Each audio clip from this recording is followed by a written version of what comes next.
All right. Is it time? Is it time?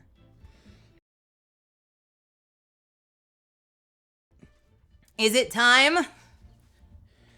Hello, Internet! Hi, it's me! Welcome to Friday. How y'all doing tonight? Hello, hello, hello. Welcome. Welcome to the end of your week. Welcome to the beginning of your weekend. Ladies and gentlemen, the weekend. I hope you all had a wonderful Monday to Friday. I hope that it's been good and pleasant for you. I hope if you've been working, it hasn't been too rough on you. If it's basically Tuesday for you and you're working this weekend, if you're going right back in tomorrow, I hope that this can be a wonderful little reprieve for you, an oasis, if you will, before you have to get back into it. But for some of you, it is the end of your weeks. For some of you, it is payday. And in general, Friday's a great day to just kind of cut loose, relax, forget your troubles, and just kind of chill for a little bit. Give yourself an opportunity to reset before you got to get back in there. Bam! How was your week, everybody? How are you all doing? Welcome, welcome, welcome. It's the Friday stream. Hello, Moldy Lomain. Hello, No Said No. Hello, Catalyst. Hello, Amelia. Hello, Von Zeal McZeal. Hello, Bunny. Hello, Mitchell. Hello, Maddie. Hello, Zuffins. Hello, Golden Eagle. Kitty Cryptid. Maya, how's it going? Ash, good to see you. Glitching Gogo, welcome. Dubba Derpo, welcome. Welcome, Baffle, good to see you. I see some of you are caught in the snow, and a whole bunch of us, myself included, are caught in the fire. So stay safe, everybody. Maya, stay warm. Make sure you've got food to eat. Make sure you've dotted your I's and crossed your T's. Hey, Kev. For those that don't know, this is the Friday stream. That means that it is my Ace Attorney stream. It's the most exciting stream all week. I'm a little biased. I'm a little biased. We play a lot of different games on this channel. We are a fairly variety channel here, but on Friday, we play Ace Attorney. And most of you know I'm a professional voice actor, which is about to be a joke considering what we do on this channel on Fridays. But we go through Ace Attorney case by case, and I voice every single character. So tonight is a little bit of a performance stream. We are going to be starting a brand new case tonight. We are starting Turnabout Succession. Turnabout Succession is the final case in the Apollo Justice game. I'm very excited for two reasons. One, it's a great case. Two, the next game is one of my favorites. There is no ad playing right now, I swear to God. Is there an ad playing right now? Or are you trolling me? What is happening? Anybody? Anyone else see an ad?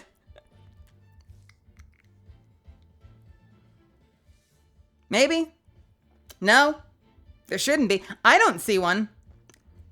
Unless you're clicking out and in and you got hit with a pre-roll, in which case I'm sorry. But there shouldn't be a pre-roll either, because I run 3 minutes of ads every hour. I am confused. Do we wait? Do we wait? What's going on?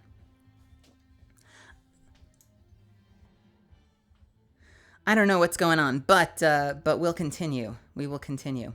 I'm excited for two reasons. I'm excited because this case is a great one. I'm also excited. You just wanted to let me know what? Okay.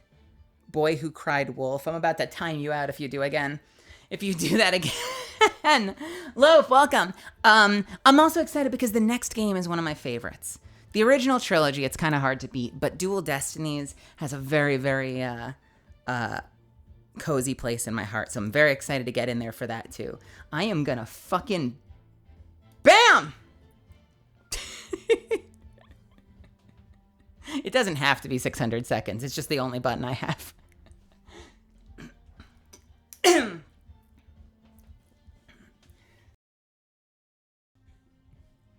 The next game has your favorite character.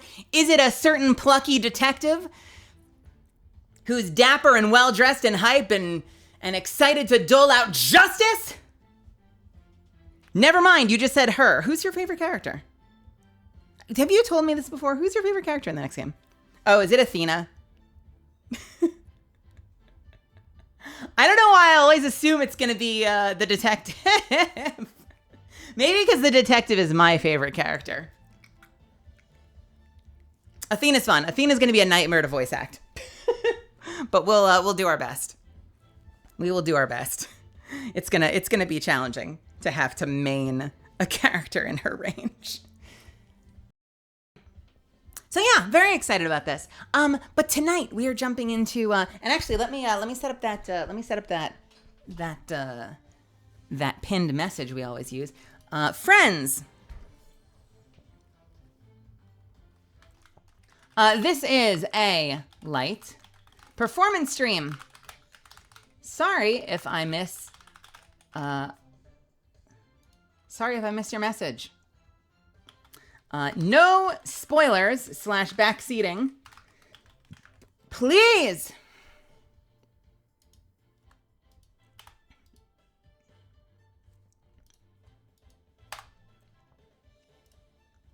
And set it to manually end at the end of the stream. I know I'm shot out of a can right now, so I'm about to repeat myself a lot because I don't know. It's been a day and I'm like ready to go. I'm freaking ready to get in there. But yeah, Friday stream we go through Ace Attorney, and should we ever run out of an Ace Attorney game, we'll find some other RPG, something that's got a lot of text but not a lot of voiceover, because it gives me an opportunity to marry the two things that I love doing in my life, which is live entertainment in general and streaming in particular. And voiceover and acting. And it lets me do both. So we're going to be going through an Ace Attorney case tonight. I'm going to voice every single character. We are not going for an Oscar tonight. It's going to be campy. It's going to be anime as fuck. We're going to have a lot of fun. It's going to be a great time. So I hope you stick around and enjoy. Old school Final Fantasy VII would be fun. I probably the voice performances would be better than the game. At this point, I want to play the new one. Although I'm reticent. I'm reticent about the time commitment, but I've heard it's great. King Skeleton, welcome. Solaris, welcome. Bellafon, welcome. No, the remake of 7, the multi-part remake of 7. I've been interested in dipping my toes into, but I'm reticent about the time commitment. And I don't have a console. I don't know if it's on Windows yet. Is it? I don't know. So let's see. Let's go over some ground rules. We're gonna jump right in. I don't want to waste too much time because tonight is the show. Showtime, everyone. But let's go over a couple of ground rules. So first things first. This is a performance stream. You've been here before. You know that I spend plenty of time bullshitting. So there'll be plenty of opportunities to interact with me. There are just moments when the story gets pretty intense and when I get locked in, I might miss your messages, so forgive me for that. We're story first here until I start bitching about a puzzle that's frustrating me. Let's see. Because this is a vocal performance and because this is fairly vocally stressful, most actors don't go in for 6-7 hours straight where they're playing every single character. So this is very vocally stressful. So for that reason, I take a lot of breaks. I'm very proactive about taking breaks. We take 3-minute breaks here.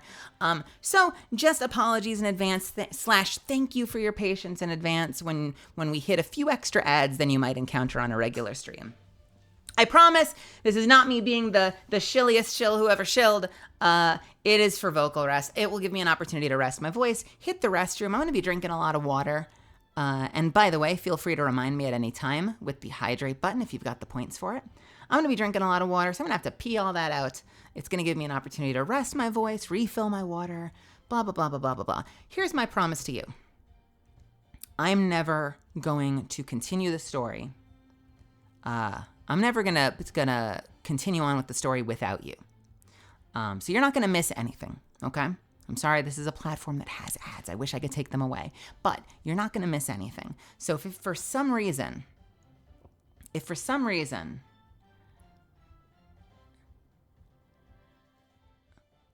what is drate? Is that a word? Are we good? Everyone good? Oh, got it. Nice. So if for some reason you, and feel free, Misfits, to slam this. Now you have permission to slam this emote into chat. Just spam it a couple of times for me right now just to show everyone what it looks like. If for some reason an ad starts and it looks like I'm still going, I fucked up. Just let me know. Let me know, and I will stop and wait for you, because my promise to you is I don't want you to miss anything on these streams. We take extra breaks, but we pause for every single one of them. You're not going to miss a thing. Okay? Second, next.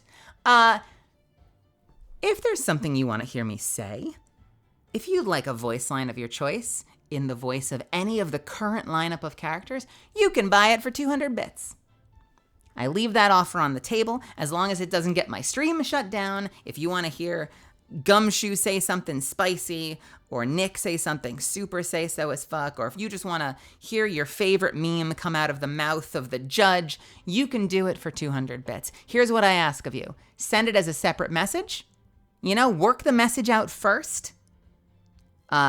And then do the bits, and then send an immediate follow-up message with the name of the character, the line you want them to say, and the soonest that I can. If we're in the middle of a moment, I might, get us through that particular moment of the story, but as soon as I can, I will hit you with that line, and you can have that option. You can have that voice line. Okay? So, what else is there to know?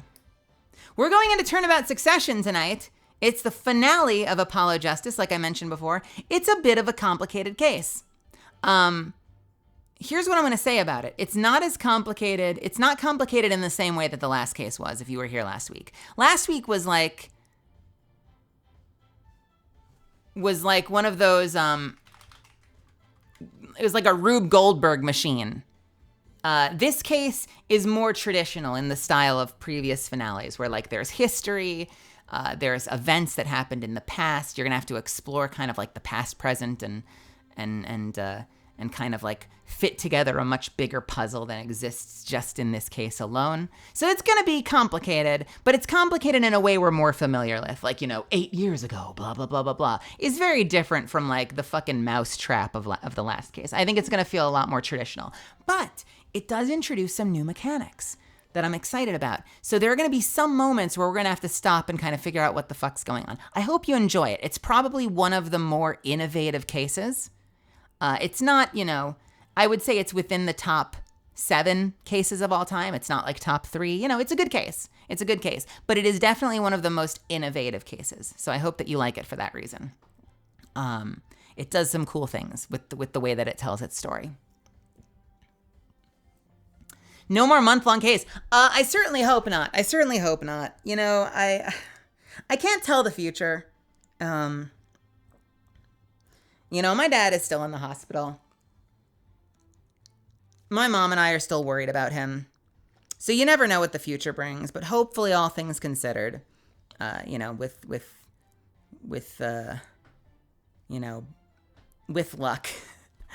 luck, everything will continue to be fine, and we'll be able to continue through this on a weekly basis. That's my hope, Yeah. Not to get like super serious right before the case started, but yeah, with everything that's been going on, you can catch up on Twitter if you want to see kind of what's been going on. But yeah, provided that everyone stays healthy, that no one takes a turn for the bad, and I'm not suddenly like flying back to New York, we should be able to take care of this. Probably, I would say 3 weeks. I think it's probably gonna, knowing the way that finale cases tend to run in this game, it'll probably be like a 3-week thing. We'll just have to figure out the right moments to pause. We'll see. We'll see how it goes. We'll see. Yeah, it's one of those, my mom's giving me regular text updates, and we have kind of we have an understanding that if the phone rings, that I pick up, and that, in theory, that means that it's something serious I need to know right now, even if I'm live, but otherwise she sends me text updates, and I usually call in the morning. So, it is what it is. It is what it is. I feel a little helpless from Los Angeles, but there's not much I can do about it, except to just keep in contact, be present, be supportive, and cross my fingers and toes. Goonies, good to see you. So without further ado, let's see if the game loads. I made some changes to my OBS, and I don't know. Yeah, right. And on top of that, we've got the frickin' fires. But things have been getting a little better in my area. There are still some folks that are in not great shape, especially south and east. It's pretty frickin' bad. But I'm feeling relatively secure where I am right now. So we're doing okay. I've got some friends that I'm sending positive energy out to, though. So yeah, if you know anyone in LA, check in with them. Make sure they're okay. Make sure they're taking care of themselves. Yeah. So without further ado, we're going to go into our break, and then we'll start the show. We're just going to jump right in. We don't need to waste too much time. So let me see if the game launches first of all. And once it's launched, I'll take our first break of the night so we can put a big ol' round hour on the clock. I think it'll actually knock us up to about an hour and a half. We'll have a lot of time, and then we'll jump in and we'll see how it goes. Hopefully it'll be a good one. I am also I did not my usual warm up today. Usually I take a long, hot, steamy shower and I warm up in the shower, and it's kind of like the main way that I get ready for my sessions. I showered earlier this morning because I woke up early today. So I did my warm up dry tonight in my bedroom. So we'll see if that affects it. I'm feeling a little congested. So if I have to pause once in a while to like cough, I'll try to mute for that. Speaking of which, yeah, I usually do all my warm-ups in the shower. Tonight I did it, I warmed up in my booth. We'll see how that goes.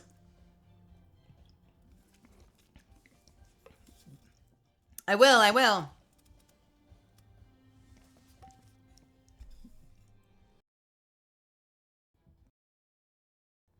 So if you're like, this is weird, the characters all sound slightly different. I don't know, that could be why. We'll see.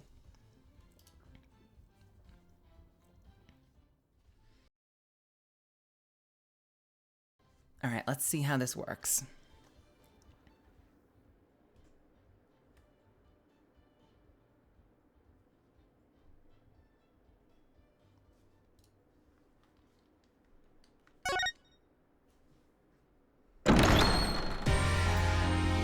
All right, we are going to take our first 3-minute break, and then we will get started. This is your last opportunity. You've got 3 minutes. If you need to stretch your legs, take your meds, refill your water, grab a snack, get into something cozy, this is it. House lights are coming down in 3 minutes, so double check your ticket. Make sure you find your seat. The show will be starting in 3 minutes. See you soon.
Excuse me.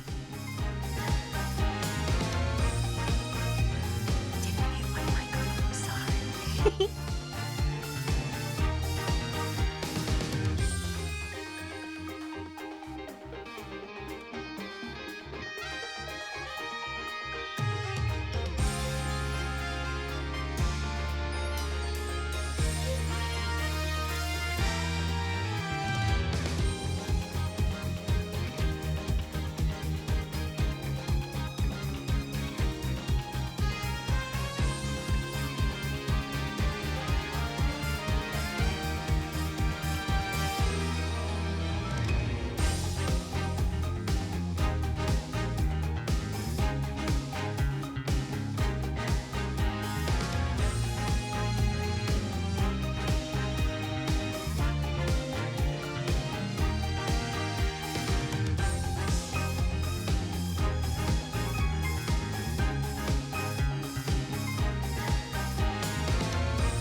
All right, let's do this, shall we?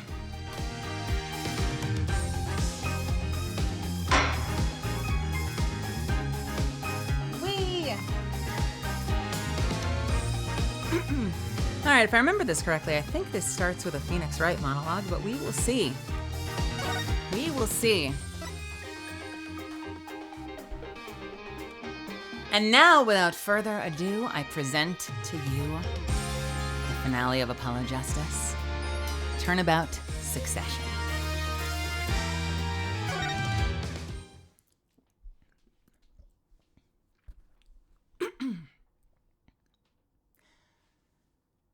And that's the whole truth of this case. I told you it was going to be weird.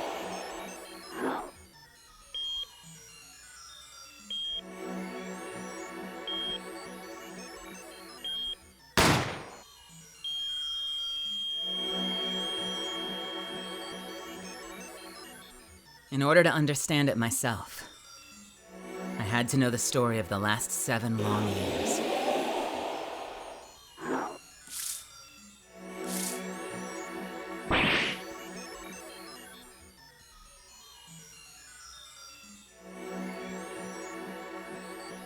Nothing happens by chance. All is connected.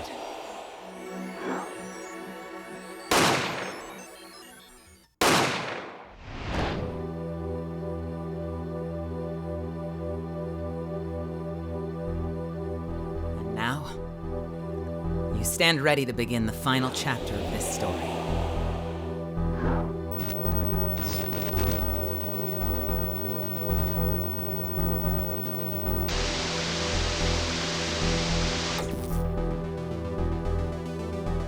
Defendant be found guilty or innocent? This decision is yours.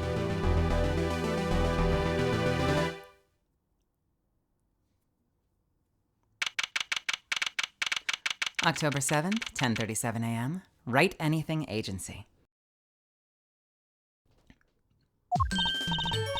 Hey, Apollo! Look on TV! Look, look, look, look, look! Yeah, I'm kind of busy.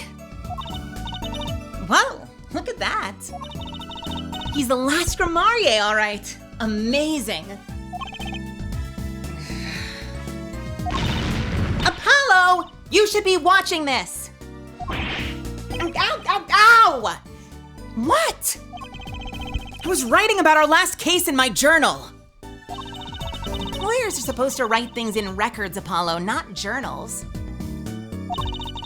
And why now? That case was 3 months ago.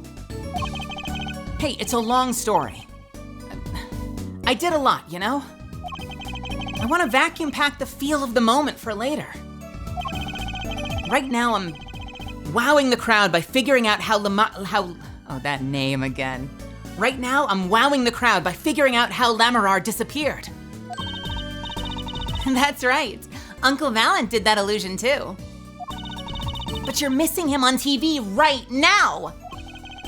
I was just getting to the good part. I suppose I should watch a little TV with her. After all, her father's expecting me to look after her while she's away.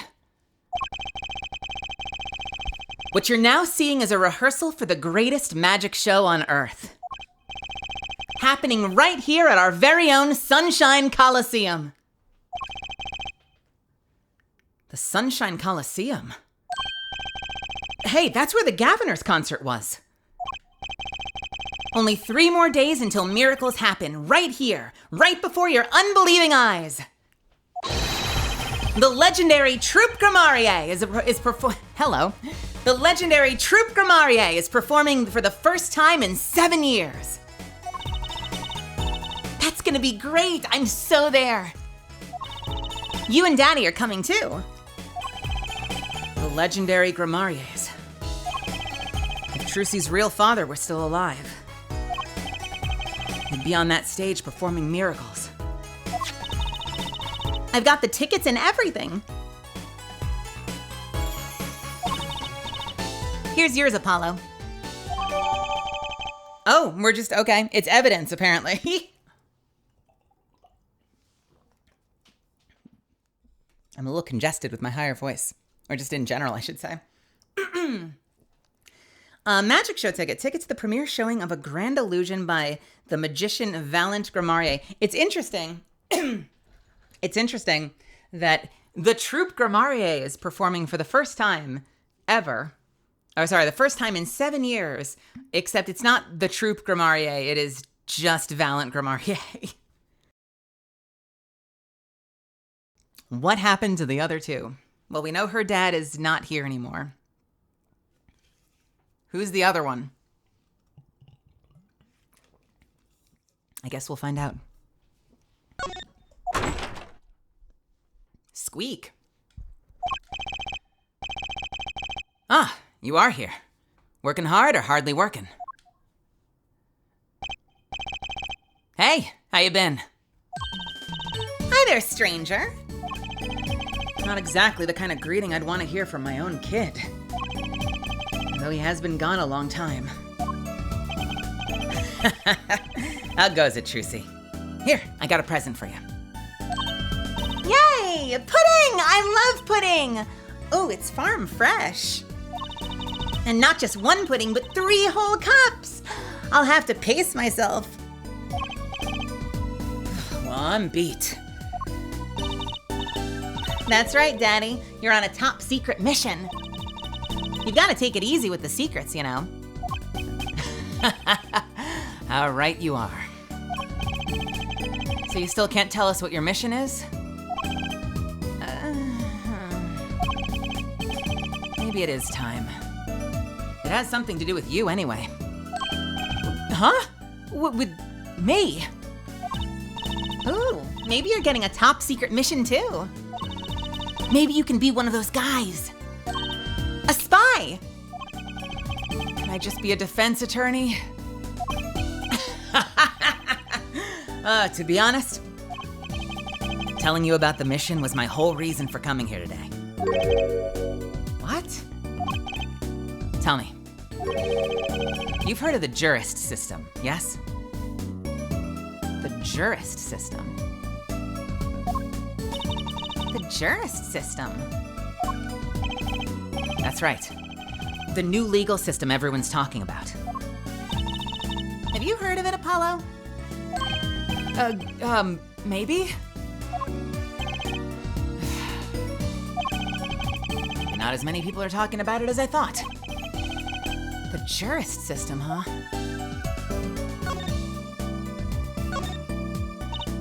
So, Daddy, what's this jurist system thing? Well, Trucy, do you know what a jury is? I've heard of it. Isn't that those people who sit in court in those old courtroom dramas? The ones who get to decide if a guy's innocent or guilty? Do you know Apollo? Do you know Apollo? What a weird line. You know what I mean, Apollo. Only from TV.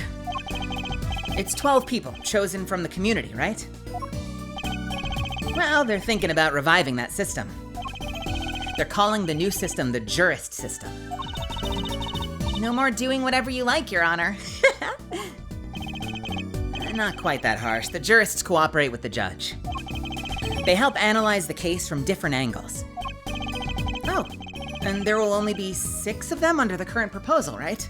Wait, Apollo, why do you know this? You just said you didn't know this, and now you know this? What the fuck, Apollo?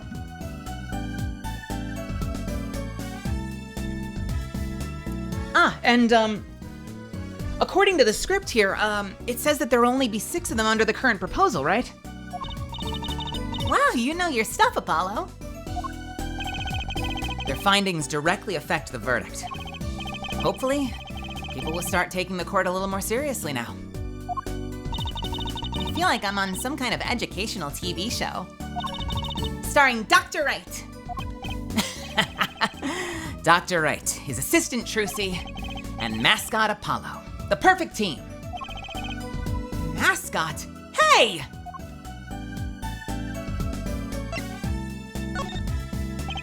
So, what is this secret mission? The jurist system is my mission, more or less.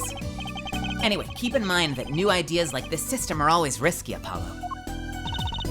Too true. Everyone's got an opinion, and they just talk and talk, and nothing gets decided. Kind of like you, Apollo. I am not that bad. Am I? In any case, we're going to give it a shot. A test, if you will. I don't like tests. We'll take a case as an example. That's not the line. We'll take a case as a sample and choose 6 jurists. I'll be the one helping with the process, incidentally. Wait a minute. I know this. Can we just talk for a second? My guy is disbarred. How is he the one responsible for setting up the jurist system? Why is Nick in charge of this?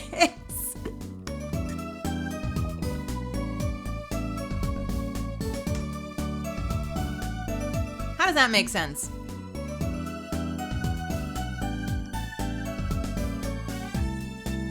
One sec.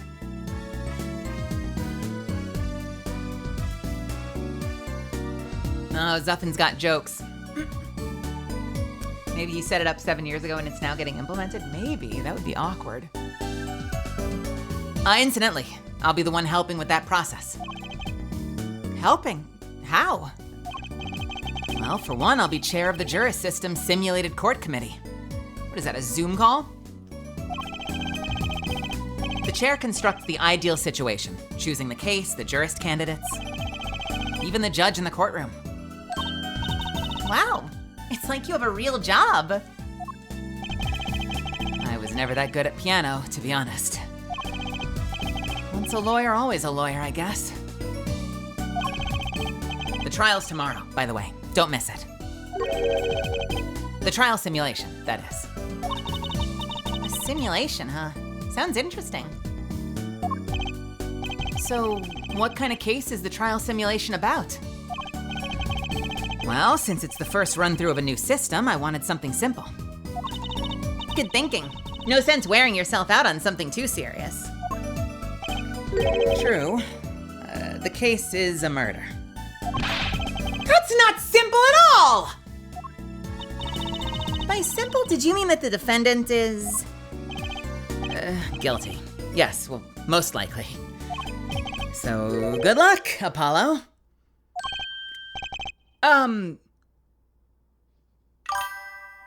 With what? With the trial tomorrow. You're defending, of course. Recall that I said I had something to do with you? Recall that it said it had something to... Oh my God, let me try this line one more time. The trial tomorrow. Recall that I said it had something to do with you? Go for it, Apollo. Go for this. God, this... I gotta tell you, Ace Attorney, generally written really well. This dialogue is so shticky. Remember I said it had something to do with you? Go for it, Apollo. That is so much energy, Trucy.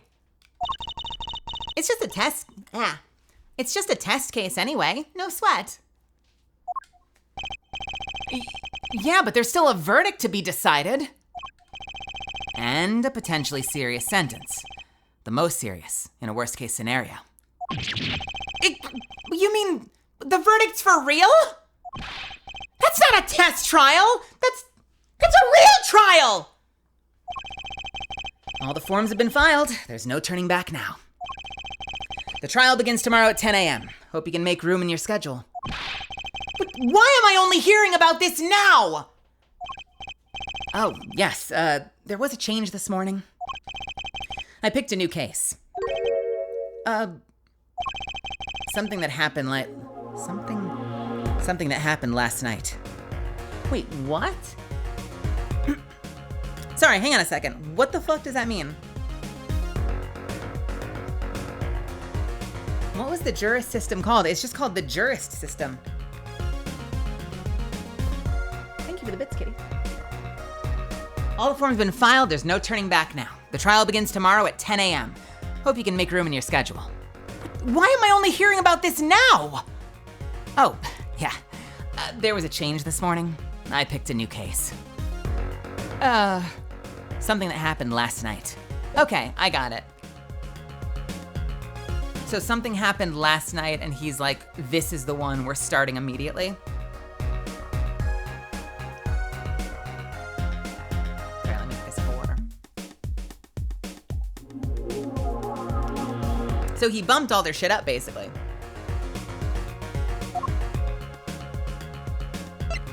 Let's go to this one first. All right, so what case are you gonna use? You really wanna know, don't you? You really wanna know, don't you? Of course I do!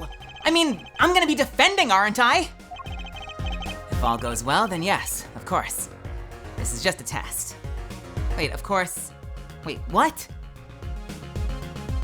But you just said there's a real verdict. What the? I'm already confused. Hold on, let's go back a second. You really want to know, don't you? Of course I do! I mean, I'm going to be defending, aren't I? If all goes well, then yes. Of course, this is just a test. We wanted everyone to start without preconceptions, a blank slate, as it were. There's a difference between having a blank slate and being totally clueless. Whose dumb idea was that anyway? Well, mine. Committee chair, remember? Oh. Well, if you want to know that badly, I suppose I could give you permission to examine the scene of the crime. Good! That's better. But you can't talk to anyone involved with the case. What? Well, then how am I supposed to defend? You let me worry about the details there. Remember, I'm in charge of this trial. All of it. But you don't want it to backfire, don't you? Do you? Don't you? Do you? But you don't want it to backfire, do you? Apollo. If I'm in charge of the whole trial, that means the entire affair is my responsibility. For good or for bad. Just do what you can. And don't worry. I know what I'm doing. All right. I'd recommend getting down to the detention center. Your client's waiting for you. You can ask about the scene there. But you just said I couldn't talk to anyone involved. Oh, you can talk to your client. If you can get her to talk. Well, time's a-wasting. Excuse me. My stomach is so growly.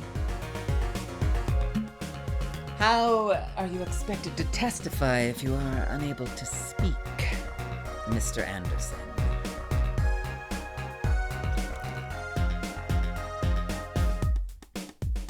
Oh. You can just post it, Maya. What do we got? Thank you, everyone, for coming to the Fuck. I swear I do this for a living. One more time. Take two. Wait, what the?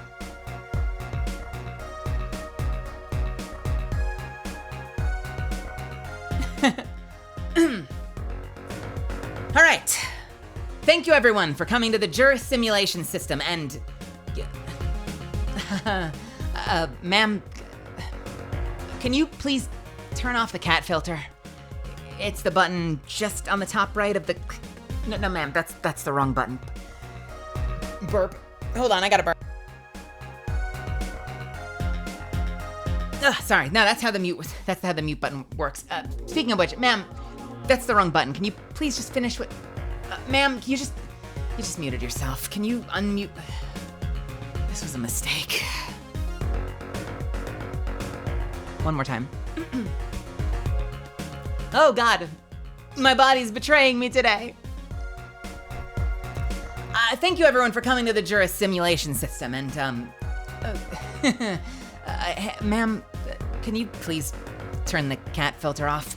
It's the button on the top right. Just, ma'am, that's the wrong button. Please let me finish what.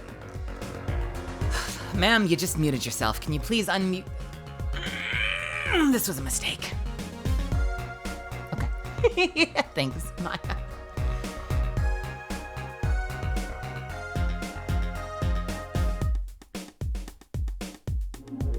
Yo, Lawyer Cat was amazing. What was he like? He was treating it like it was real, wasn't he? Like, why am I a cat? I don't know why I'm a cat.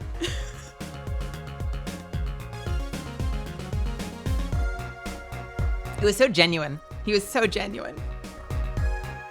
Oh, this is no good. All right. Hey, Apollo. I know you're... Hold on. Hey, Apollo. I know you're all excited about that secret mission. But what about this? The Troupe Grammarier Grand Magic Show. Huh? Oh, right. The card tricks. They're not card tricks! They're grand illusions, miracles, the apocalypse! Heaven and earth will shake! So what? That's 3 whole days from now. Heaven and earth will shake? Okay. It's at Sunshine Coliseum. Let's go! Let's go today. We can say hi to Uncle Valent. Have fun. What? I can't go by myself. You know I'm not very outgoing. Right. Why not go with her? But what about the secret mission? Oh, don't worry about that. You'll hear all about it tomorrow, regardless. I don't trust that smile. He knows something that he's not telling me. Yippee! Wait, really? Hang on. Yippee!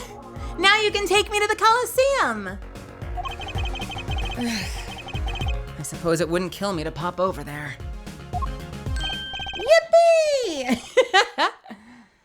Oh, Grammarier. That reminds me. What's this, Daddy? What's this? What's this? What's this? Ace Attorney. Ace Attorney, your writing's usually better than this. What's this, Daddy? That's not how English works. Unless he's handing, is he handing her something? Maybe he's handing her something. He's probably handing her something.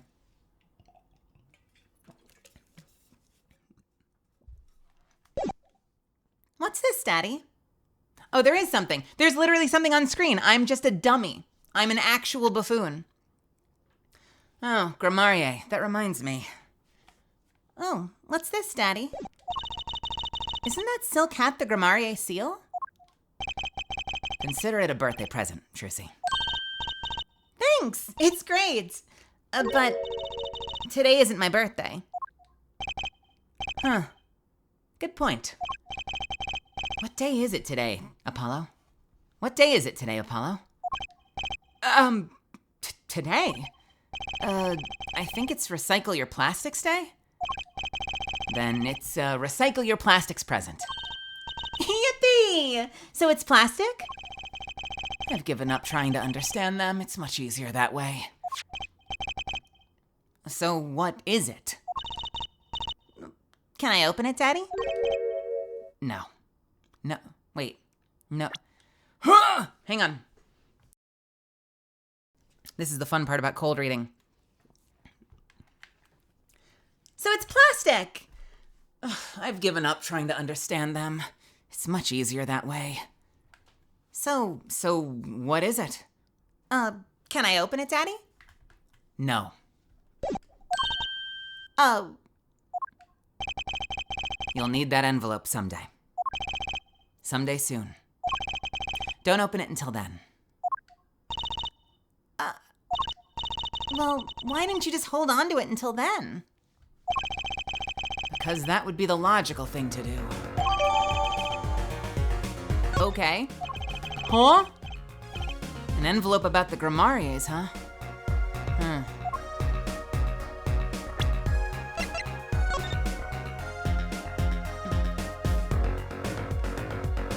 Can we just open it? What is this?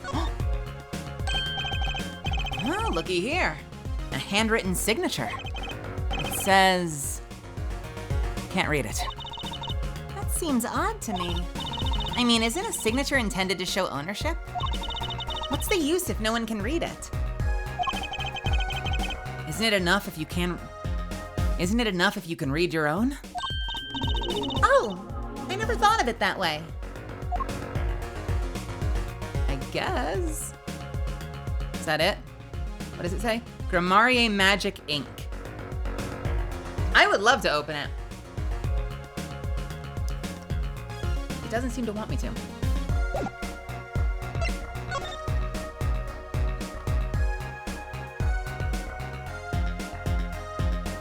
$70 tickets? What the heck?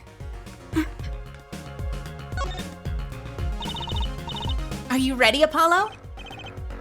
Ready? For what? For what? For the Troupe Grammarier's Grand Magic Show. It's not like I'm getting up on stage or anything. What are you talking about, Apollo? You can't enjoy magic if you're not part of what's going on You can't enjoy magic if you're not part of what's going on up on stage.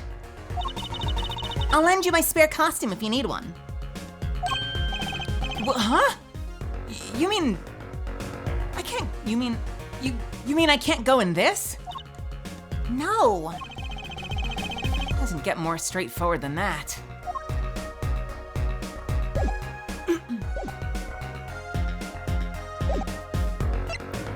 I don't know if it's that I turn on, like I turn up when we hit the trial days, or if it's actually the writing. There's always something that's like just informational enough about a lot of the examinations and writing that I feel like during the investigation days, I struggle more with the dialogue, and then we hit the trial and the dialogue is exquisite. I'd be fascinated to know if that's a problem with me or a problem with the game. I genuinely don't know. Am I rushing when we're not in the trial day? And am I taking my time in the trial day? Or is it actually that the writing is choppier in the investigation days? I'm not sure.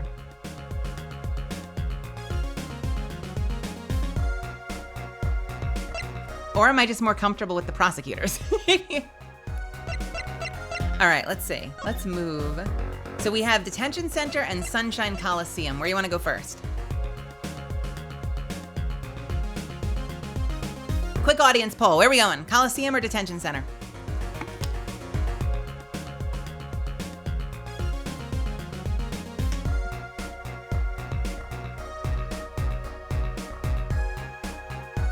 That's 3 quick votes for Sunshine. I'll do it.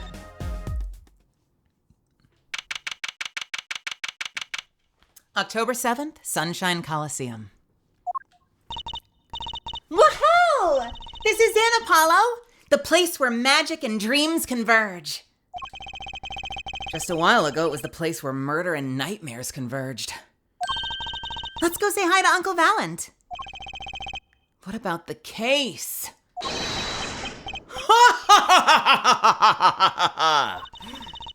Only a performer laughs like that. The young Miss Trucy! How often I'd hoped to meet again, only to tell myself it was an impossible dream! Uncle Valent, how's it going? I'm glad to see you too. Of course you are. Humility is definitely not one of his stronger traits. Well, Miss Trucy, how does the day find you?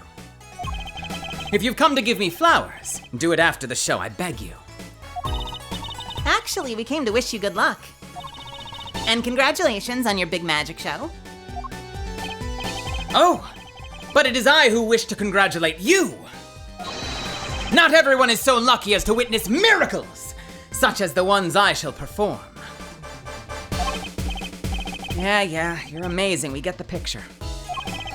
The world will watch in wonderment as Magnifie's illusions are reborn.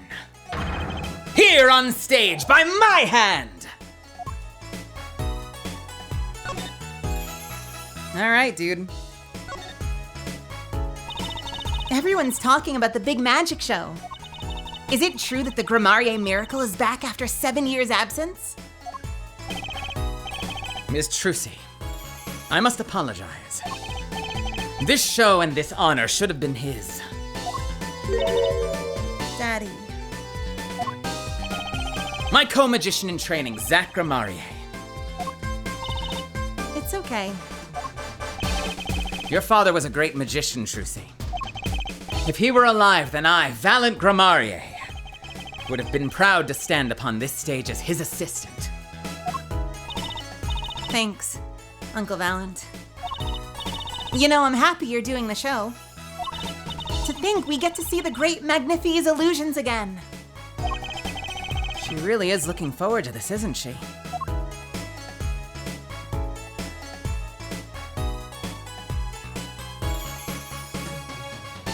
You actually say Scottish play? I've never heard anyone say that. Scottish play. Scottish play. I love that. Excuse me.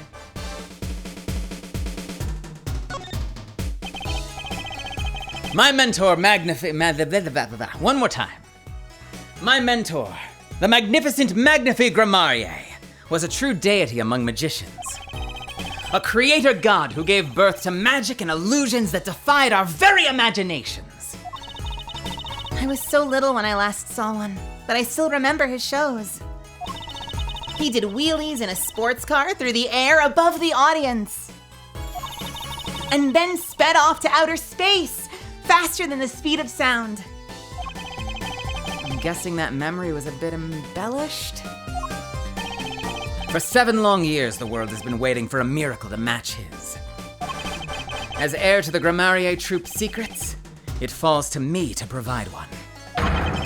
It is my God-given destiny! Yes, you! My nameless face who speaks for the nameless masses! How can I help you?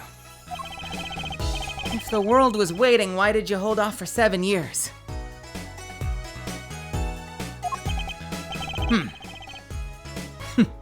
It appears this lad is uninformed. Perhaps you've heard of the magic known as law which governs our land.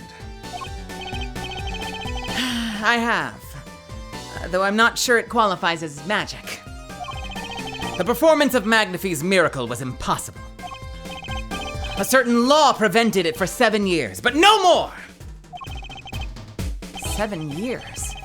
That phrase sure likes to pop up, doesn't it? And why was that? A little matter called performance rights, Miss Trucy.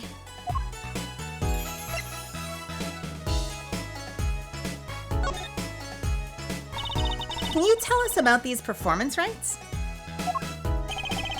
Magnifi's magic relied on an incredibly innovative idea. A trick, if you will. That trick was considered his proprietary, that's not the word. That trick was considered his property, and as such was protected by property laws. Intellectual property, maybe? Magnifi knew this and bequeathed it in his will. To one person. You mean... Him? Him? Him? Him?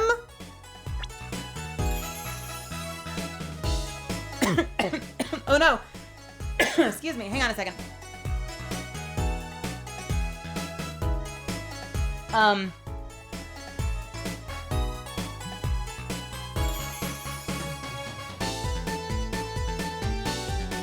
Oh, I get it. He gave the rights to his performance to Zach, to Trucy's father, I'm guessing. And so because Trucy's father is missing, there's probably like a statute of limitations where after a set amount of time it goes public or something. Magnifi knew this and bequeathed it in his will to one person. You mean him? Yes. Miss Trucy, it was your father. Zach Grammarier was the inheritor of the Grammarier miracle.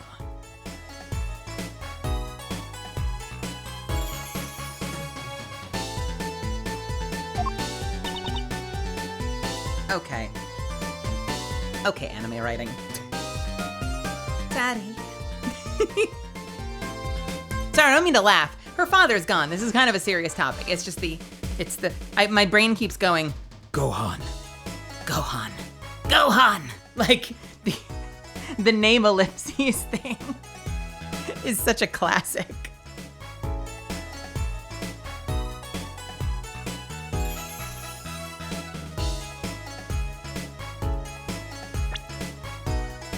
Yes, Miss Trucy.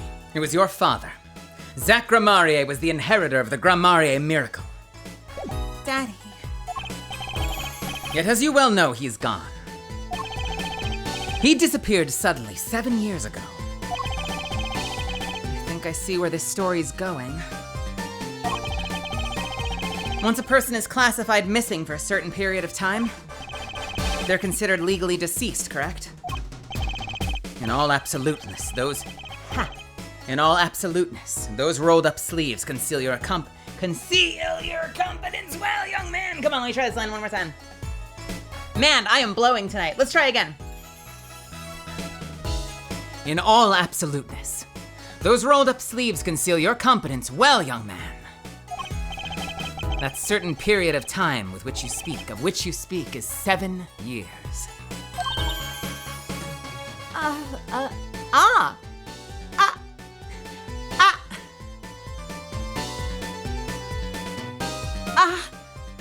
What is this? Wait, what is this response? Well, yeah, we'll just go with that. We'll go with that. We'll back up a sec. We'll back up. Once a person's classified missing for a certain period of time, they're considered legally deceased, correct? In all absoluteness, those rolled up sleeves conceal your competence well, young man. That certain period of time of which you speak is 7 years. Yes, Miss Trucy, though it pains me to say it. This past spring, April to be precise, was the time. Your father was legally declared deceased.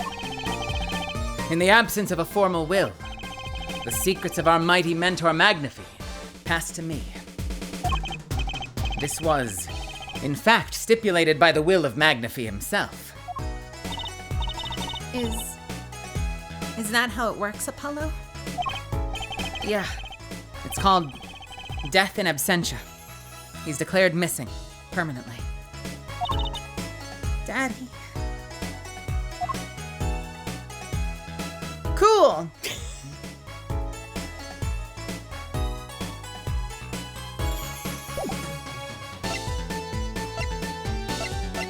Can we present this? What is this? This is probably a bad thing to present.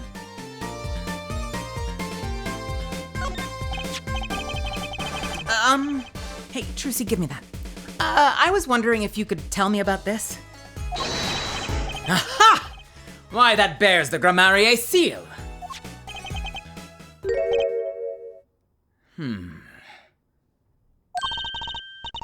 Uncle Valent? Is something wrong? Trucy? Where did you get this? Daddy gave it to me. Your daddy? No, my other daddy, the Phoenix Wright. Why now? Why would your lord daddy? Your lord daddy? What? Okay, wait, he goes, Your daddy? My partner, Zac Grammarier. No, my other daddy, Phoenix Wright. Why now? Why would your lord daddy? Lord daddy? That's kind of stretching the whole archaic thing a bit. His signature upon the back. Do you recognize it? That belongs to none other than Zac Grammarier. What? Daddy signed this? Might I be so bold as to open it?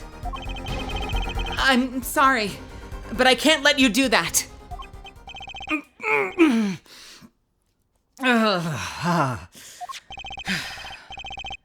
What is in this envelope, I wonder?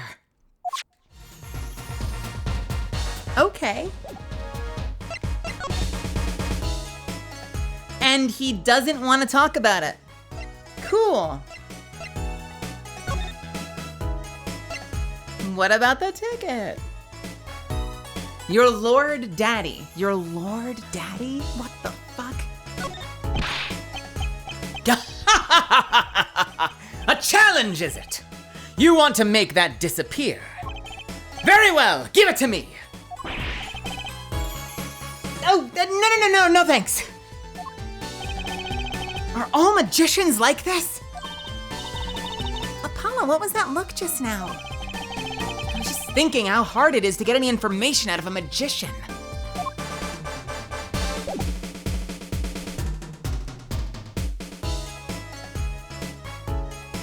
Sorry for the random pauses between lines. My stomach's being an asshole today, so I've been muting a lot to like burp. I don't know why. I took some stuff, but it hasn't kicked in yet, I guess. I blame Zuffins for this. He had me get a particularly rich lunch, and it's coming back to punch me in the gut. Damn it, Zuffins!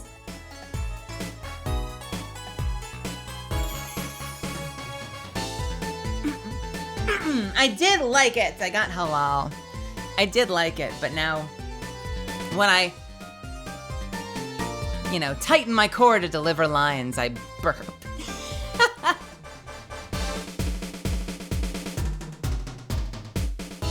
All right. I don't think we have anything to examine that we care about, do we? Let's look at this, though. They've changed the sign since our last case. It was all Gaviner's back then, wasn't it? I hope nothing bizarre and mysterious happens this time. But it shall! Why, the show itself will be bizarre and mysterious, I assure you! I don't have a problem with mystery as long as it's legal. I don't think lawyers and magicians were really meant to have conversations like this. That's fun. Why is there still the fucking cop mascot handing out balloons?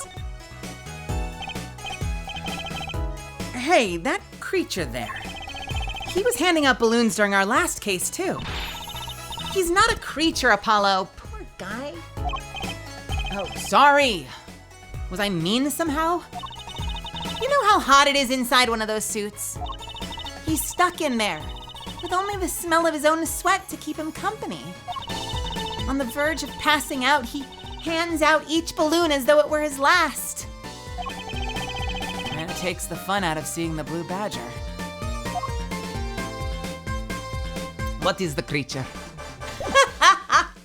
What is the creature? Okay, let's go to the detention center.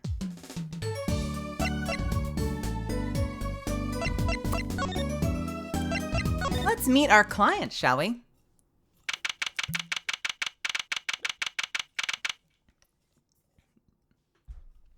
October 7th, Detention Center Visitors Room.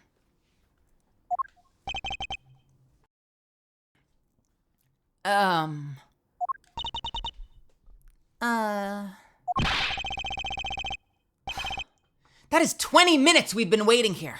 20 minutes! Maybe I should complain? I'm sure the guard has better things to do than stand there pretending he doesn't see us. You know, the minute we get angry, the client will show.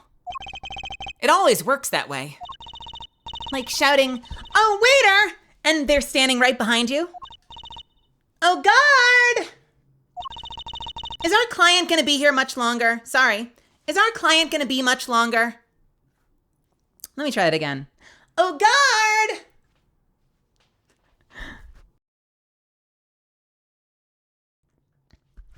High voices, am I right? "Oh, guard! Is our client gonna be much longer?" What are you talking about? Haven't you already started the meeting yet? Huh? What the fuck? Ah! Where did you come from?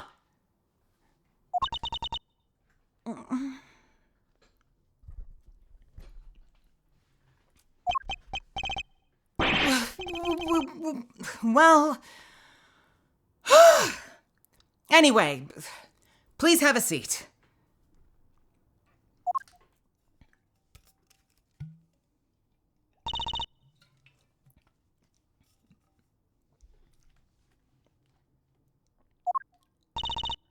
I'm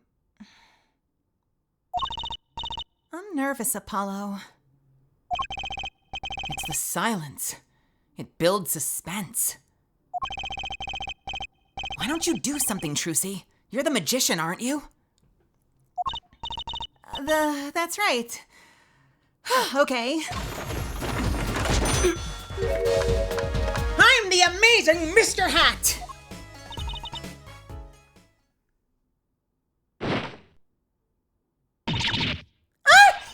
She passed out! Ms. Magic Underwear might have been a better bet. That's magic panties, Apollo.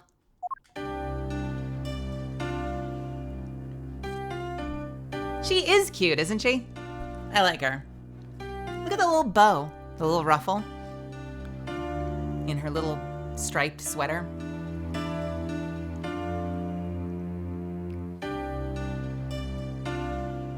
Look at those eyes. Jet black eyes. Just inky pools.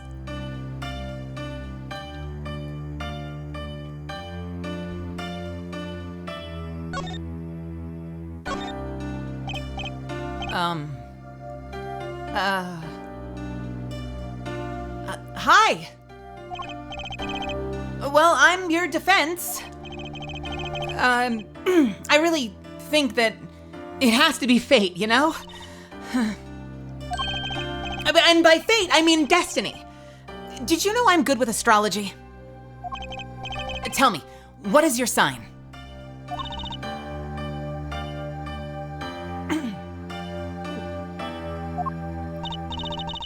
I can tell you mine if you'd like, Apollo. No, never mind. I just got carried away there. Seem destined to get difficult clients, it seems. I seem destined to get difficult clients, it seems. Good one. Good one, script.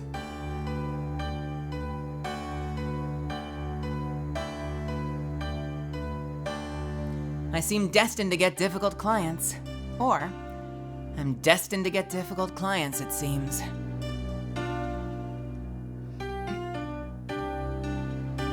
I literally can't even imagine. Literally. SMH my head! I love that one.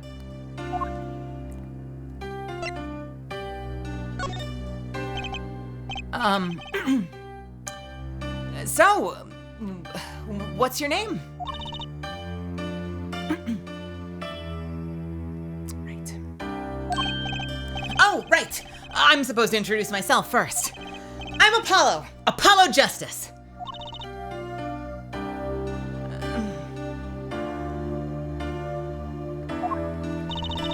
And I'm Trucy Wright.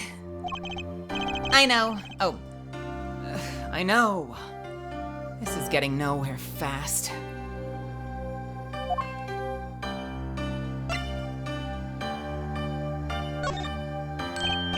Hey, I know. Maybe you can tell us what happened. I am your defense attorney, after all.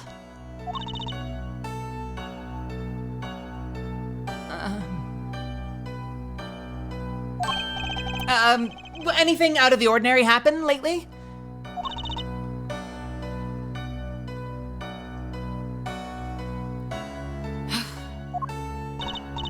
Well, the other day, this tourist came from out of town and stopped to ask me directions. Later, Trucy. I feel like I need to ask directions myself here.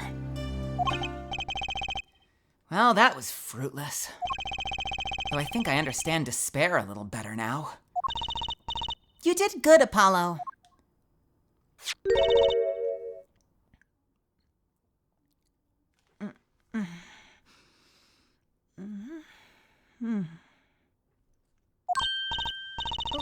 Look, she's doing her nails. What? Are nails more important than defense? Is that it? Let's go, Trucy.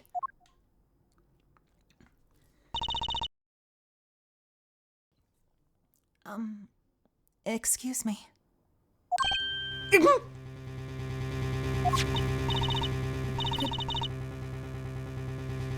Could you... Could you read this? Sure. I feel like a teenager on a first date. And this is the love letter we passed from desk to desk at school. Stop looking so wistful and read it, Apollo. It's a business card with a name and an address. The name is Vera Misham. The address is for Drew Studio. Huh. Defendant's business card, the address for Drew Studio is on the front, added to the court record. And you're giving me this card because...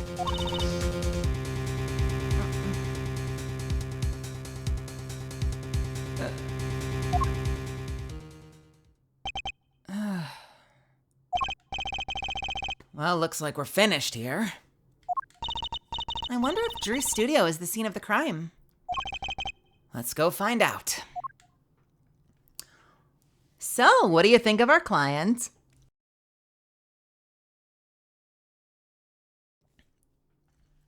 So good or no good?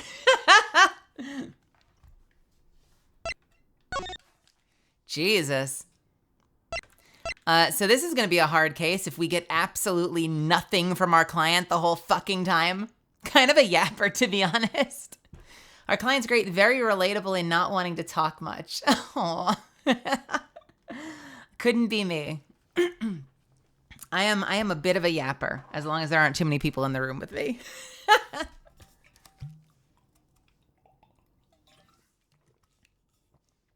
All right. I guess we're going to Drew's studio. I bet if you gave her access to Discord, she would be talking up a storm, though. Jesus Christ. Yeah, probably. Excuse me. October 7th, Drew Studio. Wow. This looks like...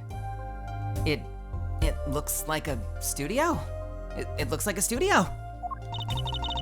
It's like life imitating art. Or maybe it's the other way around? But the tape on the ground there, it's a bit jarring. Yeah. Looks like we found our crime scene. Apollo! Look at all those paintings. Hey, don't touch those. It's okay, I'm just looking.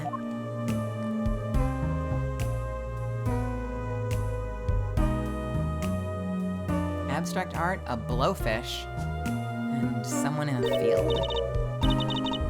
Huh? Apollo, look at this one.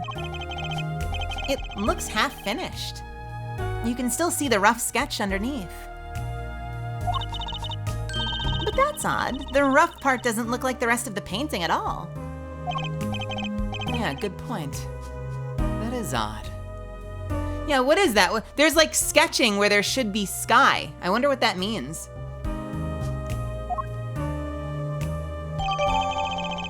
Drew Misham's paintings added to the court record.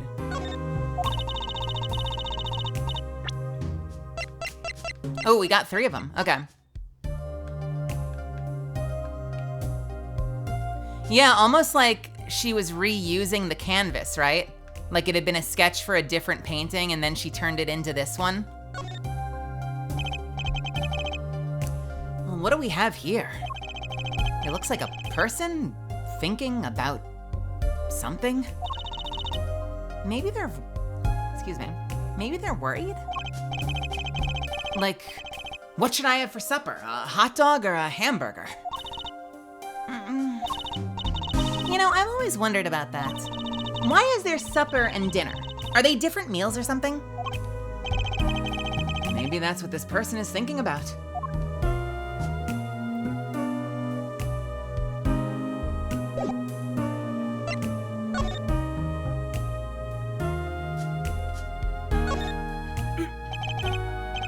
Is that a pufferfish?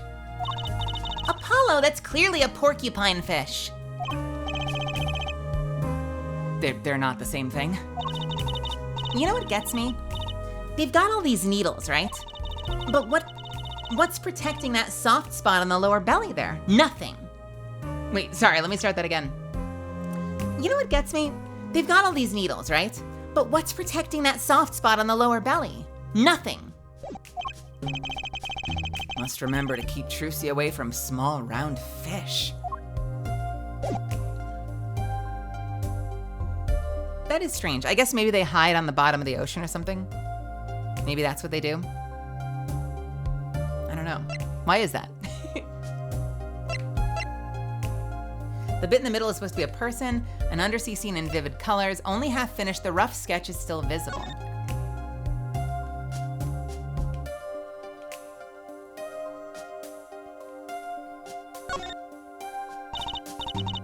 Oh, look at this painting. You can see the rough sketch. Oh, looks like it was only half completed. Huh, that's funny. Do the rough sketch and the finished painting look totally different to you? I do, actually. What is that all about?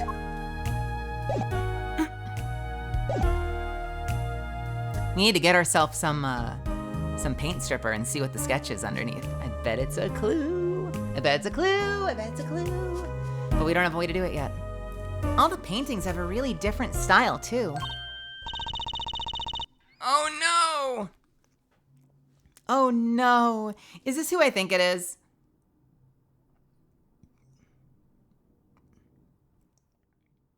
It's one of two people. It's either a new character. No, this person knows who this is. This must be Gavin. I'm gonna guess Gavin. Let's see. Ah, I thought I might find you two here. No, it's not. It's Emma. Let's try that again. Huh. I thought I might find you two here. Emma! Long time no see. Oh? Seems like I run into you two far too often. I'll bet I know why you're here, too. You know about the trial situation tomorrow. I've heard about it, sure. So Mr. Wright chose you, huh? We don't even know what the case is about. Well, he was killed. The artist who owns the studio, that is.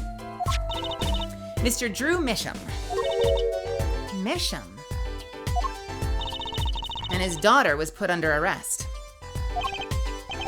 Yeah, we just saw her at the detention center. It was funny, though. She seemed more like a victim than the kind of person who could commit murder. You don't say. Not even by poisoning? That's how it's done, you know. Poisoning's a common way to get the job done when the murderer is a woman. Is that a fact?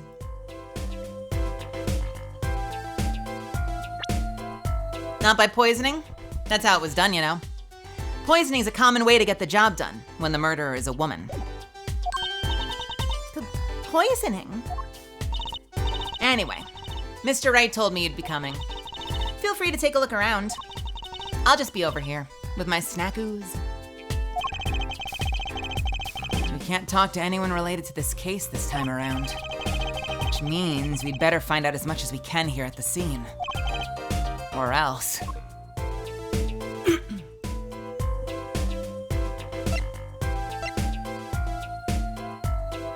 Let's see. I feel like this is them supposing the self-off rule holds true for murder too. I wonder. Let's see, can we talk to you though? It said we're not supposed to talk to anyone, but we can talk to her apparently. So this, Drew Misham was some kind of artist?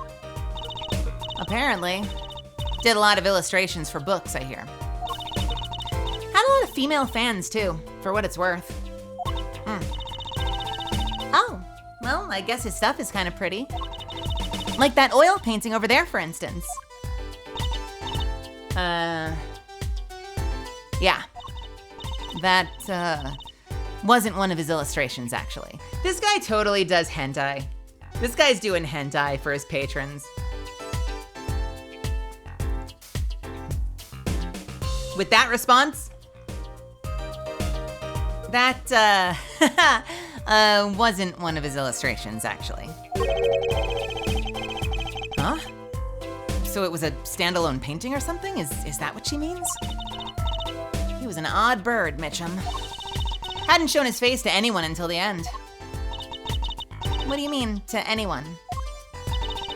He was always locked up here in his studio, apparently. His only connection to the outside world was through letters he'd put in the letterbox there. Letters? Do people still write letters? What do you mean, Apollo? I mean, when was the last time you wrote a real letter? Don't most people use email and stuff these days? Not Mr. Mitchum. Couldn't stand technology, it seems. He did everything by mail. Maybe he thought the way was more artistic. Maybe he thought that way was more artistic, you know? Letterbox added to the court record, seriously? Drew Mitchum's contact to the outside world, it's empty. In any case, the only person besides him allowed in here was his daughter, Vera. Oh, you mean the killer? The suspect, please. We took some fingerprints, of course. The only ones found in the room were Mr. Let's try again. The only ones found in the room were Mr. Mitchum's and Vera's, basically. Basically? Actually, last night, Mr. Mitchum gave an interview to a reporter for the first time. It happened during the interview, apparently. His first interview ever? Could you tell us a bit more about what happened the night of the murder? I love this. Yeah, he never left his house. It was only him and his daughter forever. And then he died. The only difference was that there was someone new in the apartment for the first time ever. But no, it's definitely his daughter. Definitely was his daughter killing him.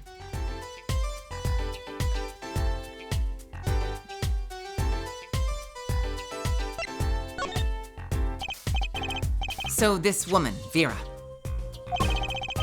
She's Mr. Mitchum's daughter, right? Yep.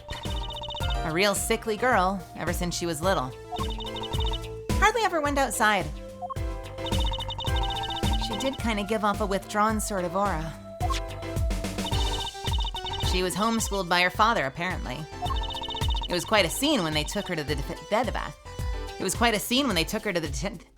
Oh no! The detention! Lots of T's and D's back to back. Let's try that one more time. It was quite a scene when they took her to the detention center.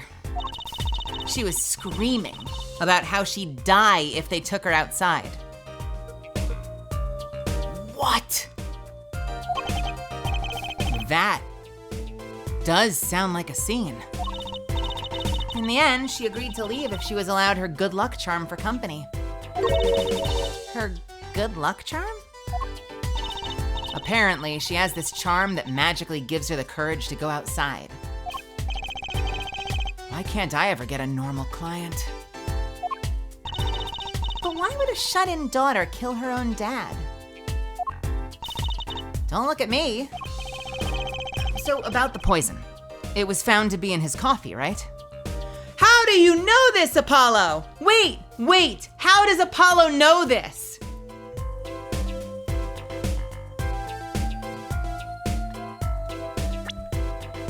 Do we have a cause of death? Is there an autopsy report? Why does Apollo know this?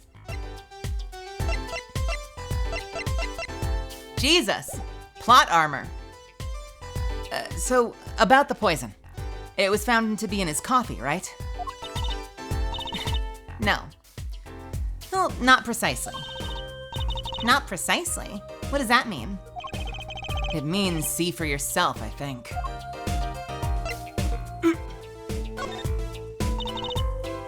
Like I said, last night was the first time someone from the outside came into the studio. I guess mysterious painters who never go outside make for good articles. And it just so happened that he died the night of his first interview.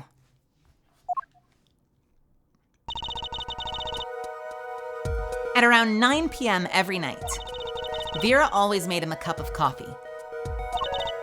Last night, he drank his usual coffee and suddenly became violently ill. And died? Oh, the ever struggling challenge of Trucy and Emma being in the same room and sounding the same.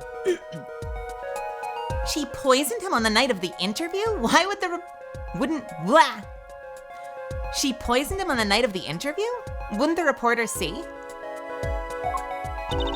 He wasn't near Mr. Misham when she brought the blah. Wow, English. He wasn't near Mr. Misham when she brought her father his coffee. He was checking out some equipment in the back of the room. Supposedly, that's why she didn't notice he was there. Wait, what? I see, the reporter was at the back of the room and wasn't sitting with Mr. Misham. And so they're theorizing she didn't know a guest was here?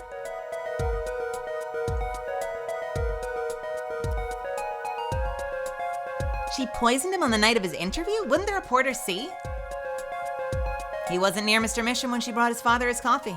When she brought her father his coffee. He was checking out some equipment in the back of the room. Supposedly, that's why she didn't notice he was there. It was the reporter who called the police, in fact. Wait, but why is she the suspect? If anyone is suspicious, it's the reporter. Yet, the reporter never got near Mr. Misham's coffee. Even Vera acknowledges that. Regardless, I want to know more about this reporter. You really don't, Apollo. I really, really promise you don't. Let's present some stuff.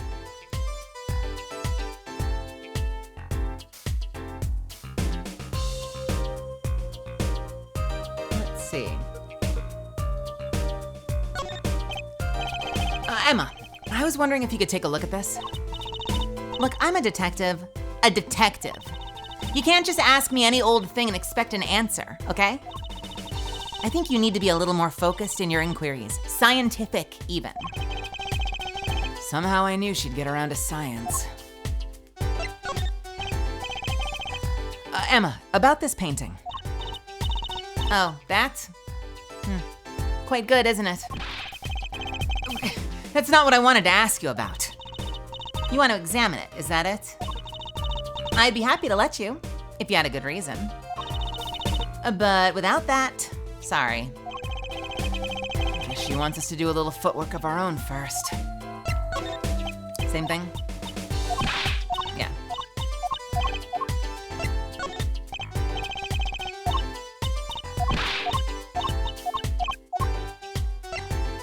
What about the mailbox?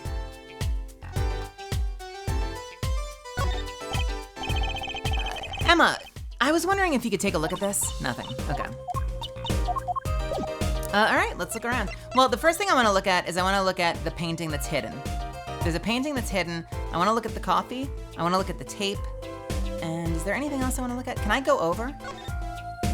Cool. Yeah, we should look at everything else. Ooh, photo! Let's start there, actually. Let's take a closer look at this desk here.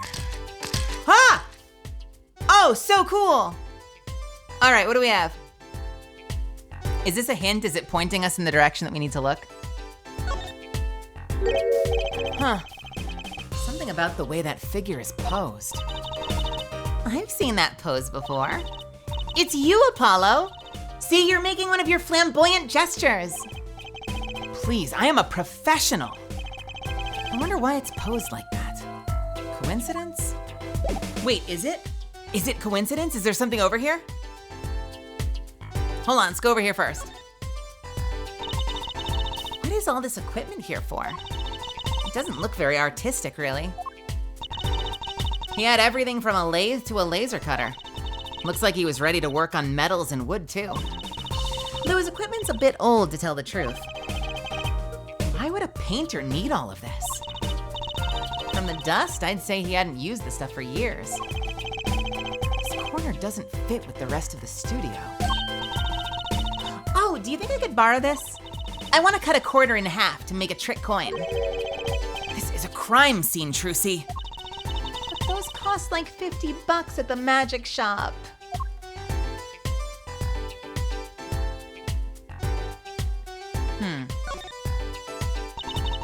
Is this desk for painting, Apollo?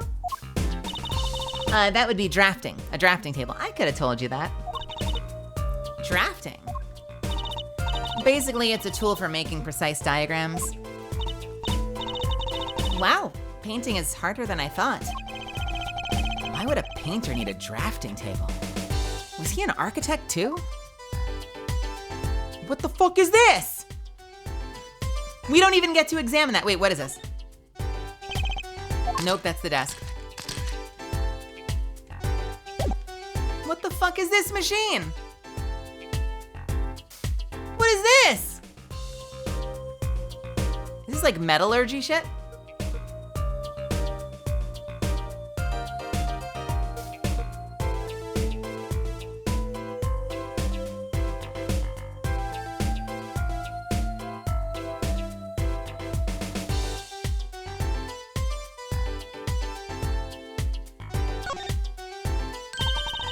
Look at all these paints, Apollo. There's so many. He's got like 20 kinds of red. We could repaint your suit, Apollo. How about this shade of green? That will be enough of that, thanks.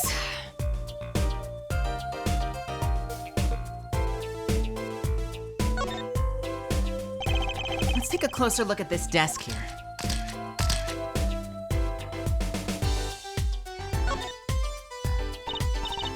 Hey, Apollo, what is this feather thingy?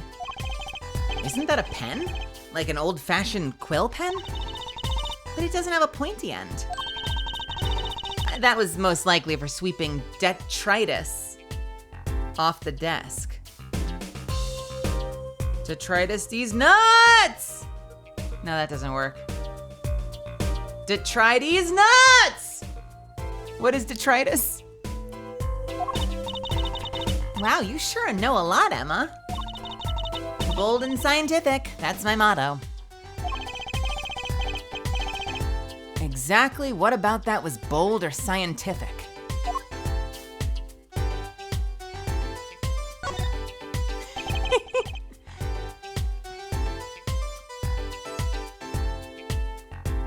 Uh-oh. Hang on 1 second, Misfit.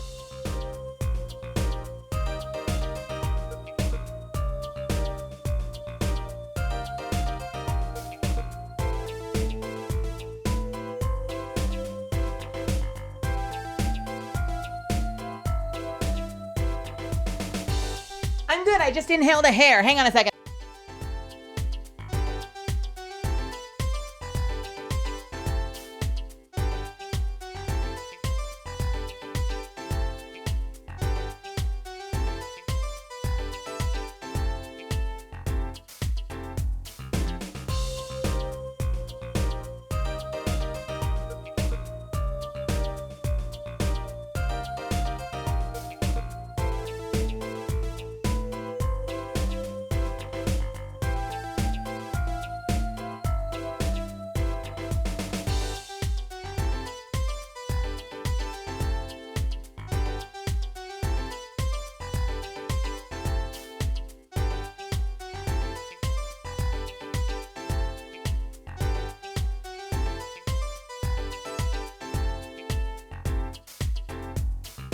I am back. I think I'm okay.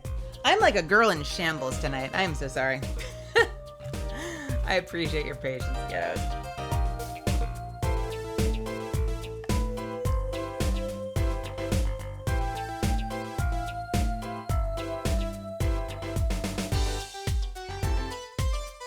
Stomach betray me, inhaling hair. Is this a journal?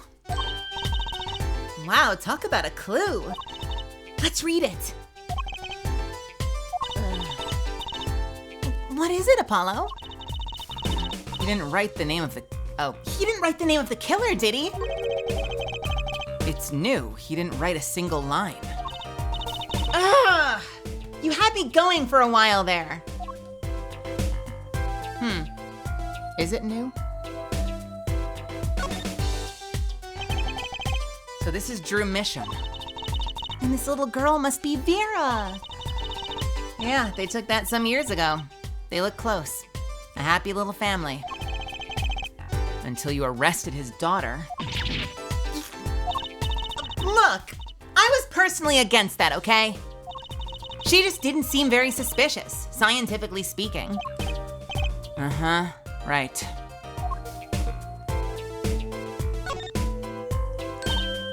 Oh, cute! Look at this tiny frame, Apollo. Tiny is right. That thing's barely 2 inches high. What picture would fit in that? None, apparently. It's empty. There's no glass in it either. What is it doing sitting on the desk? This is a lesson for us all. Be sure to check the size when you buy frames. Weird. Seems like it should be a clue, but it is not. Oh, what is this? This envelope has been opened and resealed. Oh, I know how to do that. You take a pot of boiling water and you hold the envelope up to the steam. The glue melts as it opens. Cool, huh? Whoever did this wasn't so delicate. Oh, you're right. Looks like they just ripped it open and stuck it back together. Huh? The postmark on this letter is from 7 years ago. The postmark on this letter is from 7 years ago? Why would someone open a letter, then seal it again? I better hang on to this. Let's read it, let's read it, let's read it, let's read it. Can we read it? Who is it to? Oh, it's to him. Apollo, look! It's been opened once here. You're right. I wonder if there's some way we can see what's inside. Should I try to get it open and then stick it back shut? Let's not tamper with the evidence, shall we? I've got a better idea. Emma, let's ask her.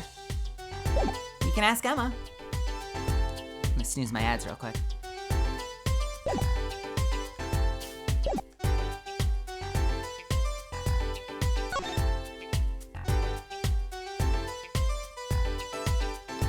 Okay, let's check.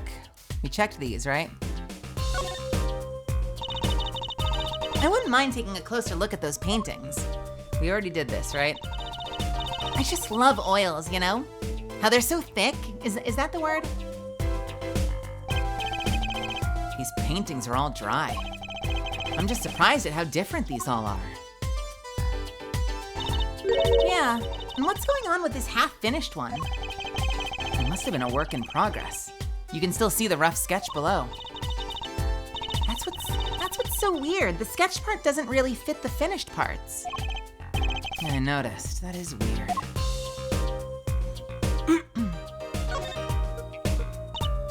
Ooh, Apollo.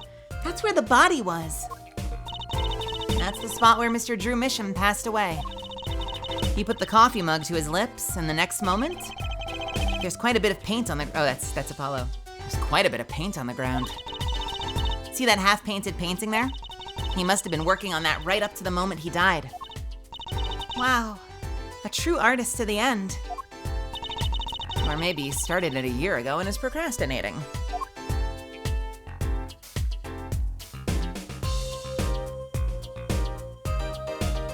A lot of canvases. What is this? I want to know what that is. What's up there?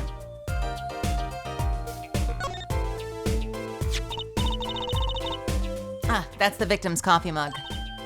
Aha! So the poison was in here. That was a weird emphasis. So the poison was in here. This is my first time seeing a real poisoned mug of coffee.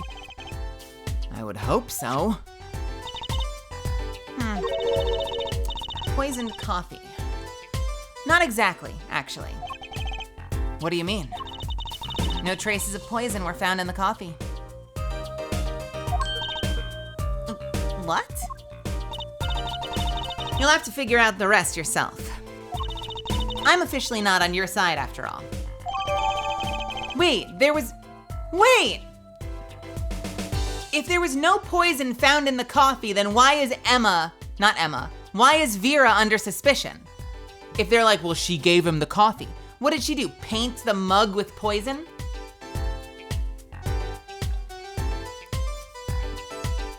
Even then, why didn't it end up in the coffee anyway? Like if it was on his lips from the mug, it would still end up in the coffee. That's so strange. Misham, I assume that's what that says.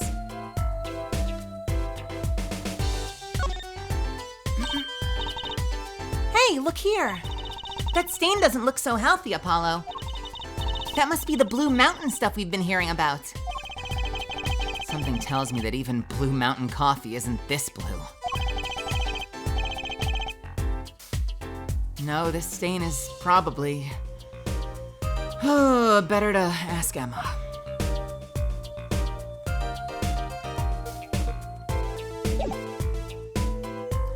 I certainly would rather say Misham than Miss Ham. That is a strange way. I don't know if I want to say Miss Ham for 3 weeks. Misham is so much easier off the tongue. All right, let's see. I imagine this coffee cup was for guests to use. Guests? Did the police already analyze this cup too? Not a trace of poison was found on that cup. So the killer was after Drew Misham alone. Dunham. What is this? Hey, there's a painting hidden back here. Hey, you're right. What if it's an embarrassing one somehow, and he doesn't want anyone to see it? You certainly seem pleased by the possibility. Huh? It's so normal. Wait, it's the same fucking painting! That's hardly something to get mad about. Huh? What is it, Apollo? Well, doesn't this painting look like... Never mind. No, don't never mind! Say it!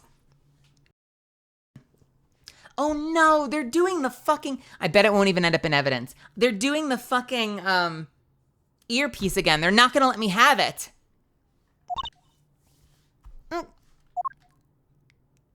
Huh? I'd better get a professional opinion on this. Okay, we did take it. Thank God. Okay, so we've got this one. Which is the same as this one. Kind of, right? Yeah, essentially. Like the color profile is slightly different. Is this like a case of like... This is gonna be like one of those Twitter like traced art scandals. It's the same picture, you just changed the skybox! And you made the thing pink! It's the same fucking painting!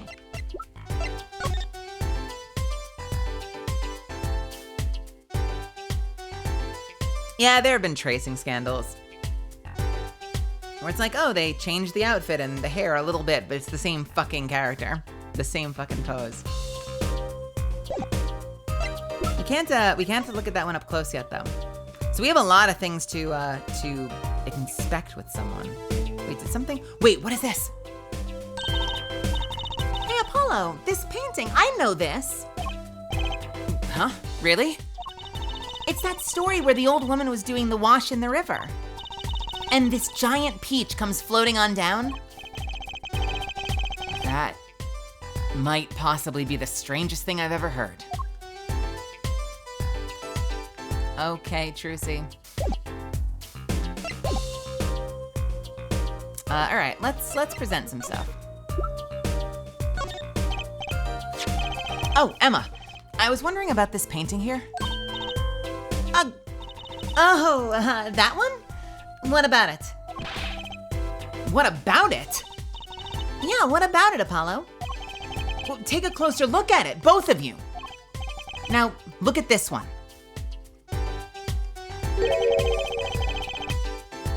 This is the third painting he was working on. Hey, they're the same. Oh, I was hoping you wouldn't find that. You're right, though. Drew Misham was copying this painting. Wow, it's pretty good. Copying a painting? What for? Can we ask about it?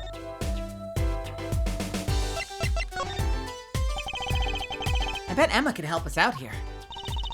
Don't forget, flattery will get you everywhere with her, Apollo. Huh? What are you two whispering about? Well, I was thinking. I mean, what is it we always do when we run into you at a crime scene?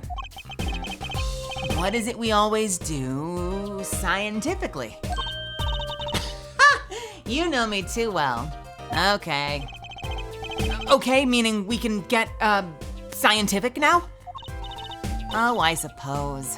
Just this once. Bring me anything you find suspicious and we'll check it out. Okay. Cool. Can we present this one?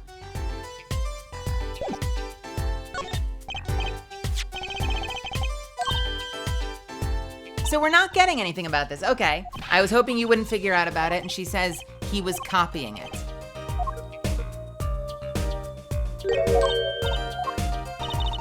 I was hoping you wouldn't find that. You're right, though. Drew Misham was copying this painting. Right, okay, but why? Let's try this. Emma, about this mug. There's a pale blue, residue on the rim. Oh, that. Well, it's just a rumor. But I've heard that there's a kind of coffee called Blue Mountain. I'm pretty sure it isn't actually blue, Emma. Right. Okay, you got me. That's left over from my testing spray. Forensic science! I knew your hobby was behind this somehow, Emma. It's not a hobby. So, what kind of scientific stuff are you up to? This spray, that's what. It turns blue when you It turns blue when it touches poison. Oh, you've got a new one. Cool. This is a new mechanic, I wonder. This spray, that's what. It turns blue when it touches poison. So the poison that killed the victim was on this mug? That's right. See? Wasn't in the coffee. The killer applied it to the rim of the mug itself. Wow. Science is amazing. It certainly is helpful. Maybe Emma would be willing to help us out a bit more. You should try buttering her up, Apollo. They say flattery will get you everywhere. It's certainly worth talking to her a bit more. About poison analysis. I was afraid you were going to ask about that. See, this solution is used to test for atroquinine. Oh, we've heard that. Where have we heard that? That was the poison from the last case, wasn't it? The whole, the moth cocoon that can be turned into a cure for incuritis, they said can also be like alchemied into atroquinine, which is like a deadly poison. I remember that from literally last week. So this is tying into the last case. Which, you know, the finales usually do, but that's kind of cool. This solution is used to test for atroquinine. Atroquinine, the deadly poison found in the autopsy. Uh-oh. I know that spark in her eyes. She's getting excited. Best tread lightly. It's one of the most virulent poisons, but it's absorbed into the body astonishingly slow. It takes at least 15 minutes from the time of ingestion for adverse effects to show. Wait! No! She just told us he fell over 2 seconds after touching his lips to the mug, and that he was immediately violently ill.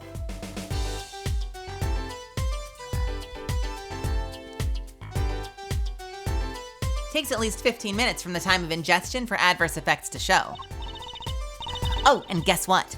Recent research has shown that's fine, really. We don't need to know all the gory details. I think I get it. You just spray this stuff on something you want to test, right? Precisely. You can even find the slightest trace of poison with this. I want to try too, Emma. Pretty please. You don't have to ask twice. I already used it on everything suspicious, of course. Yay! Let's give it a whirl, Apollo. What are you doing? I was just seeing if I got a reaction off of you. How is this for a reaction? Never do that again! I am not poisonous! Tell that to those hapless witnesses on the stand. Let's just get down to the checking for real poisons, shall we? Cool.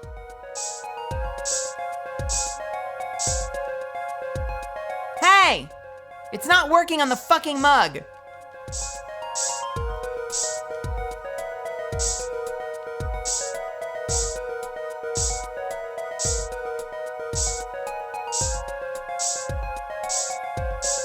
Time to spray everything down like you're using power wash.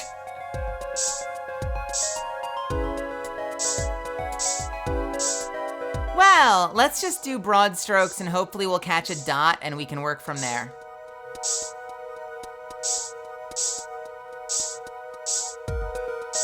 How is there nothing where we know the poison was?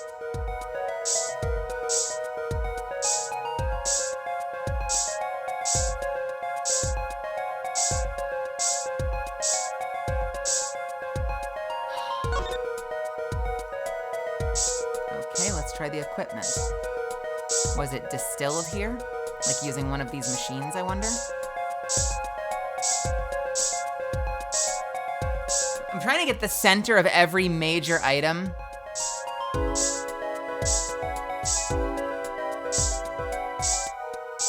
But here's the thing, it should still light up with the mug.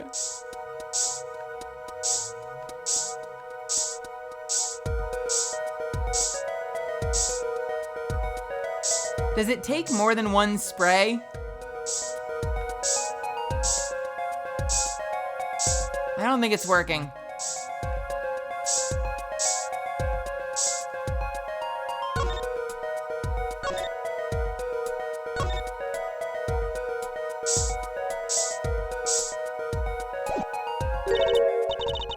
Too bad. No reaction there. I'm sure Emma checked out all the likely spots. Wait a second. What is it, Apollo? Did you spray that little desk over there? I don't think so. The spray probably can't reach that far, you know?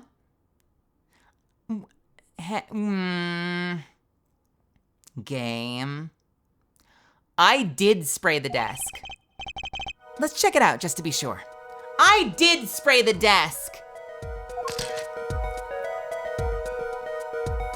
Wait, so was I not spraying anything else in the room when I was spraying the back of the room? Was she just spritzing the air? Fuck you, game. Fuck you. What is the point in spraying? Because by that logic, absolutely nothing I clicked on got sprayed.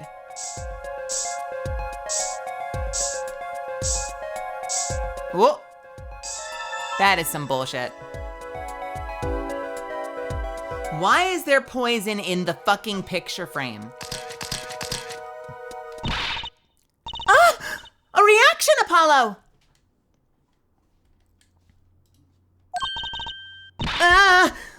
Where? The inside of that cute little frame. Look! Huh.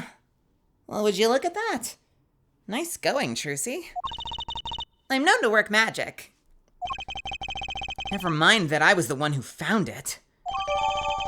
Tiny frame added to the court record. Why would the inside of a frame have poison in it? Let's take a quick look at it.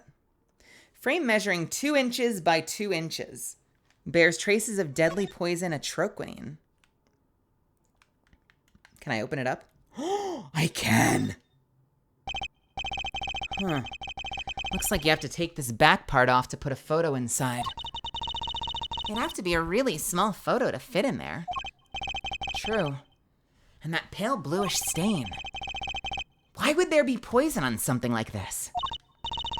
Well, there's one obvious reason. Whoever put poison in the coffee rubbed a bit on here, too. That is not very obvious, Trucy. Okay, we don't get to open it. Fuck! Well, okay, this is what it tells us. There was something in here. Because it's not like it was painted in. It's not like it was rubbed in with a fingerprint, right? It's not a fingerprint. It is a square. So there was something in here. We just don't know what yet. Interesting. Why would the inside of that frame have poison in it? It looks like we found the only other place that was poisoned in any case. Can we present it to her? Emma, I was wondering if you could take a look at this. Nope, she doesn't care. Okay, let's head back to the detention center. October 7th, detention center, visitor's room. Ah, you're here to see Vera Misham? Yes, that's right. She's in the medical office. You're here to see Vera Misham? Yes, that's right. She's in the medical office at the moment. Medical office? Is she okay? She's just laying down. Said she didn't feel so good. I'm sorry, but I can't allow any meetings at the moment. Most annoying client ever. Guess we should come back. She's in the medical office. I wonder why. Wasn't feeling well. I wonder why.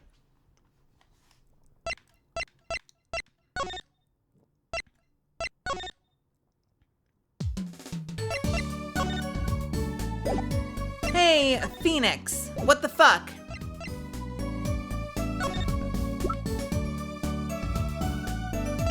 Let's start from the left.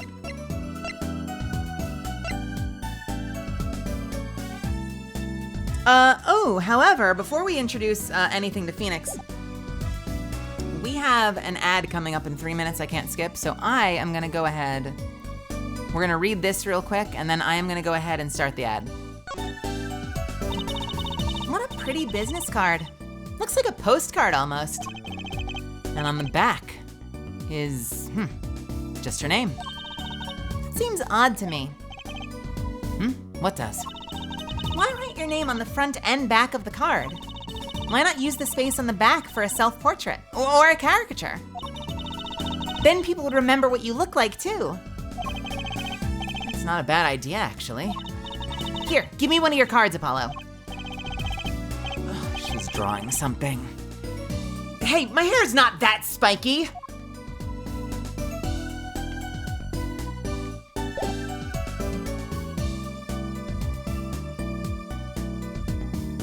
We haven't had an ad start yet. How are you getting ads when... How are you getting ads? Do you close the window and do you come back to like a pre-roll ad? Because I have an ad tracker and it says it's starting in 2 minutes. Unless OBS is wrong. The only thing I can think of is if you're like closing the window and coming back to a pre-roll. Do you close the window? Like, do you leave and come back, like fully close and come back? Because that could do it. Weird. Weird. Weird.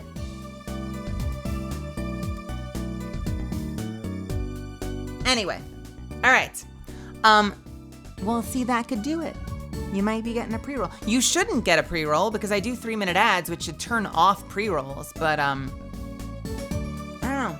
I've noticed sometimes, like, if you click on a stream that has a pre-roll, then, like, no matter where you click after that, it still makes you watch it, which is obnoxious, which is just terrible design, because you probably end up getting ads for channels that shouldn't be giving them to you. I also know sometimes, like, based on, like, if I snooze my ads, it might momentarily turn pre-roll back on, which is stupid to me, but what can you do? All right, so we've got an ad in about a minute. So I'm gonna hit the ad button. We're gonna do 3 minutes. I'm gonna get up and use the restroom. You should do the same. I'll see you back here and we will see if Phoenix has anything to say about any of the evidence so far. Okay, BRB.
that as an opportunity to take a big old bite of my food. That was my whole break. My whole break was just shoving food in my mouth real quick.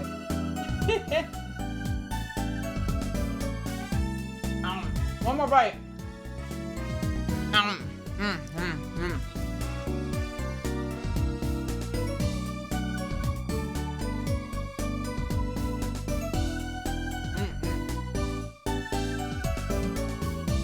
You know, just trying to make my stomach worse. All right, so I don't really have a direction right now. So let's see what Nick has to say about this.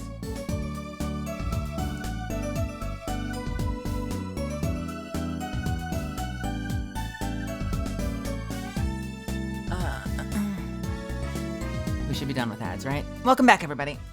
Let us continue. All right. Do you have anything to say about Vera's business card? Probably not. Ah, presenting, are we?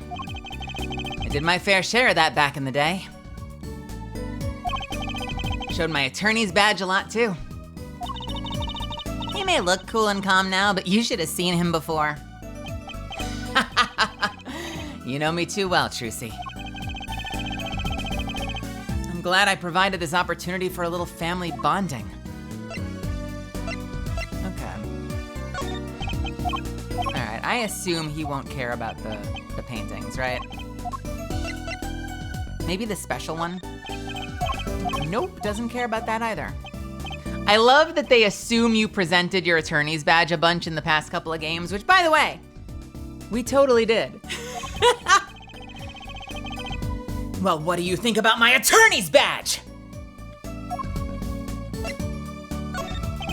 All right, not a whole lot here.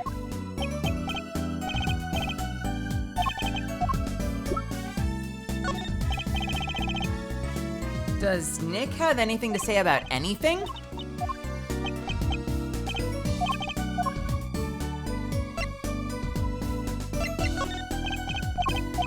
I don't think Nick has anything to say about anything.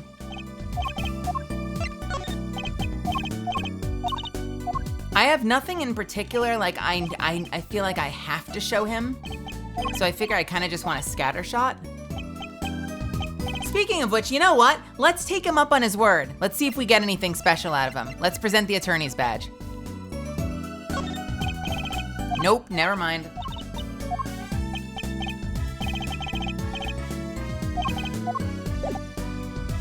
Okay.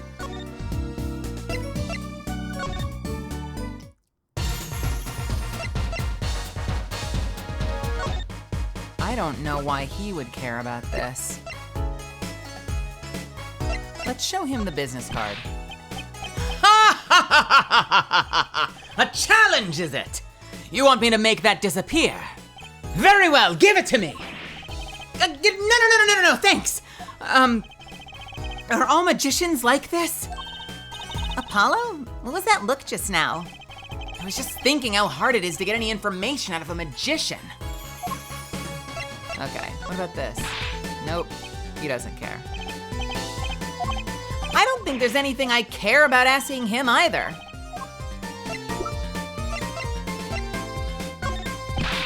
Yeah. That's so weird that they made us leave. I guess they didn't make us leave, but they made it seem like we were done there. And yet, nowhere else we go. Is there anything to really do? Maybe we're not done there. Let's try going back. We could, yeah, you know what? We could try that. Let's try the red letter. Nope.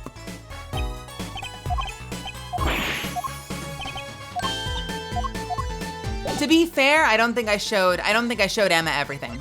I don't think I actually showed Emma everything, so let's go back. Hey, Emma. What do you think about the letter? Emma, about this. Oh, yeah. Why, that's a bright red envelope. sure is jumpy. Someone opened this, didn't they? My lips are sealed. Your lips are sealed? That's a first. You mean you know what's inside this envelope? Sure. I read it after all. You mean you were the one who ripped it open? Ha! Please. I would have steamed it open. But she did sneak a peek at it, apparently.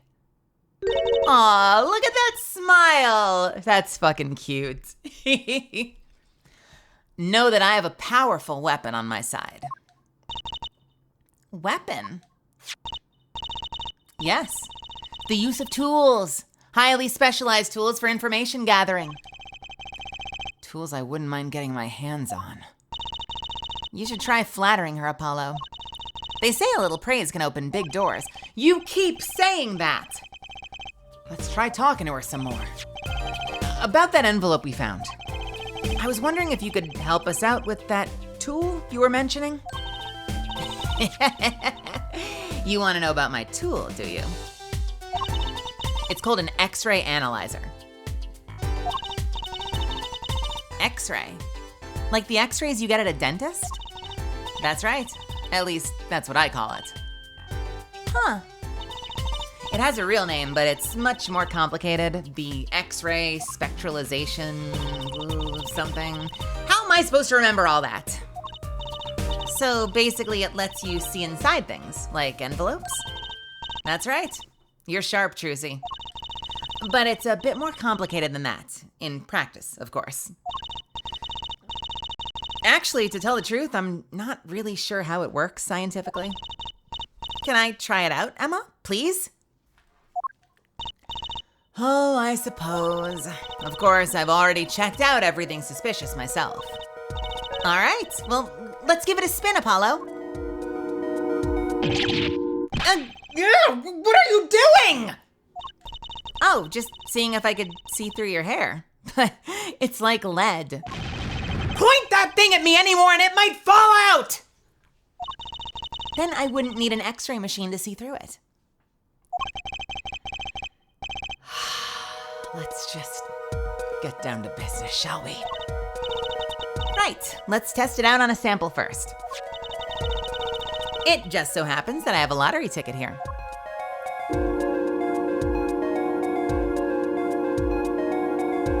I would like to point out that the device looked like a big-ass scanner, so I have no clue how we're using it just on the fly, mobily, in Drew Mission's apartment. You set the sample in the device like so. I don't see anything. Patience! There's no need to get all antsy. Look at the right side of the screen. That's the layer view of the envelope. Layer view? You've got to set the display to the outside of the envelope now. Oh, sorry. You've got it set to display the outside of the envelope now, see? Actually, it's quicker to just have you give it a try. Turn that dial there with RS, RS, RS, and RS in real life for me, would you? I'm not doing this right now. It did that for me. That's right. Just how you choose. Oh, sorry. That's right. Just how you choose what depth you want. That's how you choose what depth you want to scan.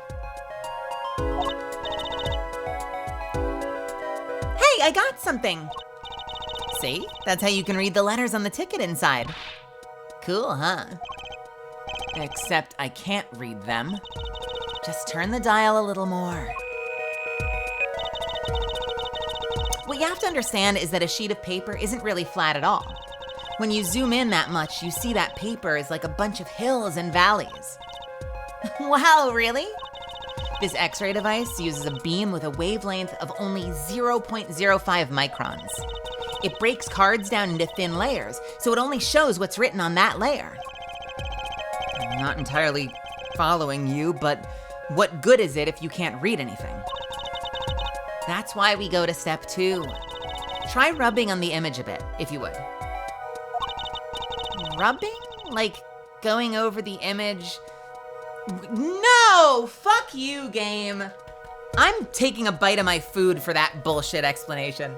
Rubbing? Wait, you mean like going over the image with LS, LS, LS, and LS in real life while holding A? That's actually kind of funny. That's pretty fucking funny. To make it so conversational. Oh yeah, just like when you up, down, left, right, up, up, up, down, left, right, A, B, start, select in real life. Yeah, do it all the time. No problem. Easy.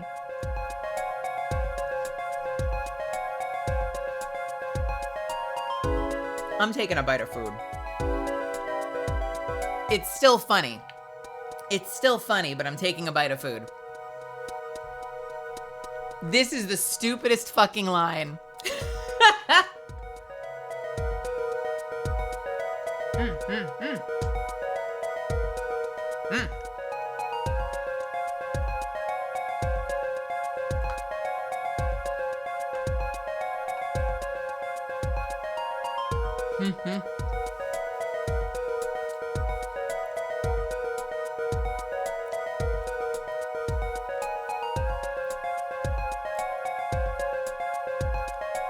Bunny, last time we played, grounded, talked me into clearing the haze, all of the fertilizer or insecticide from the map, and that apparently spread infected stuff all over the map, which was fine, because I can handle an infected ladybug or an infected weevil. But apparently, he unleashed an infected wolf spider that like one-shots you. So, that's cool. Can't wait. I've been getting my ass kicked by that thing the past fucking day.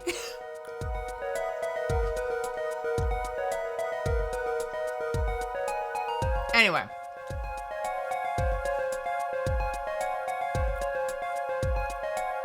Did you know that that was gonna come out? Like, was that a troll, or do you really think we're better without the haze?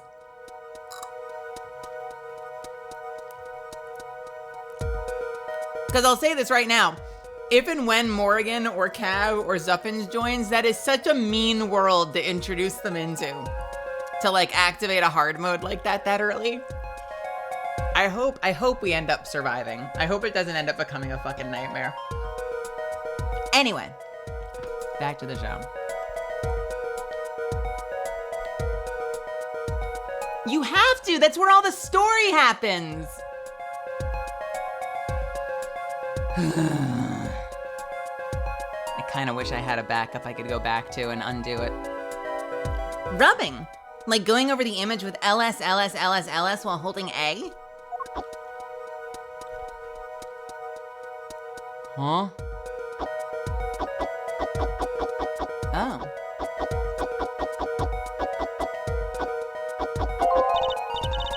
There. That fixes the image on the screen. Now turn the dial again, just a little.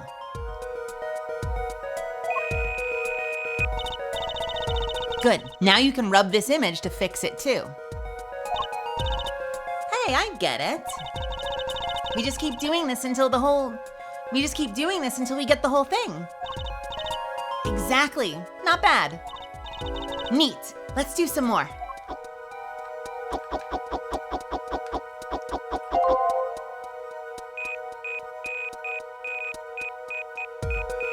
I've done this on mobile. I haven't done this on this before.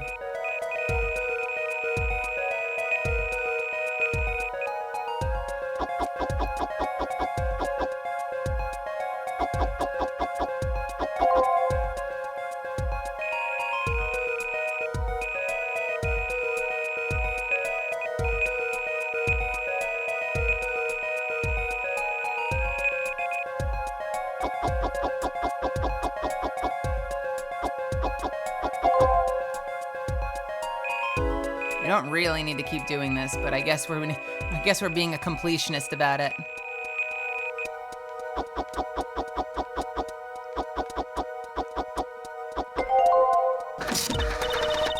Okay, let's print this one out.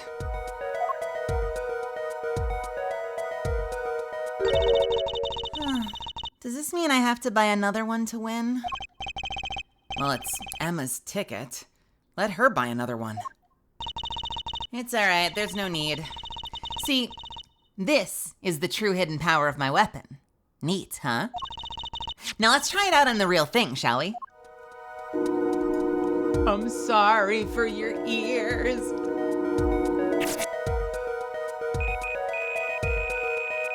It is a lot.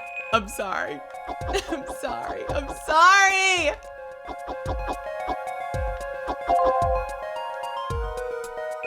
Turn it down a little bit. I'll do it quick.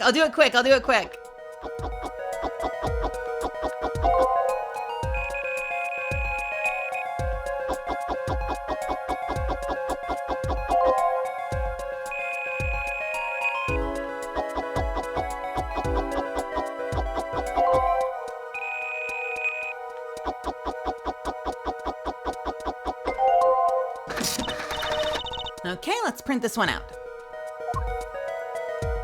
Mr. Drew Misham, I've deposited the $100,000 in the designated account. Please send a receipt once you've confirmed the transfer.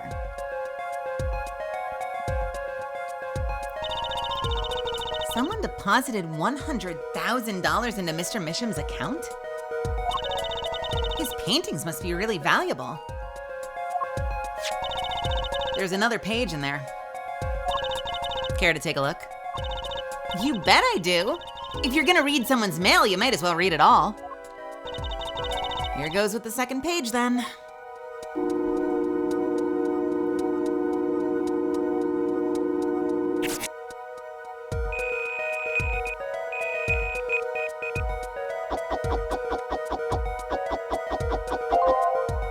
I mean, if you're gonna commit a crime, you may as well do it with, your full chest. Balls out.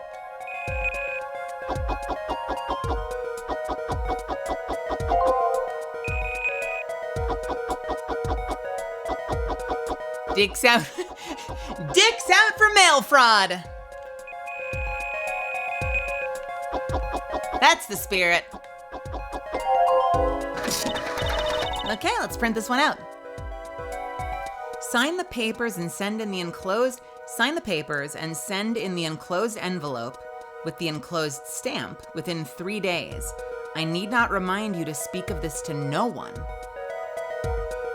Sign the papers and send in the enclosed envelope with the enclosed stamp within 3 days. I need not remind you to speak of this to no one. So it was a letter about a payment for one of his paintings. Why all the secrecy, though? Oh, that's him. So it was a letter about... Wait, was it him? So it was a letter about a payment for one of his paintings. Why all the secrecy, though? And what? Why was this letter the only one here? It's 7 years old, right? Maybe it had some special significance to him. Well, Emma? Well, indeed. She is shifty-eyed. She knows something she's not telling us. Looks like she's keeping mum about it. What is she not telling us? So, Emma, I was wondering, what's the story about this reporter that came in here for a story the night of the crime? Oh, I'm afraid I can't tell you, because he's gonna be a witness tomorrow, I hear. I thought so. I'll never forget that face. But what was his name? Oh, right. Brushel. Brushel. Spark Brushel, freelance journalist. He's after a scoop to sell to the papers. So a reporter comes in. Oh, that's him. So a reporter comes in for an interview with a printer. With a painter, fuck. So a reporter comes in for an interview with a painter. His first interview ever. And that night he's killed. Seems strange to you? Really strange. It does raise a few questions. I'd like to speak with this... Oh, that's Apollo. I keep missing the name. I'd like to speak with this reporter if I could. Well, I hear he's on the beat today, too. He said something about covering a magician. Wait, now I'm doing Trucy. Fuck. I know they sound the same, but I'm trying to... there's similarities. Let me try... One more time. I'd like to speak with this reporter if I could. Well, I hear he's on the beat today, too. He said something about covering a magician. Magician?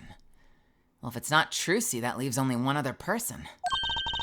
It wasn't Valant Grammarier by any chance. It wasn't Valant Grammarier by any chance, was it? Yeah, something like that. He's got a big show lined up, I hear. So he's out interviewing Valant Grammarier. Looks like I'll be heading out to that Coliseum again sooner than I thought. Here, I'll give you that reporter's card if you want. Brushell's card added to the court record. Interesting. Top dollar information. Oh my god! Wait, he's doing the thing! He's doing exactly what we said that Vera should be doing. No need to put your name on two sides. Why not do a little caricature of presumably yourself? Top dollar for information. That's a fun callback. Freelance journalist Spark Brushell. I am now terrified to meet this person.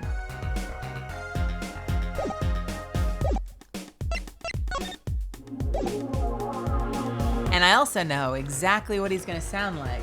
And it's a little bit of a ripoff of a previous character, but it's just gonna work way too well. It's gonna work way too well not to use it. I'm gonna take a quick bite of my food quickly, if that's okay. Quickly. Quickly, quickly, quickly, quickly, quickly. I know exactly what this character is gonna sound like. If you had to pick one previous character whose voice you would slap on this character, whose would you pick? Longtime viewers of the Ace Attorney stream. And if you don't want to commit to a specific character, which case would you pull a character from that you feel like would fit that stupid face?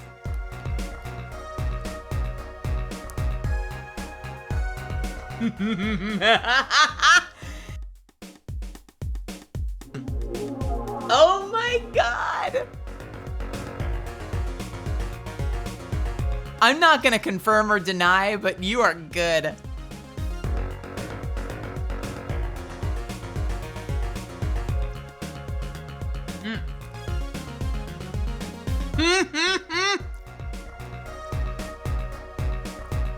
Jeez, you guys are good.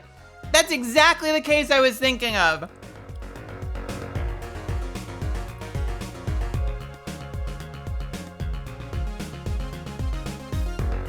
I love that. I love that you picked the circus case. I love so much that you picked the circus case.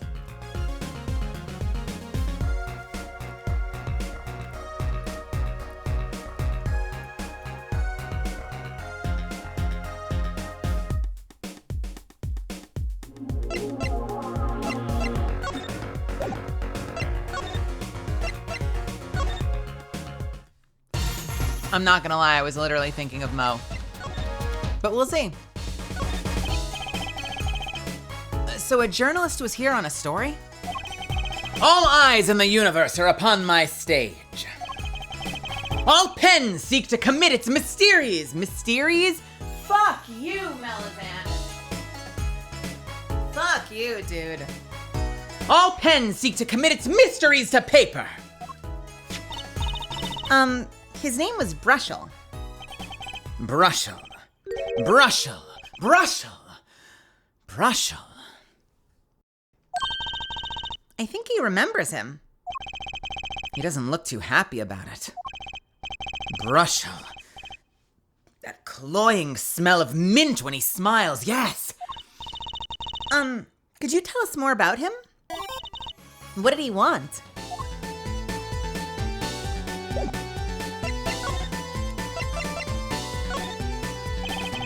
A man by that name called on me just now. Just now? Valant's vision is always toward tomorrow.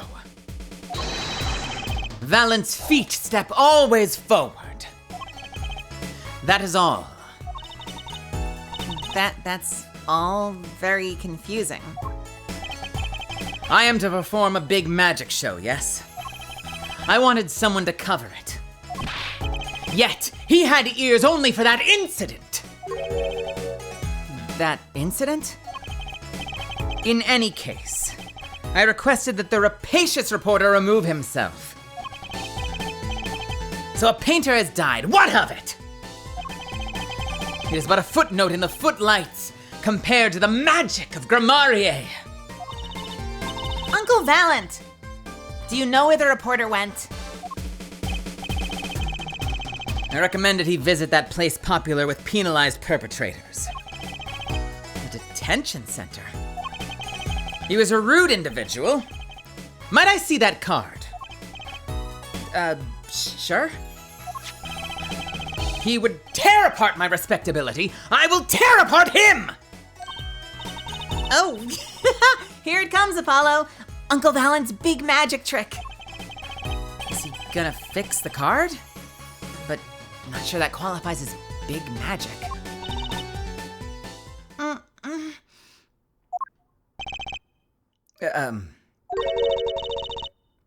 What happened to the big magic?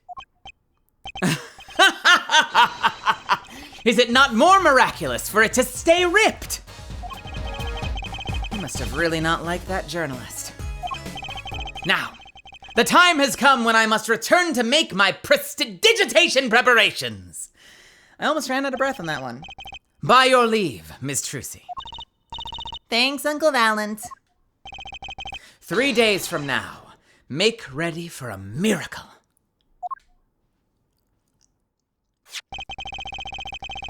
What do you think that journalist was after?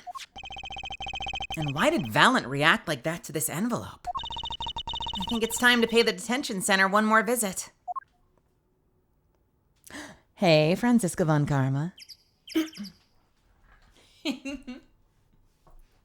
Oh, I hate you, Miles Edgeworth. I hate you, Whip, so much. It's been a long time since I've gotten to do Franziska. Hope you're having a good night. All right, let's find out who this guy's gonna be and how much we're gonna... I love that the game is setting you up to hate him. Like, there are plenty of characters that you start to loathe over the course of the case. Mo was certainly one of them for me. But this case is telling you to hate this person before you've even met them.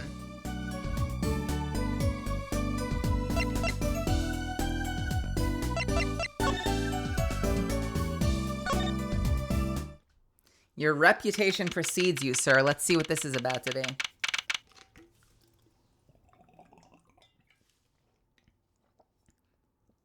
This one's for Dubba.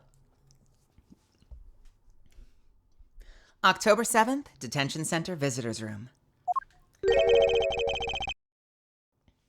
I think I hear what you're saying. We're all doing it for the money. End quote. No, not at all! Looks like someone's already meeting here. Maybe that reporter? Hey there! How you doing? Who might you be?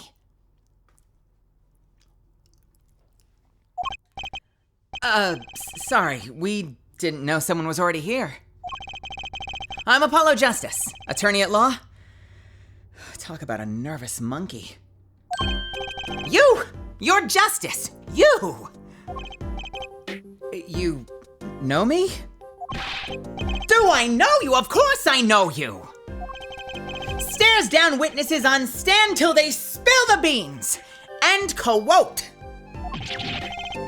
That's not true. What is he writing? Are you a reporter by any chance? Woohoo! You're Trucy! Oh my god, look at that face, dude. Is he about to pinch the nipples? Is this like a pre-nipple pinching motion? Is he threatening a pinching of the nipples? What are his hands doing right now? You're Trucy! Am I famous? Oh yeah! Trucy Wright hates carrying a bag. Puts everything she owns in her panties. End quote. That's so not not true. Just hold on to your breeches there. I'll wrap up this interview in a jiffy. Interview? So, guard, I think I know what's going on here. Guarding rooms is my life. What else could I possibly need? End quote. No! How many times do I have to tell you this? Look, I got work to do. You deal with him. Did you come here to interview the guard? Hoo-wee, what a pickle! Accused wouldn't talk. Had to interview someone or go plumb crazy. End quote. Huh? Oh shit, she's here. I should have guessed. Where are my manners? Name's Brushel, Spark Brushel. I'm not picky. Journalist just closes eyes, writes, end quote. What is that nauseatingly strong mint smell every time he grins? Until you've been interviewed by me, you don't know what thrilling is. Wild romp through crossroads of mayhem, madness, end quote. I can see that. He's writing something again. Well, if he's a reporter, maybe he knows something. I love that his hair is a toothbrush. His mouth is toothpaste. Yeah, his face is covered in toothpaste. Like, why is his face blue, my dude?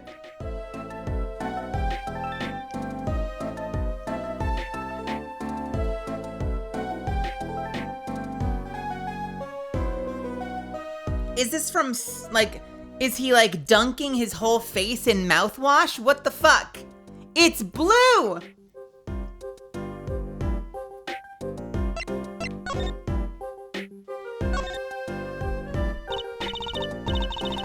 So, Mr. Brushel, you're a journalist? Me? Look, let me state one thing for the record here. Yes? I'm the interviewer. You understand, yeah? I'm the one who asking... Wow, let's try that again. I'm the one asking the questions here, end quote. Okay. For instance, you think a movie director watches movies? Well, I think he probably does. Exactly. I knew you'd understand. Huh?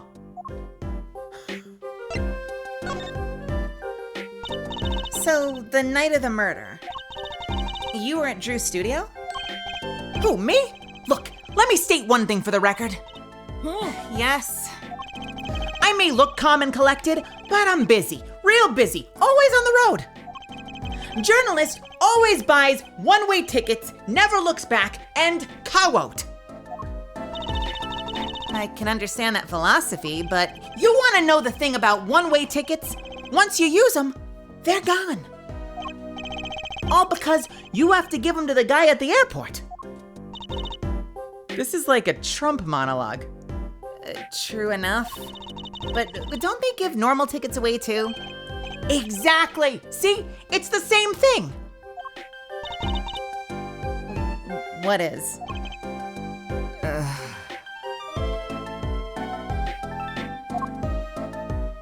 Interview. We're getting nothing from him.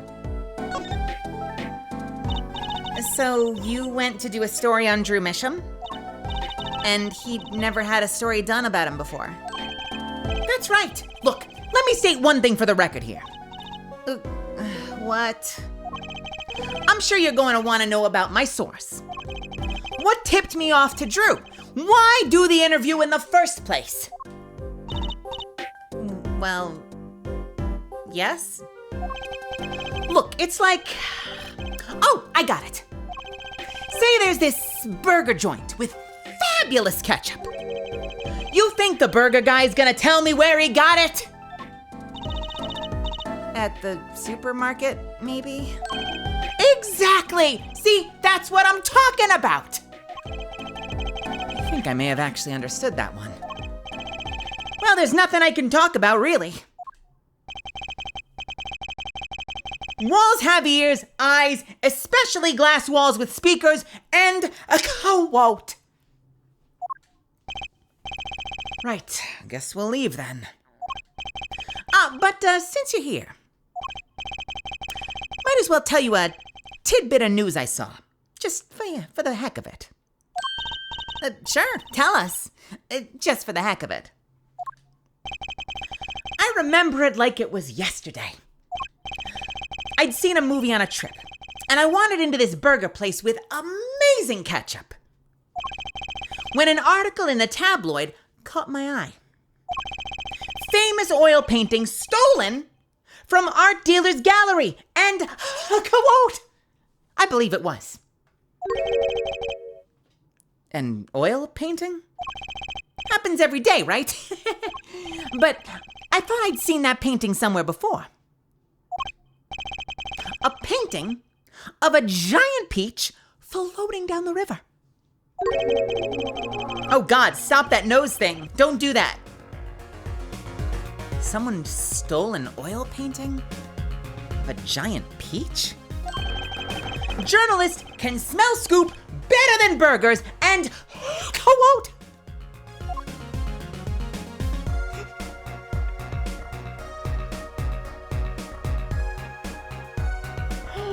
Oh, you know what? I hate this character, but I think I'm going to enjoy performing him. Oh, excuse me. I think I might just have fun voicing this character.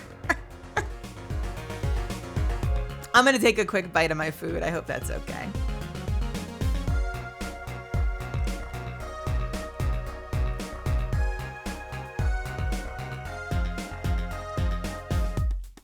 I love his voice for him, but it's still the worst character ever. Yeah, no, I could not wait. I think I remember this being one of the most miserable witness experiences. And that's saying something, because the dude in the French restaurant one was fucking terrible.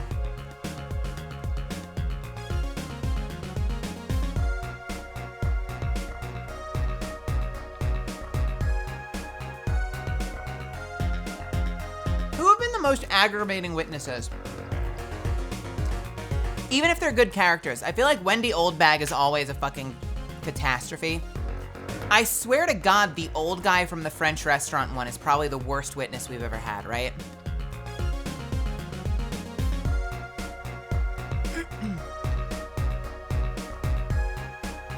And Mo? Mo, you mean? Or the ventriloquist? Walkie? Yeah, but we didn't really need to like, Walkie never needed to testify. I'm thinking of I'm trying to remember which witnesses were truly just fucking get out of here. I'm livid, cannot wait for this fucking cross-examination to be over, and it just won't end. And the one I keep coming back to is the old guy from the French restaurant. Because that's the guy that was lying forever. Forever! Because he was so desperate to be useful. Wendy's combative, and she's tough to start with. But he was so desperate to be useful, he was just endlessly lying. Yeah, Lemurar is frustrating too. That whole case was frustrating though.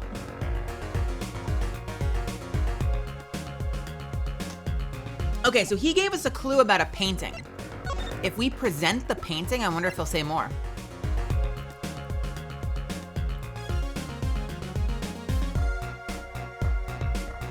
No, that's true. That's true. Mo was probably the only person completely not at fault for anything. All right, let me go on the record here. Yes? I know what you're gonna say. Brushel, take this, write brilliant column, and quote. I don't think so. Look, buddy, I write brilliant columns about one thing, and that's food. Try to understand. What could he possibly be writing? He didn't listen to a word I said. Okay, what about this one?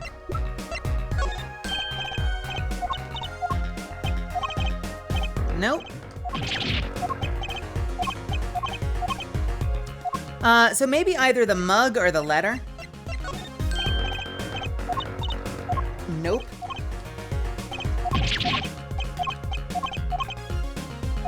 We don't have food, do we? No.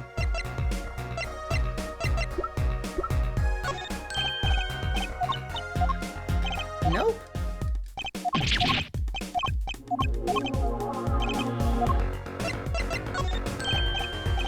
All right, I guess there's really nothing for us to show him.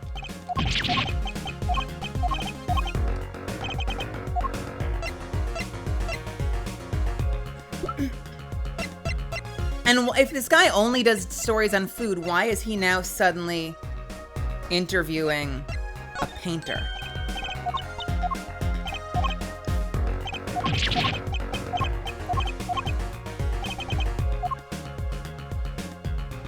Okay, so he doesn't care about the painting, but he did tell us that there was a stolen painting and that's what inspired him. So maybe if we go back to the studio, we can investigate the paintings with Emma. Let's see. This is promising. October 7th, Drew Studio. Well, how'd it go? Find anything out? Actually, there was one thing I wanted to check with you. Look, what's with that scary face you're making? And what's with the I know something I'm not telling face you've got going on, Emma?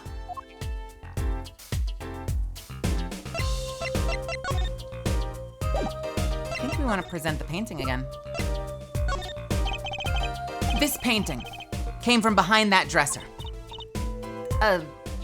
Yes, so? It was stolen, no?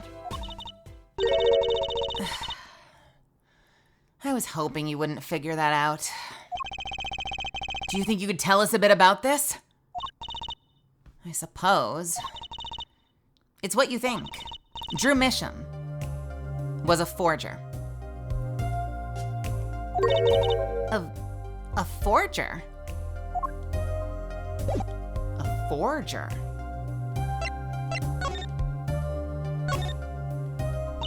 So, what exactly is a forger? Well, basically, it's someone who makes forgeries. Fakes. Fakes, in other words. Fakes. Copies of an original. Exact copies. So precise, you can't tell them apart. Well, why not just photocopy them? The big problem with forgeries is that people try to sell them as the real article. It's a crime, of course. So Drew Misham was a criminal? I'm afraid so. He received money to create elaborate forgeries, to supplement his work in illustration, I guess. I see. Actually, that's why I brought this here in the first place. What do you mean? When you're trying to determine if a painting is a forgery, the rough sketch underneath can be a valuable clue. So the rough sketch is like practice for the real thing. Like doing a magic trick in front of a mirror before you go on stage.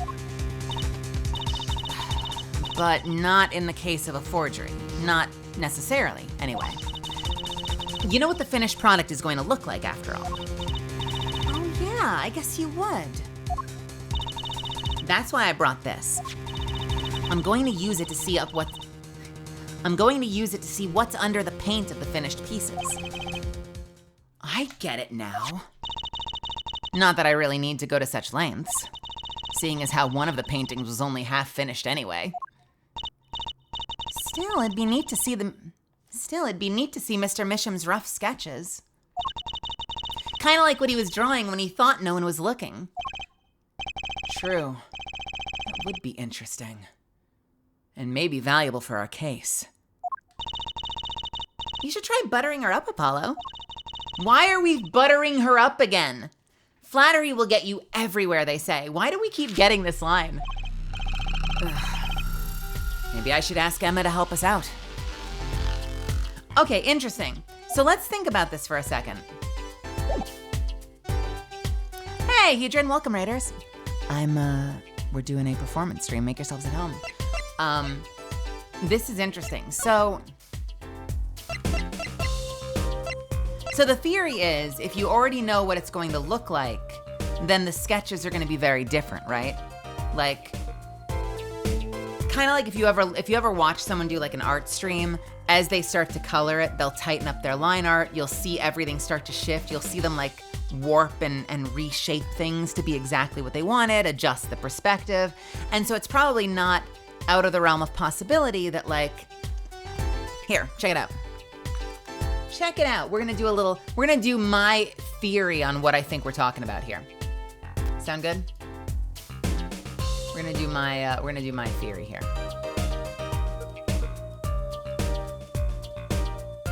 If it will let me. All right, check it out.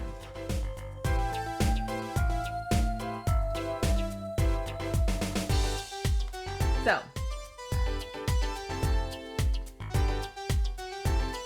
let's say you've got a painting, right? And we'll just use anything for this purpose. Let's use, what do we want to use? Let's use the comic from yesterday. Is that this one? Yeah, we'll use the comic from yesterday. No, don't say, okay. Fine, whatever. We'll use this. So let's use this. Let's use this from yesterday. So let's say that you've got this painting, right? You've got this painting, and you are, yeah. And let's say you're looking underneath it and you want to find the sketch, okay? So if you were doing this normally, you might have, and I'm not a visual artist, so bear with me, but you would probably have like, you know, rough, how do I want to do this, black or white? Yeah, you'd probably have like rough shapes with like perspective lines, you know, and you'd probably have like some basic sort of like architecture of the line. You'd kind of know like exactly what it was gonna, you wouldn't know exactly what it was gonna look like, but you'd have that. Maybe you'd have like some preliminary hair, like the basic shapes, but like you'd have sort of a rough outline of what it's going to be. You know, like maybe you start to like, and then of course it refines from there, right? So it'd almost be like looking at a skeleton, right? And similarly, yeah, we can do the booba. You know, you'd probably have like some sort of generalized, you know, I can't do this, but like some generalized shapes, but they're not perfect because you don't quite know how it's gonna be, right?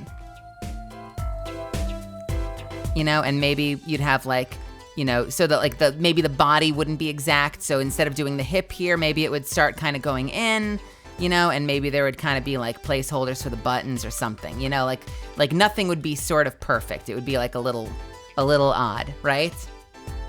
You know, and maybe you'd have like a rough outline of this, but it wouldn't be perfect because that's what gets revised as you're painting it. If it's a forgery, I would be willing to bet that what you see under it is gonna look a lot more like a sketch because they're essentially sketching. So it'll probably look a lot more like trying to nail down exactly what it's supposed to look like. And maybe it's still missing like the finer details, but it's gonna look pretty fucking spot on to what the final product is gonna look like. So that's why I bet they wanna scan it. Do they do this in real life? I don't know. This could be totally made up, it could be real, but that's my theory is what she's talking about. That's why they want to scan to look to see if they're getting something that looks like a trace or if they're getting something that looks, you know, like what you'd expect from an artist. Does that make sense? That's what I think is going on here. Because their whole point was like, well, you know, if they already know what the outcome's gonna be versus hashing it out as they go, yeah, the sketch underneath is gonna look totally different. And we already know the sketch underneath looks seriously different. It almost looks like a completely different image altogether, but let's find out, shall we? Let's do this one first. I kind of wanted to see the rough sketch under this painting. And I was wondering if your tool there might do the trick? Oh, fine.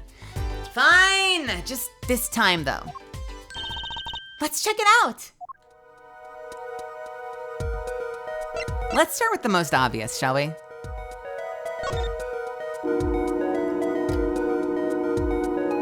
I'm thinking that the painting is mirrored. Let's find out. I'm excited to find out now. Whoa. Mirrored. What would mirrored mean? What would mirroring do? I wonder, would that mean like if they painted, like maybe if they painted over, did something with the original? Like put a sheet of film over it, painted over it, and then pressed it into a canvas to then touch it up? Something like that would make a mirrored image, right? I wonder.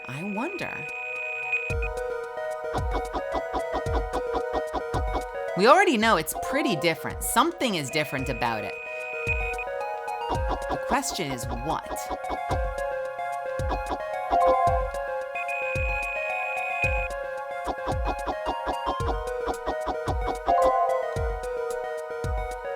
the fuck is that?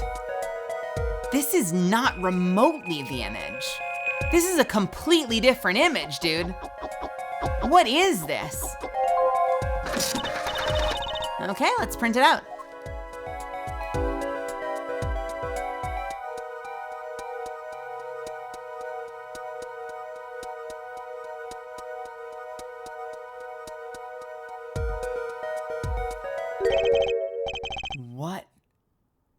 What the heck? Wow, he really blows.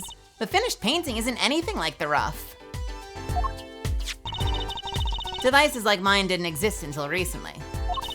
He probably thought he could draw any sort of thing he wanted to for the rough. What do you mean? Well, in the past, you could only analyze the composition of a rough sketch. Composition? In other words, the traces of charcoal between paint and canvas. So you could tell if there had been a rough sketch, but not what it looked like. Oh, I think I follow you. So in essence, it wouldn't matter what was underneath the finished painting. Some pros would actually paint out a rough sketch and some pros would actually paint out a rough sketch entirely, then do a completely new painting on top of that. So Mr. Mitchum was drawing whatever he wanted before painting over them? Possibly. Is there a problem with that? Not particularly, but something about that sketch itself is kind of odd. What do we think it means, Misfits?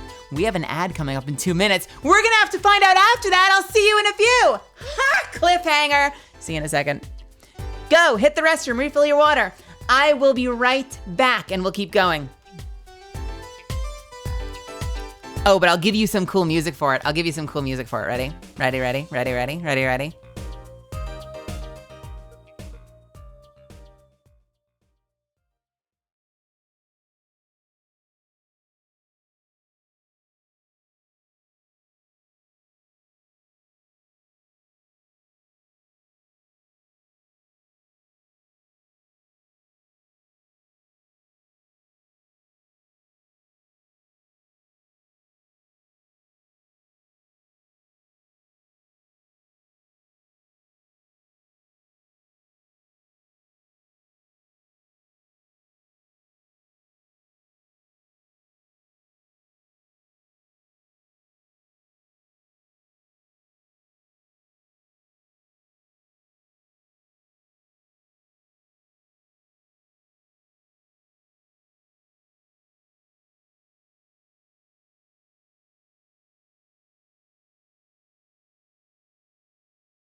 All right. Let's do this thing.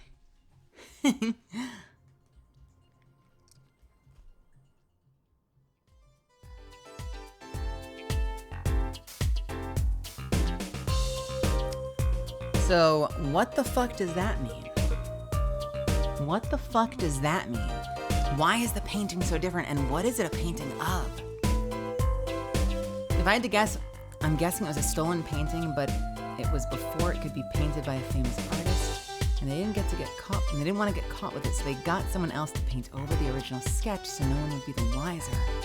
And then when the heat cooled down, they stripped the paint off and boom, instant fortune, because they have an original sketch from a famous... That's such a cool concept. I don't know if that's what's happening here, but that is such a cool concept for like... I want to watch that movie. Anyway, shall we continue? Not particularly. Something about the sketch itself is kind of... odd. You're awfully silent all of a sudden, Apollo. You think we could check out one of the other paintings? Well, sure. You like this detection stuff, don't you?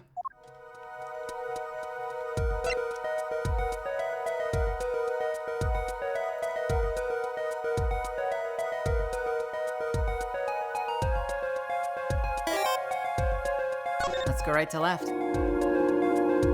Hey, thanks so much for the follow.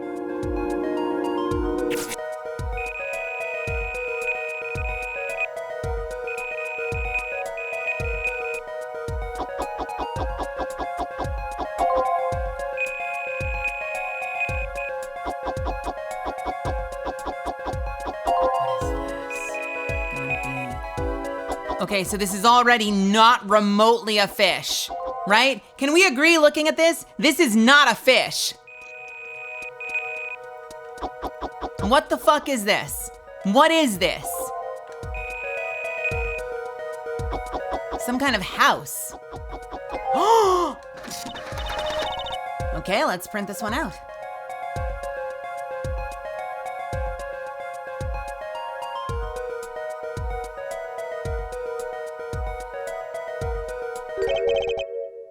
This one too. What's wrong, Apollo? You look so serious all of a sudden. Do you think I could just look at the last of these? Fine by me. Knock yourself out.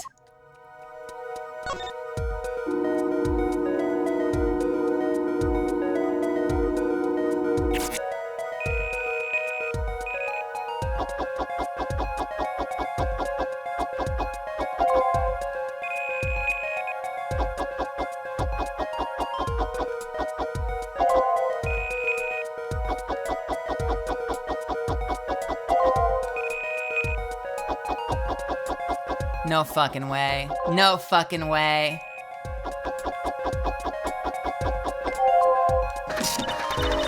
Okay, let's print this one out.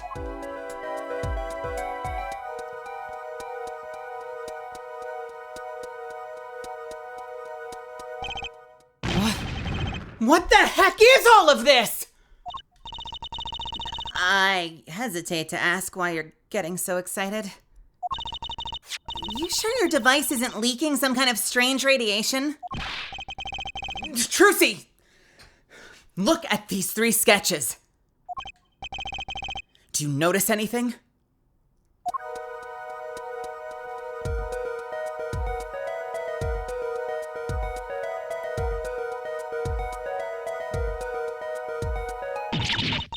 Ah! There! Now you're both white as sheets. What is going on? These sketches are the 3 cases I've worked on. What? The murder in the poker room at the Borscht Bowl Club. The dead man pulling the noodle stand. And then the events that transpired during the Gaviners concert. What could it mean? How could he have drawn those things? And why? That's what I want to know! Wait, is Drew Misham your father?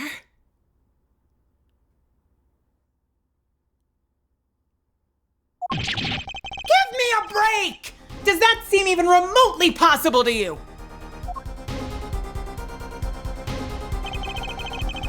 I've never even heard of any Drew Misham before. I hadn't even seen a picture of him. There were my cases, drawn on his canvas. Every single one of them. It couldn't have been a coincidence. Just who was this Drew Misham? And what did he have to do with me? How's that for the start of the case, Misfits? How is that for the start of a case? Dang! What a fucking opener. Moldy Lamaine, what you got for me? I saw those bits. Yeah, so this case is about to go fucking bonkers. Can you tell a spoiler? Read the pinned comment. Absolutely not.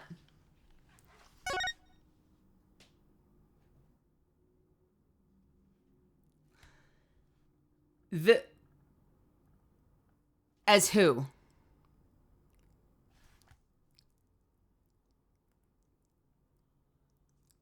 Oh, Jesus Christ.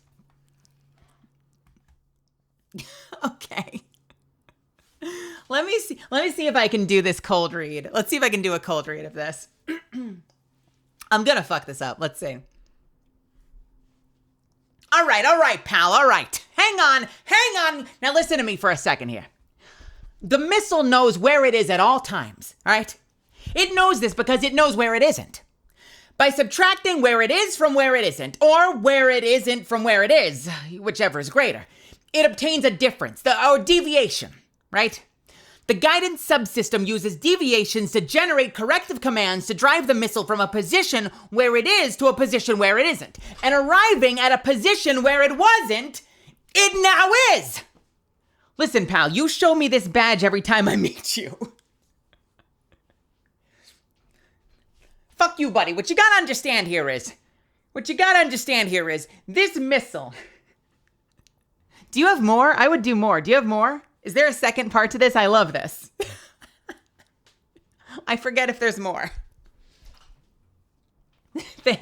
Yes, 1 second. Yeah, give me one more. Give me the rest. Give me the rest. Or at least the second half, the second part.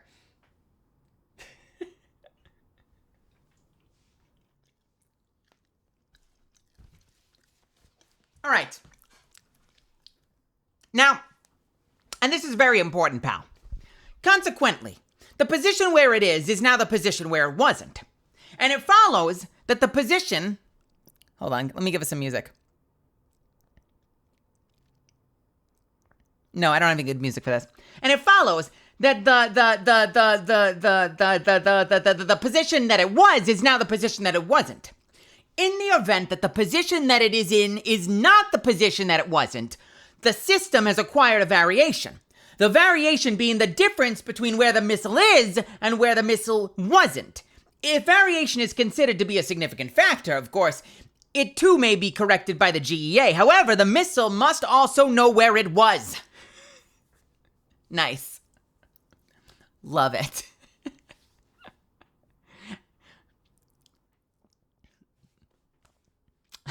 Thank you for that, Moldy.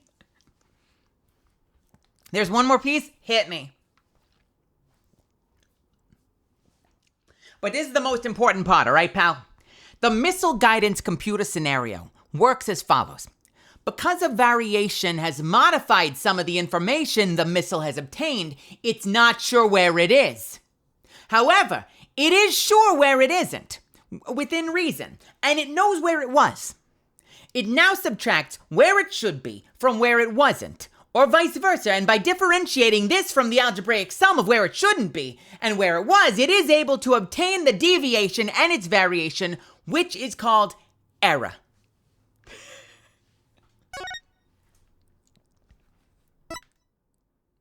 Nicely done. Thank you for that. I love it.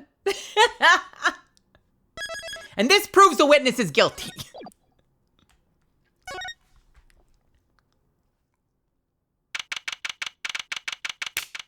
And on that note, I'm going to put a whole bunch of time on the clock. I know we just did one, but we always do it at the continue. So I'm going to hit the add button one more time. That's what happens when we do this. I'm stepping away too.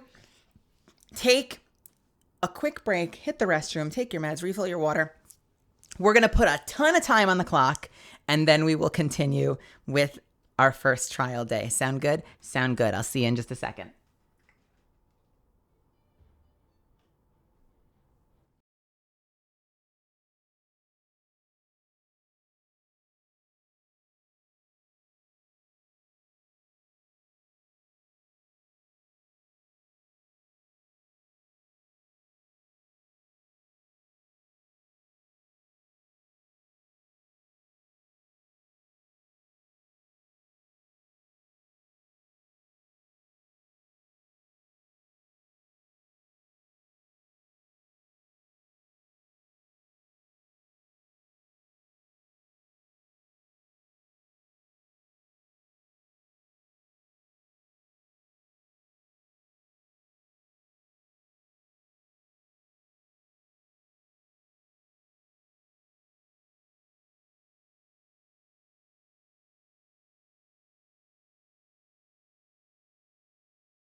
I don't actually need a break. We're just going to hang. We can hang in the meantime. More like missiles frying my fucking brain. No ads. Good. Nice. So, I think there are 3 parts to this. I think there are 3 really straightforward parts to this case. So this will probably be our last section. However long the trial day takes. Usually we do like an investigation and a trial day, and I want to say this has 3 parts. We'll see.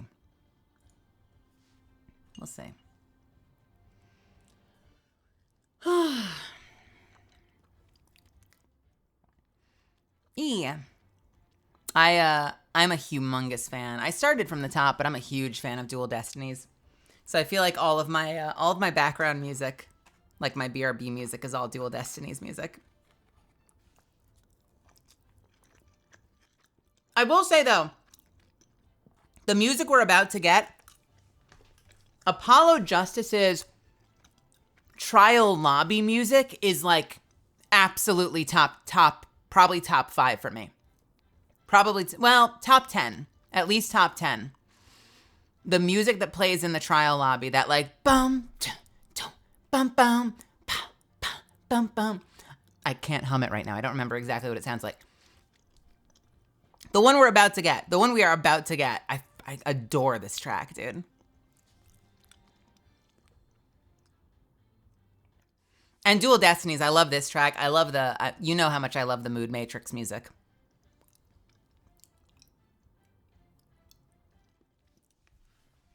Dual Destinies has some wild cases. I've been waiting for the next game for a long time. I'm so excited to do that.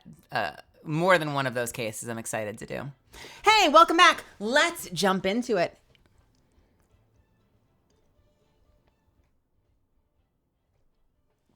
Here we go. October 8th, 9:48 a.m. District Court, Defendant Lobby, number 6. This track I love. Good morning!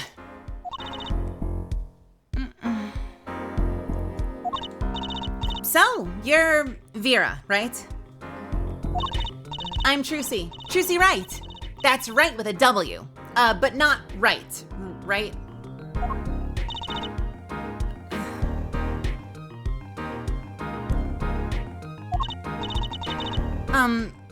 We're on your side.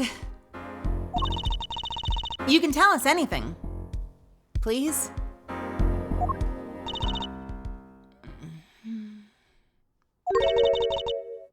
Good morning. She speaks. Huh, not bad, not bad. But I think you'd do better with a little smile, you know? You're so pretty. You need to sell yourself, you know? Trucy, let's take it easy for starters.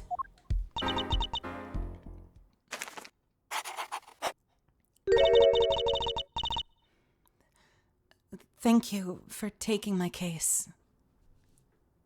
Oh. Oh, that's so cute. Look at that. She even put her signature on it. She draws a basic fucking smiley face and autographs it. Thank you for taking my case. Okay. Well, that's a start, I guess.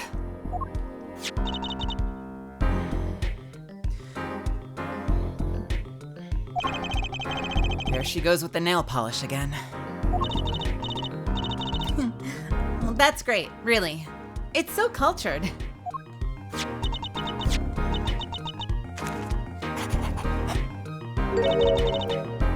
Wanna try? Oh, really?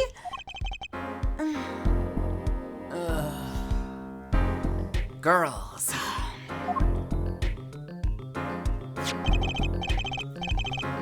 The victim, Drew Misham.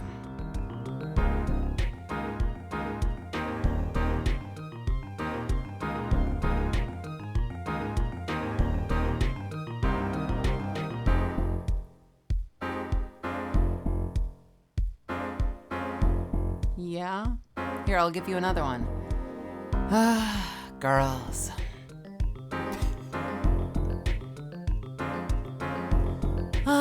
Girls. The victim, Drew Misham, was a forger.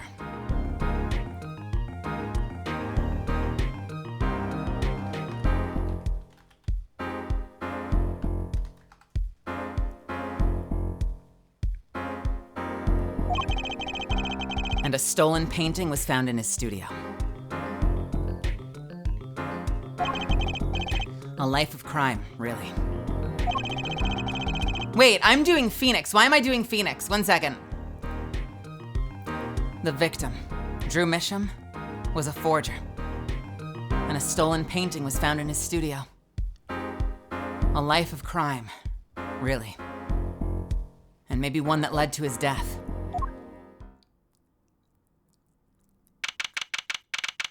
October 8th, 10 a.m., District Court, courtroom number 3. As far as we know, he forged paintings. We will now,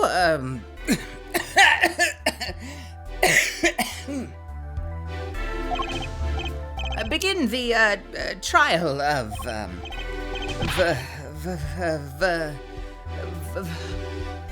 Vera Mitchum.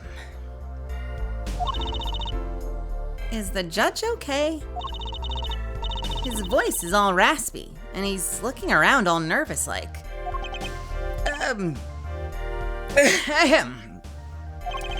The repercussions of today's trial will most likely be felt for a long time, and may indeed alter our legal system forever. Today's a test of the juror system, the jurist system, and the first step towards a new order in our courts. Daddy's secret mission. The jurists will function like a jury. It is hoped their inclusion will help the courts to better reflect the people's will. Why aren't there any jurists in the courtroom? 3 closed-circuit cameras watch this courtroom at all times. The jurists have access to everything that transpires. Jurists! Judge well and judge cool. Now see here, Prosecutor Gavin. I was gonna say that. My apologies, Air Judge. Jurists, today, judge today's trial coolly, if you would be so kind. The jurists are unbound by the letter of the law. They don't affect the trial with evidence, but by their feelings. And we're about to find out just what effect they're going to have. Very well. Prosecutor Gavin, the details of the case, if you would. The victim was the painter, Drew Mission. He was killed in his own studio. His coffee was poisoned. By whom, you ask? By none other than the defendant, Vera Mission. Objection! There wasn't any poison in the coffee. Tongue. Someone's been doing their homework. Indeed, poison was not present in the coffee, but on the mug itself. The mug? Residue was found on the rim, I see. The autopsy report describes the manner of our victim's death. The courtroom accepts this as evidence. Death by atroquinine poisoning. Again, from the last case, it's derived from the cocoon from Virginia. Estimated time of death, 9 to 9:30 p.m. A night interview. Interesting. According to this report, the victim's death was caused by atroquinine poisoning. A chemical compound that does not occur naturally. Lethal dosage is a mere 0.002 milligrams. A touch of atroquinine in the body is the touch of the Reaper's scythe. Very well, Prosecutor Gavin. Well, you pray present your witness. I have for you today a simple man for a simple case. A man who witnessed the murder in its entirety. That journalist, no doubt. Oh boy, I'm so excited. I'm so excited for this fucking guy. Hang on a second. I'm just putting on lip balm.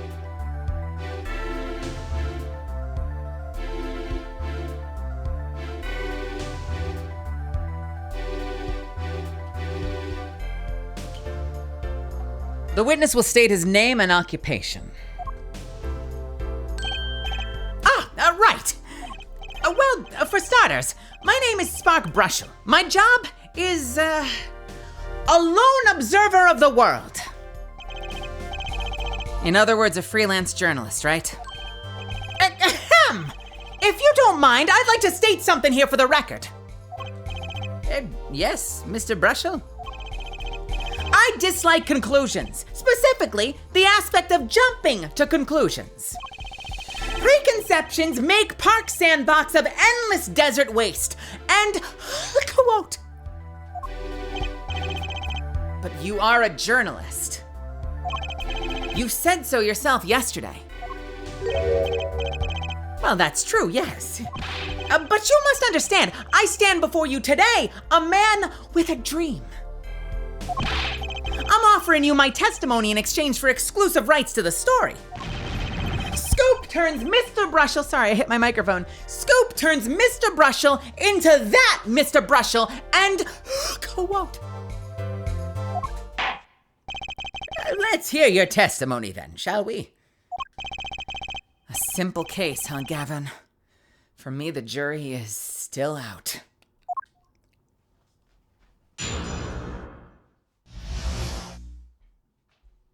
The journalist's story. I visited the studio around 9 o'clock that night to do the interview. The first outsider to enter the atelier, journalistic history made, and quote. His daughter brought his coffee right before we started. And you know what happened next? Star falls, end quote. No one else entered the room. The room. Let's try that again. No one else entered the room besides her the whole time. I fucking love this voicemail. Stop making me like this character. Good, that's my job, is to make you like all the characters. That does sound like a simple case. Unless you were the one who poisoned him. What are you saying? Judge! Need I remind you, the cameras are rolling today. I felt the need to be a bit, dramatic. You didn't do it, did you? Me do a thing like that? Come on! That's like a newsmaker making the news and quote! Or even a contemporary witch hunt and quote! I know! Wild accusations, rock courtroom, and quote!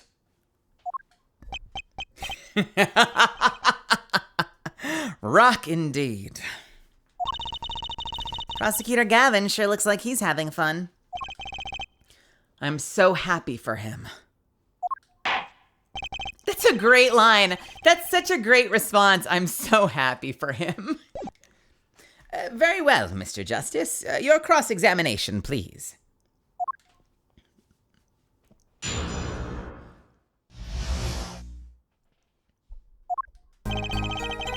I visited the studio around 9 o'clock that night to do the interview. Hold it! 9 o'clock at night? Isn't that a little late for an interview? If the great painter Drew Misham says come at 9 o'clock, believe you me, I go at 9 o'clock. The first, as it turned out, last interview with such a prolific painter. Right. Can you tell us what it was like when you arrived? The first outsider to enter the atelier, journalistic history made, and... Let's go back. Hold it! You were the first reporter ever to interview Drew. Wow, let's try that again. You were the first reporter ever in Drew's studio? Posterity will look back on that night as a turning point in journalistic history. A basically insignificant step for all mankind. But a giant step for that Brushel guy. And quote. If no one on the outside ever had access to the studio, then it would serve to reason that the deed was done by an insider. By which he means Vera did it. So how did this epoch-making interview go? His daughter brought us coffee right after we started. I can English, trust me. His daughter brought us coffee right after we started. Hold it! Would you mind being a little more specific? Ooh-wee, let me tell you, I enjoy a cuppa. In fact, it all began when I was in 3rd grade. No, wait, 4th grade. That is not what I meant. I believe I know what Air 4 Head is driving at. This coffee the victim was served. Did anyone other than the defendant touch it? Right. That is what I was gonna say, really. Well, now, if you've got a question to ask, you best straight up ask it. That's what I tell all new recruits several times if necessary. Let me try that line again.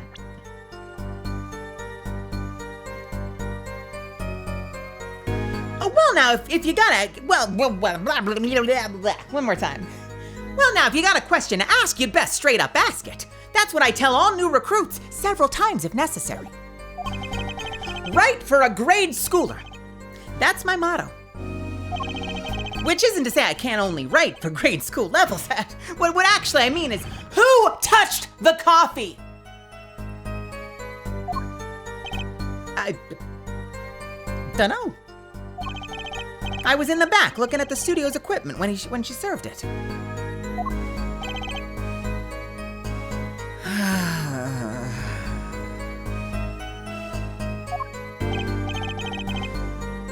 And what happened next? you know what happened next. Star falls, end quote. Hold it! What's this about a star falling? Star falls, huh? It's like an old telegram. Send money. Over. Zowie! You don't know. That's like a journalism code word. An important personage passes away. A star falls, get it? But there's no gravity in space, is there? I wouldn't think stars could fall, really. Does this matter? Oh boy, this is good stuff. Good stuff. How about star breaks? Nah, lacks punch. Oh, I know. Star dies. Oh, nah, lacks imagination. Of course, you could go with Drew dies. Yeah, straight to the point. I like it. I think we need to hear something a little more substantial. The moment of death, Brushel's coffee, the star's coffee. Let's ask about the moment of death. About when Mr. Mitchum passed away. Oh boy, what a scene that was. He puts his coffee mug down with a crash, right? Yes, and then? Then the cold finger of death touches his spine. Life's flame sputters and falls and fails. So cold that touch, he could do naught but tremble uncontrollably. Actually, life's flame's a little tired. Life's river froze over. Yeah, that's a go. I could do that. I think he's starting his article already. Could you describe that a little more simply? Well, as you can imagine, I was pretty surprised. He hit the floor, as they say. Artistic seizure is final performance. And quote. Atroquinine paralyzes the central nervous system. The body arches back like a bow. The limbs tremble. That's quite enough of that. Some of us want to be able to sleep tonight. Oh yeah? Well, I want details. Lots of juicy details. For you, I'm sorry, let me try that again. for that you can listen to our last year's hit single, Atroquinine, My Love by the Governors. Available at all major music outlets. The point here is that the victim died of atroquinine poisoning. Well, Mr. Justice, how did you find that testimony? Hey, lady.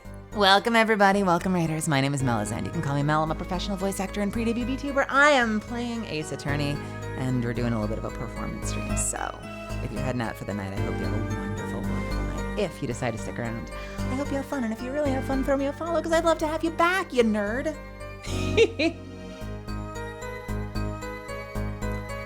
Let's see.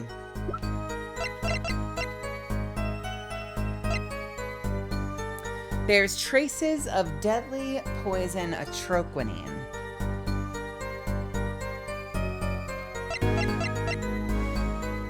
Estimated time of death 9 to 9:30. So here's the problem. I think that is a big issue, but I can't prove it. Oh no, the point here is that the victim died of atroquinine poisoning. No, we know that happened.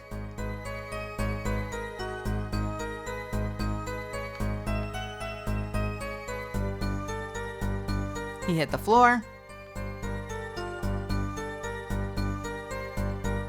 So the only challenge is that we know that atroquinine poisoning takes a long time to kick in. And the going story is still that he took a sip and immediately fell over. And so they assume that it was poison on the glass, but if the poison, or on the mug, but if the poison was on the mug, there's no way it would immediately hit him. He was clearly poisoned before he took a sip. So clearly it wasn't poison coming off the mug and onto his lips. It was poison from his lips going onto the mug.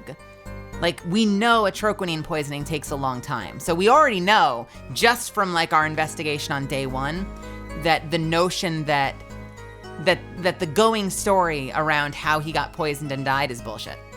So I have an issue with that. I just don't think I have evidence. Yes, we do. Yes, we do. Slow acting deadly poison. Let's try it. Let's try it. I'm gonna say it first though.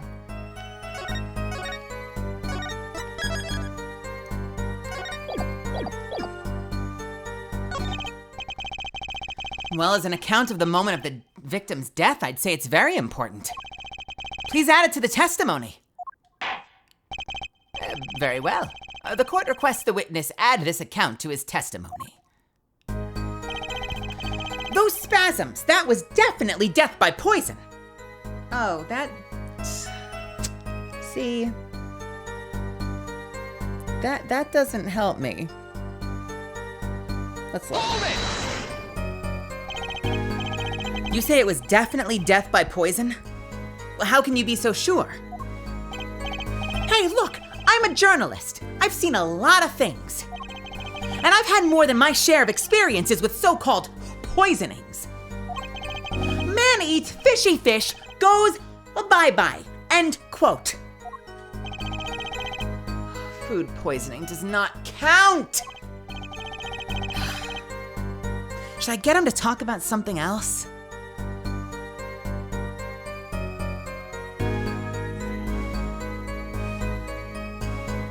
I mean...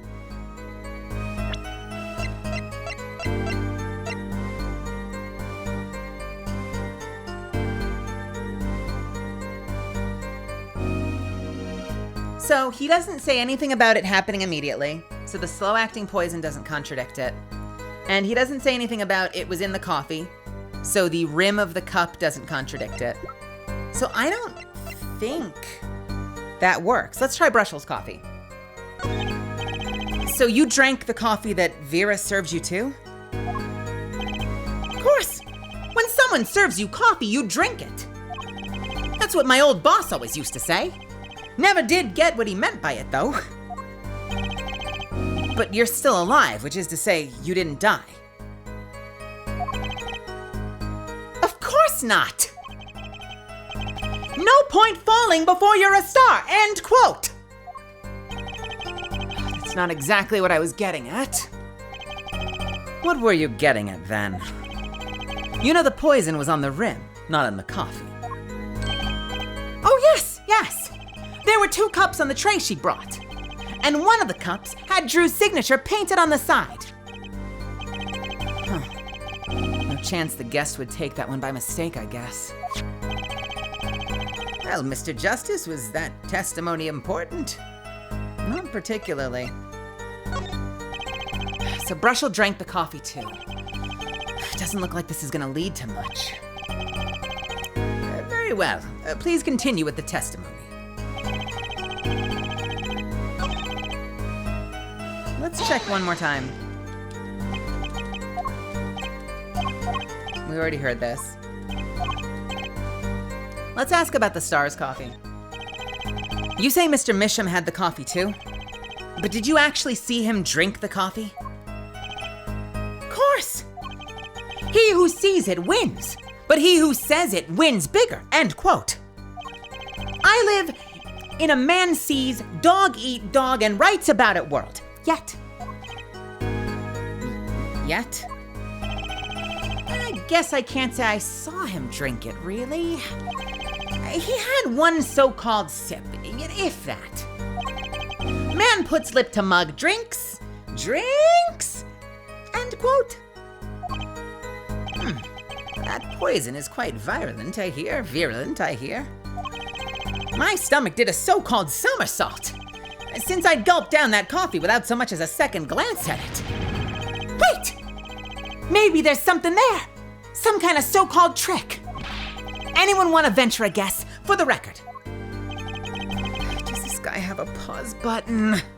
Well, Mr. Justice, did you find that testimony valuable? No, not really. Not really. I mean...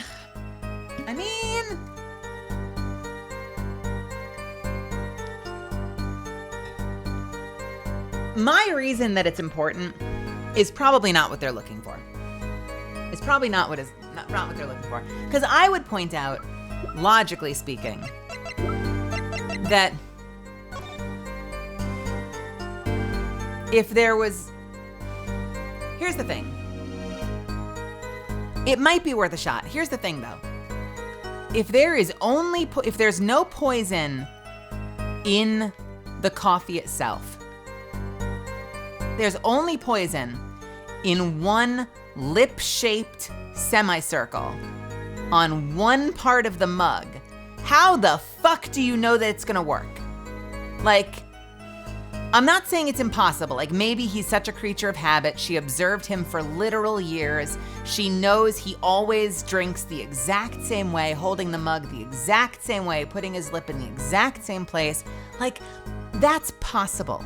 It's just so risky to be that specific with it versus just lining it like you're lining a margarita glass. You know, just do a rim around the whole thing. And then second, if he took a sip, why is there no poison in the coffee? Why would it not go from his lips into the coffee? So did he actually drink the coffee?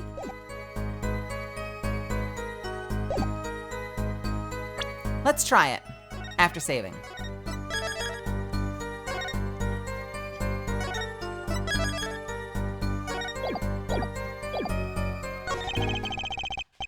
The victim drank his coffee, then immediately fell over.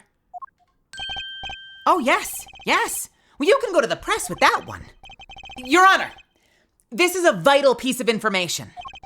Please add it to the testimony. Very well. The witness will add this to his testimony. Vital, right. He had one sip, if that. The next moment, he was on the floor. I think we got him. If we present the mug now, the mug says it's slow-acting poison. It's not instant poison. Objection! Yes. You know what I have a problem with? A particular property of the poison used, atroquinine. Prosecutor Gavin was quite clear about the poison. A lethal dosage of 0.002 milligrams paralyzes the central nervous system. If you drank that, even you, Mr. Justice, would be reduced to a quivering pile. Why are you using me as an example? Unfortunately, we weren't told everything. There was a vital omission in Prosecutor Gavin's information. An omission? Atroquinine is as virulent as he says. But death doesn't come upon ingestion, not immediately. That's because atroquinine is slow-acting. Slow-acting? What? According to one forensic scientist. It's one of the most virulent poisons. Why do I keep saying virulent? It's one of the most virulent poisons, but it's absorbed into the body astonishingly slowly. It takes at least 15 minutes from the time of ingestion for adverse effects to show. If we suppose that the moment Mr. Misham sipped the coffee was when he sealed his fate, then he would still have had time to enjoy his last cup of joe. Oh God, look at his posture. Order!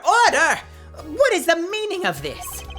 If what the defense says is correct, why, that contradicts the entire testimony we've just heard. Well, Mr. Brushel, anything to say on the record? Slow-acting. SLOACT. It was virulent, all right? Well, even then, he'd already begun digging his claws into that journalist. He's working on his scoop. Wait, what did he say? What is he doing? Let me try that again. Anything you'd like to say on the record? Slow acting. SLOWACT. It was virulent, all right. Even then, it had already begun digging its claws into the journalist. He's working on his scoop.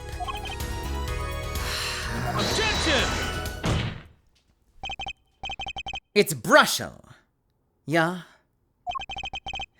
Brushel. Let's take a trip back down memory lane. Huh? Did the victim really die the instant he took a sip?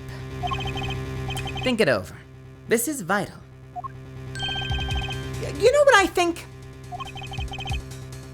I think that was a not so subliminal suggestion and quote. I admit it does cause a problem if he died when you say he did. I would be forced to say, oh, I can't say that. Auf Wiedersehen. Auf Wiedersehen.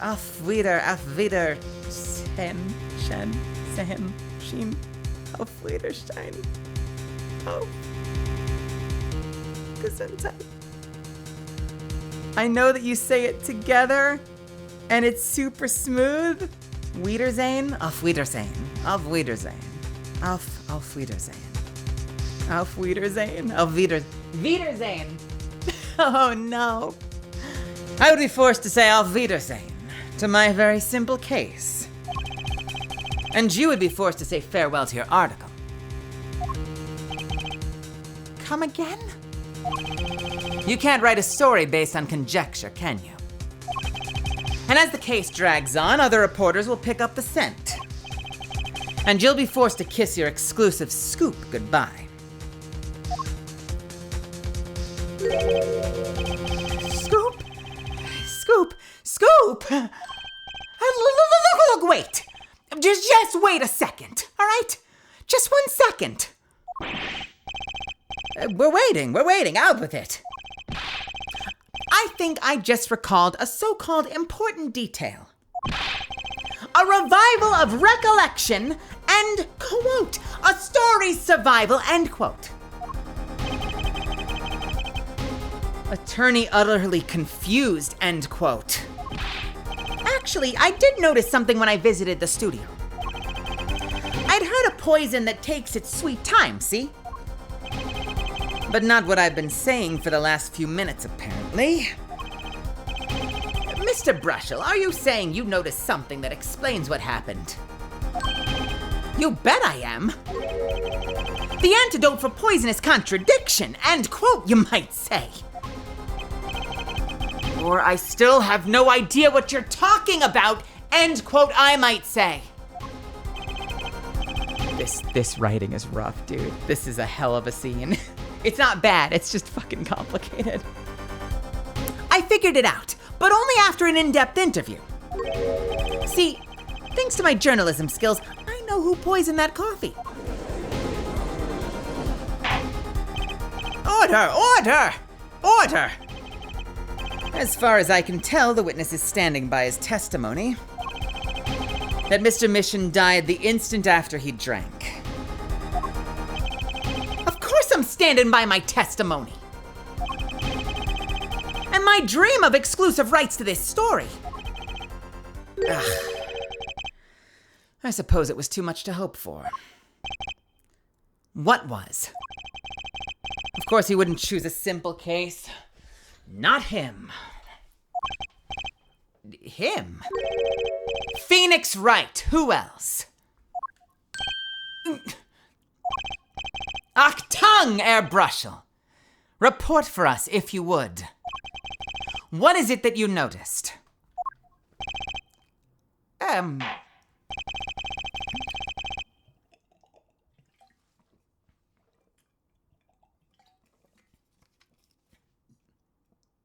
This court is a critical trial of the jurist system. I'm afraid no room for doubt is permissible. You will testify to the court about what you noticed.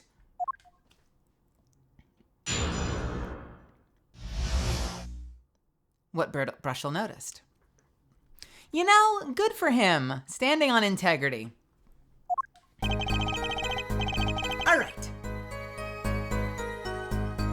When I arrived at the studio, Mr. Misham was at his desk. He seemed to be writing a letter, but he quickly sealed the envelope. I thought nothing of it at the time, of course. Now that I think about it, what if he was writing a suicide note? That's the whole? Wait, that's it? A suicide note. Yes. He had this look on his face, all right? Man's face inscrutable as a quadratic equation. And, quote, Suicide. Poor Mr. Misham. But that means Vera's innocent.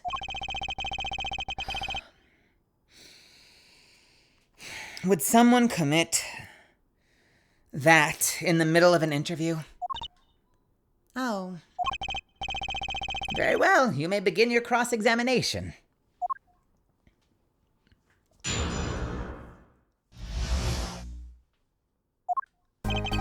When I arrived at the studio, Mr. Misham was at his desk. Hold it! Was there anyone at the studio other than Mr. Misham? Well, his daughter Vera, of course. Was anyone besides Mr. Misham and Vera present? Not a single one. Not a cat. Not a rat. Not even a mouse. The only person who didn't belong to that studio there was you, wasn't it, Mr. Brushel? I know what you're doing. I have to burp. Hang on. Burp. I know what you're doing. I know your game. Attorney uses classic Whoa! Let's try it again. Ramsden phenomenon. Got it.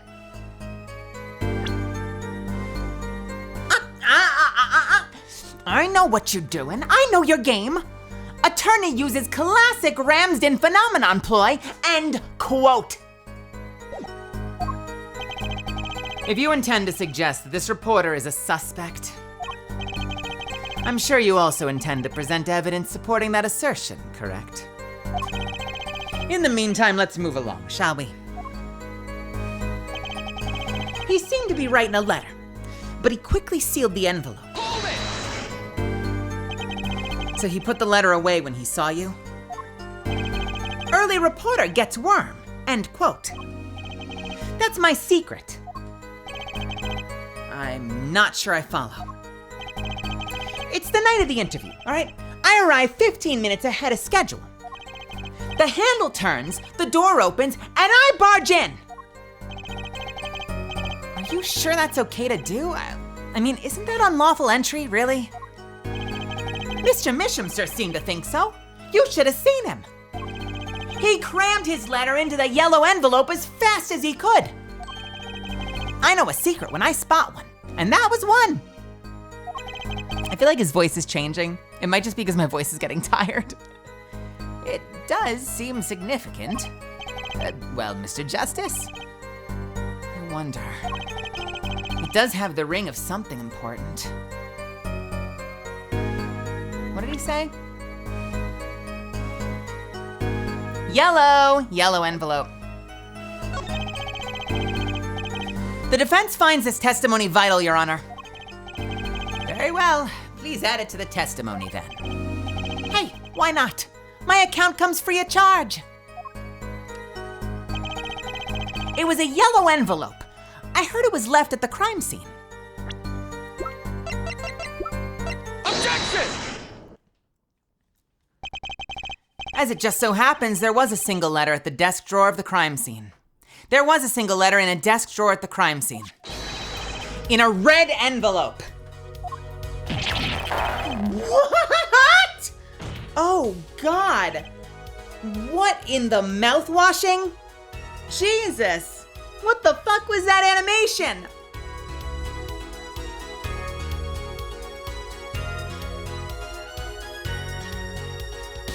Nightmare fuel. Ugh. Prosecutor Gavin. Yes. Was a yellow envelope found at the scene of the crime? Unfortunately, no. But Air Forehead, it's easy to mistake the color of an envelope. I guess. But not this envelope. You see, it was postmarked already. 7 years ago. Well, Mr. Brushel, I can explain that. Drew, right? He wanted to get that letter in an envelope pronto. Get it out of sight of my beady eyes, right? So he grabbed the nearest envelope and crammed away. And what about the whole red and yellow envelope contradiction, chump? Well, Mr. Justice, do you have anything to say to the witness's claim? That night, the victim had been writing in a red envelope. That night, the victim put the letter he'd been writing in a red envelope.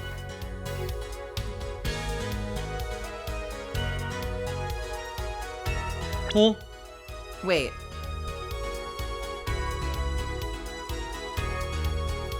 What the fuck is this line? Drew, right? He wanted... I've lost the character voice. He wanted to get that letter in an envelope pronto. Get it out of sight, get it out of sight of my beady eyes, right? So he grabbed the nearest envelope and he crammed away. And what about the whole red and yellow envelope contradiction, chump? Mr. Justice, do you have anything to say to the witness's claim? That night, the victim put a letter he had been writing in a red envelope. No, because he wasn't the one that wrote it. It was to him.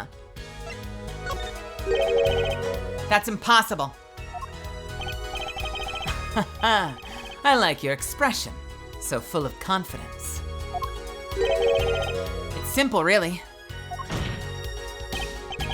As it just so happens, the defense team investigated the contents of this envelope.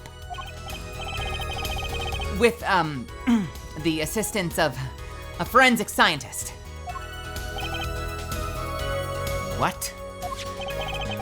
Note that this letter is addressed to Drew Misham. Oh.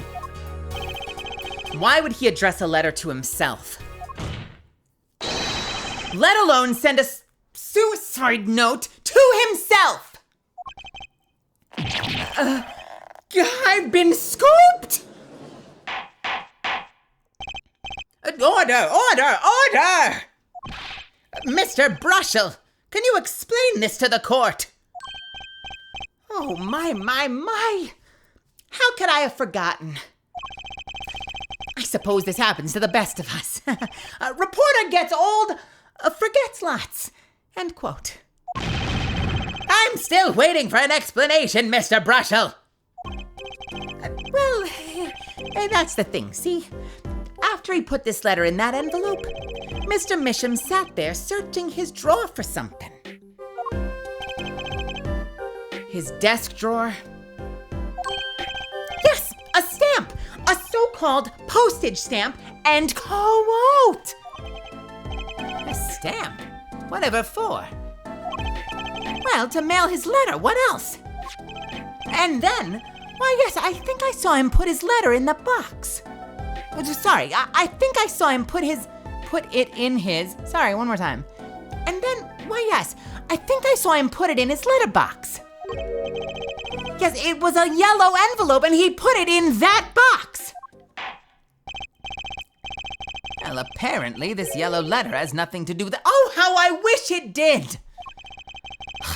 Just think, if that were a suicide note, what a story. Star writes note in front of reporter, falls, and quote. Ahem. As I was saying, that has nothing to do with this case. That said, yes, Your Honor, it makes me wonder about the contents of that red envelope.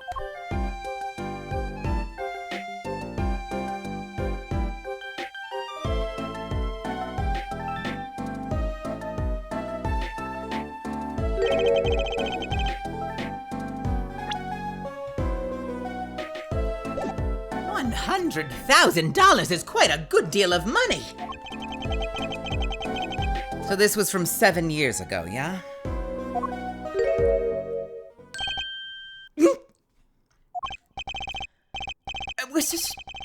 So am I finished here? Am I finished here? But I was thinking of, going home. Just start writing.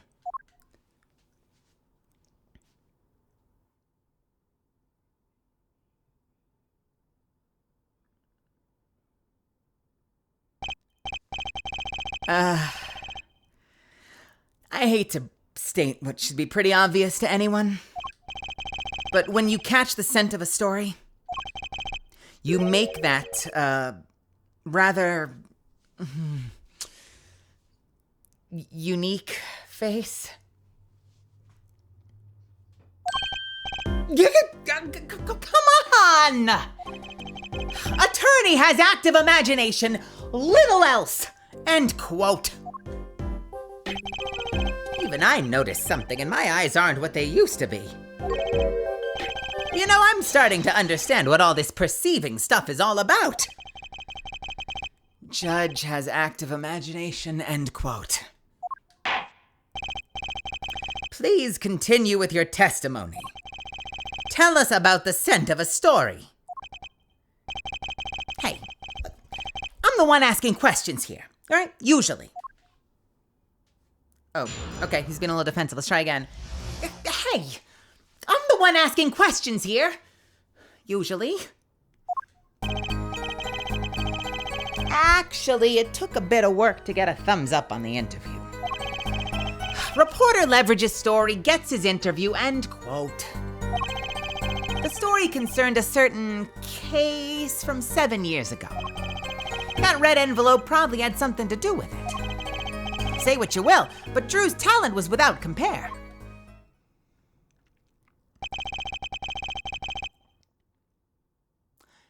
You threatened to go to press with this story. That's how you got your interview? Blackmail? Oh, well, yes. I mean, no! It wasn't exactly black. I'm not. God, I hate this man. What is he doing? What is he doing? What is he doing? Why are you doing that? Why? Why? Stop. Just stop. Jesus.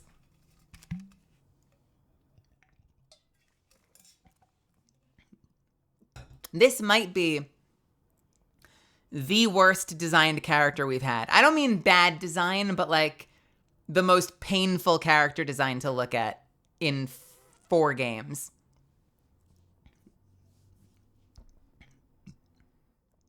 I'm trying to think if there's another.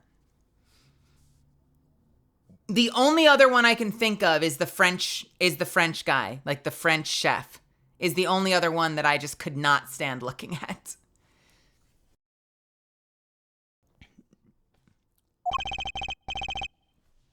Something wrong, Mr. Brushel. Look. This is my story, all right? My tidbit. Journalist's info is livelihood and quote. I see. While you have me chatting away in here, what's going on out there? What if some Wally Wordsmith or Sally Scooper gets wind of my story? They could be going to press while I'm going to waste. The court feels your pain, Mr. Brushel. Mr. Justice, let's pick up the pace. A certain case 7 years ago. Wait. 7 years ago?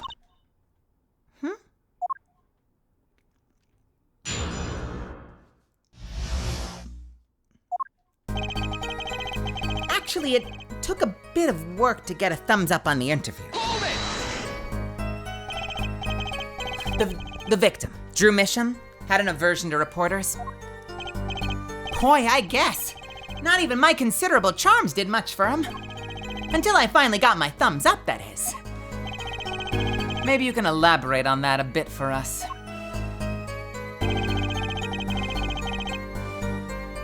Reporter leverages story, gets his interview, and quote. Hold it! Exactly what sort of story was this? Oh, a little one, like I said. Nothing more, nothing less, nothing in between. And quote. I might have suggested I had a lead on this particular story. But I didn't threaten her or cajole or nothing, honest. So a suggestion was enough to get an interview? Mr. Misham must have really wanted to keep it under wraps. The story concerned a certain case from 7 years ago. Hold it! A certain case. 7 years ago? Tell us, what case? Let me state one thing, Mr. Attorney, and you can quote me on this. I can't talk about that case. Why not? It's about journalistic pride and staunchness and credibility and connections. Journalist reveals sources only over his dead body, end quote. So what'll it be? Gonna strangle me? Dead men don't tell tales, Mr. Attorney! He sounds pretty determined not to talk. Our chances of breaking his will aren't looking good. That red envelope probably had something to do with it. Hold it! On one hand, we have your story. On the other hand, this letter. What makes you think the two are related? I was just saying it's possible. Call it, reporter's intuition, end quote. Hey, I say a lot of things. You're gonna pick all of them apart, be my guest. All of them? No. Just the incredibly suspicious ones. I see. Anything else to add about Mr. Misham? Say what you will, but Drew's talent was without compare. Hold it! Just how amazing was Mr. Misham's talent? Wee boy! I mean, hey, he's a star, man, a star! The flow of his brush is like a great undulating river across the canvas. Artist paints light up studio-like sun and... the echo. This guy's full of wacky gestures. But that one just now was wackier than usual. He looks kind of nervous to me, Apollo. Definitely. I'm sensing something different from before here. Maybe it's time to bring out you-know-what. That testimony left a bad taste in my mouth. It all makes sense. Nothing jumps out as ridiculous. I wonder what this story he's talking about is. It must have been good to get an interview with a famous recluse like that. Something powerful enough to drag Mr. Misham out of hiding. I wonder, maybe it had something to do with Mr. Misham's art. Alright. Let's see. That's pretty normal. He's smiling. That's a little different. He's smiling.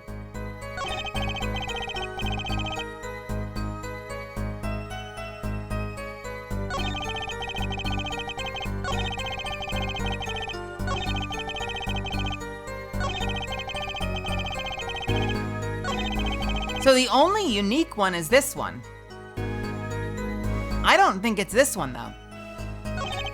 I feel like it's this one. Let's try this one.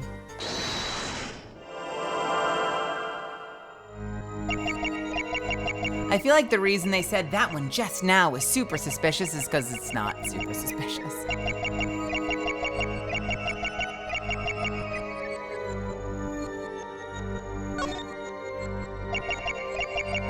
I'm so scared, Mel. What is his tell gonna be?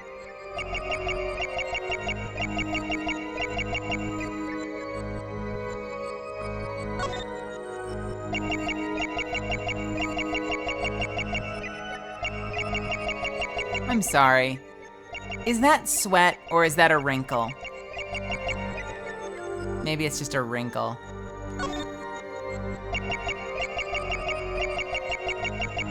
he swallowing? 7 years ago. I don't think I see anything. There's not a lot to check. You can't really get to his hands, so you're just checking his face and upper body. So the other weird one was say what you will, but Drew's talent was without compare. Let's try this one.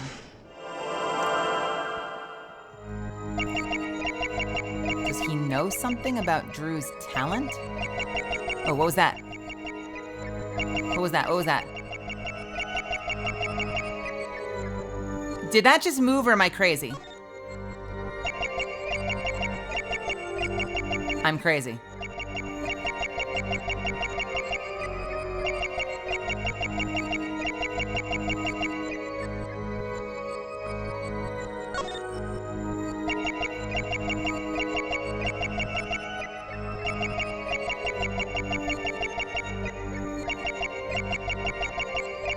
Say what you will is probably not anything, right? It can't be say what you will. It would have to be the second half.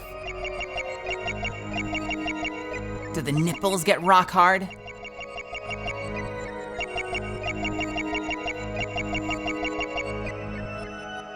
don't think the nipples got rock hard. Huh.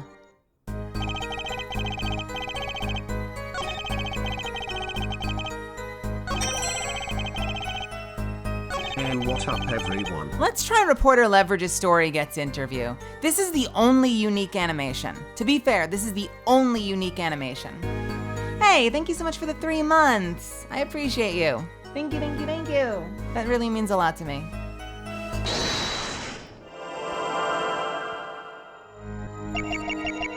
P-Type, I hope you had a really great day today. Thanks for stopping by. Stick around, we're doing stories.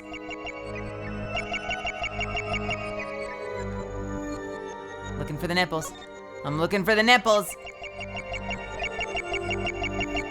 There's so little of him to see.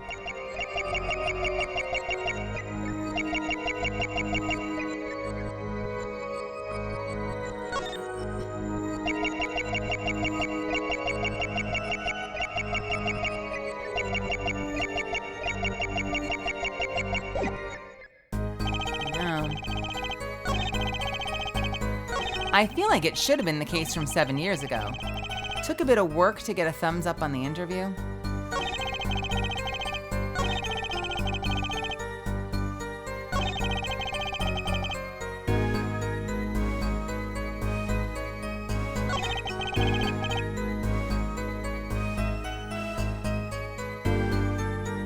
Not this one? We could just go, we can go through and scan everything again. It just feels like.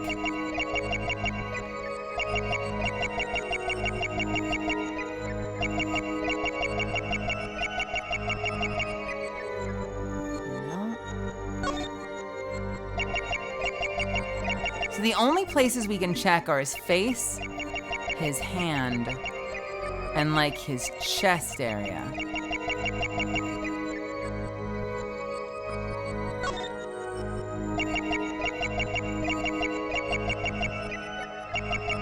Ah! Ah! Ah! Ah!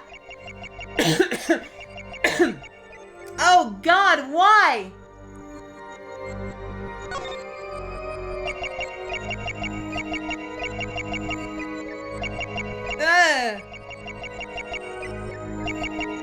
He's sweating like a motherfucker.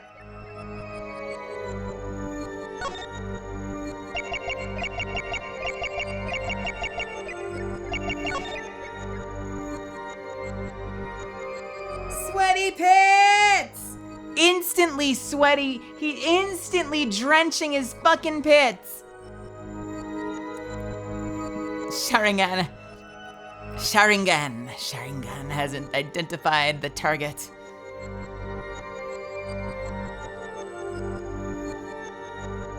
Gotcha!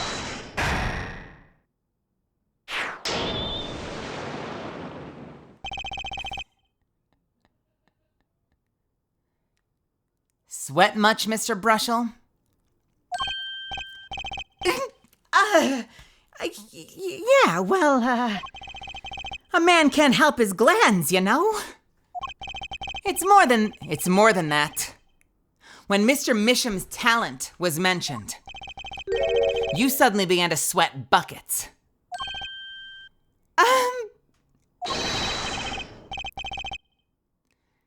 You're hiding something about his talent. What?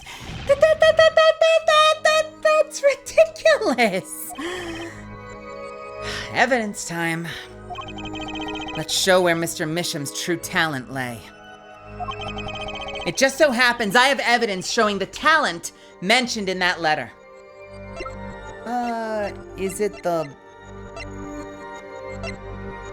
just any of the paintings? Presumably? Note found, notable for a large plum in the foreground. Evidence showing the talent mentioned in the letter.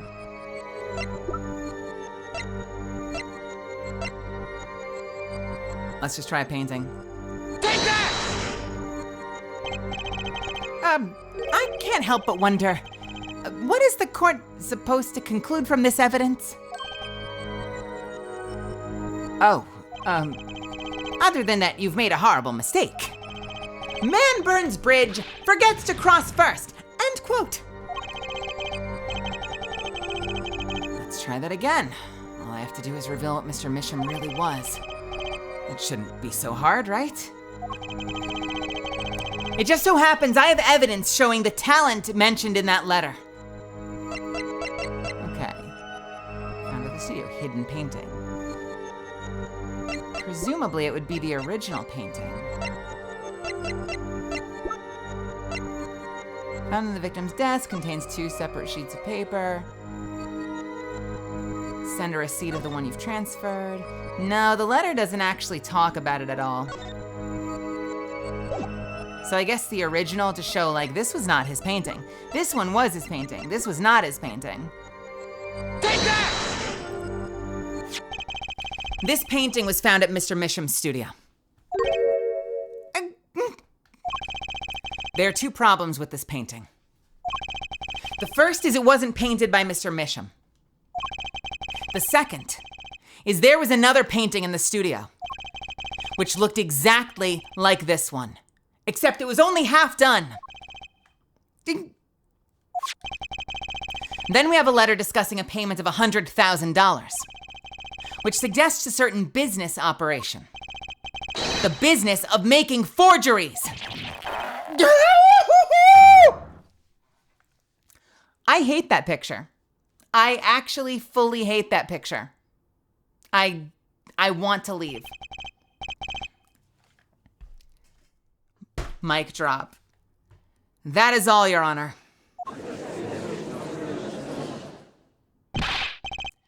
Everyone, please! Please, everyone! Can we keep this private? Please! This is my story! My scoop! Forgery? Well, this is a serious crime. Thank you. Thank you. I'm so anxious for a second. I've taken a deep breath. True Misham is known as an artist these days. But there were rumors he dabbled in another kind of art until a few years back. Another art, meaning forgery? True Misham was talented, all right? Talented at making precise, detailed fakes. A fact that certain criminal elements were quick to discover. Criminal elements? What? You can't seriously be talking about... Exactly. I'm talking about forging evidence. The rumors started circulating 7 years ago. 7 years ago? So are we to understand that this letter, this payment of $100,000 was for exactly forged evidence, nets, tidy profit, end quote.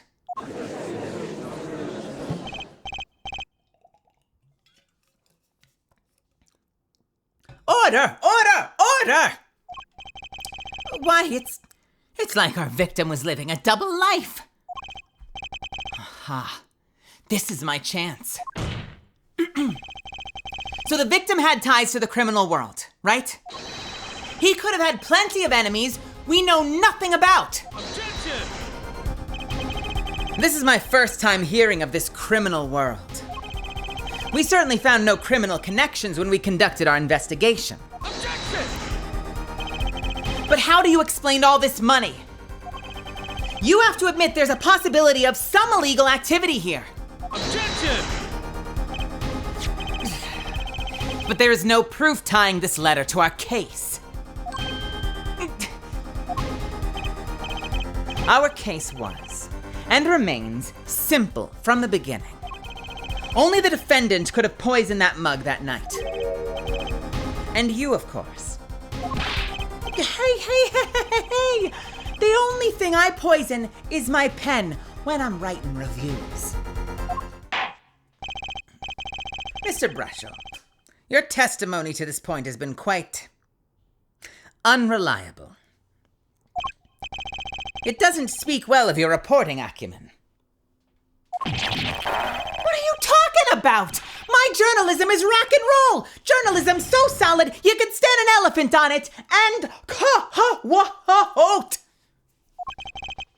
In any case, let's hear a summarized recap of your testimony.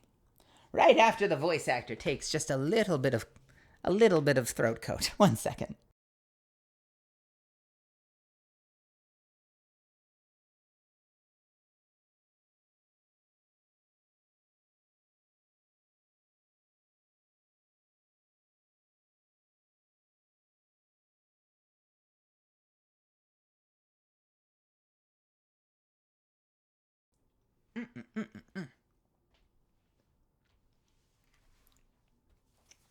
What would Vera gain from killing her dad anyway? Yeah, like nothing. Well, nothing that we know of yet.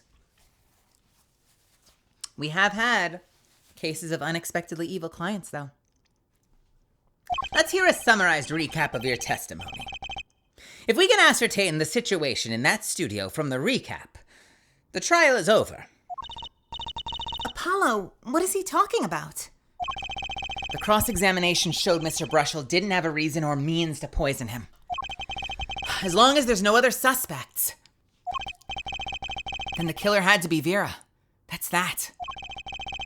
This next testimony is our last chance. Mr. Brushel, your testimony, please.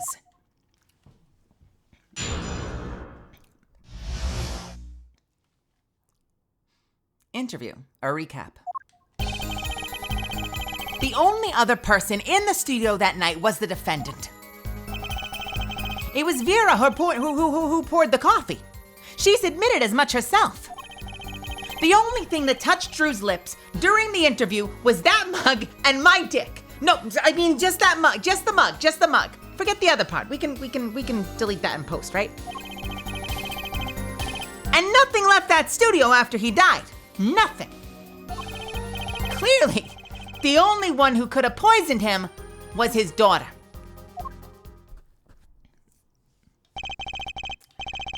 A nice testimony. Clear, succinct, and without room for doubt. Aw, shucks. You really think so? I believe this clarifies the situation that night. Very well, Mr. Justice. You may begin your final cross-examination. Right. I still have one trump card left to play. And I won't let this trial end until I use it. Have a good night, Ash. Hey, Ari.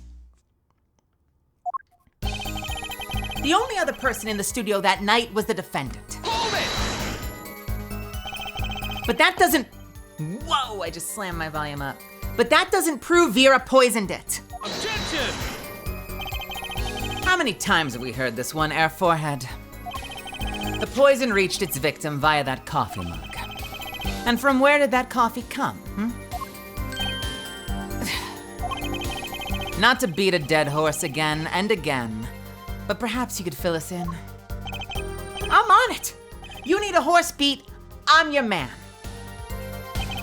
It was Vera who poured the coffee. She's admitted as much herself. Hold it! And you witnessed her pouring that coffee? Of didn't witness it. When she came in with that tray, the coffee was already poured and a-steamin'. And a steamin'? What? Also, can we appreciate whatever's going on with this man's hair on the right side of his head? What the fuck?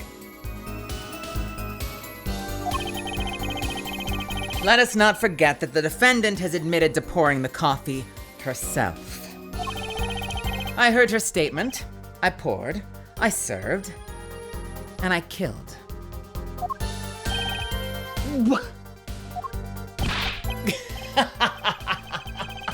All right, that last part was a little joke. I don't think I'm gonna get anywhere with this coffee mug. I need to find another weak spot in this case. The only thing that touched Drew's lips during that interview was my mug. Hold it! You sure about that? Well, to be really, really precise, I was busy gobbling up mint candies this whole time. Gobbling? Gobbling mint candies the whole time. One of those candies might have been poisoned. Yet at the time of the autopsy, no fresh fragrance of mint filled the room. And no mint residue was found. It was a long shot anyway. Don't tell me you're still trying to prove this. You think the victim ate, drank, or otherwise ingested something other than coffee? Well, Mr. Justice, if you have some proof, possibility is there. I feel it. Just maybe not prove it, not yet. And possibility isn't gonna cut it, not now. Mr. Mitchum ingested that poison via a route other than that coffee.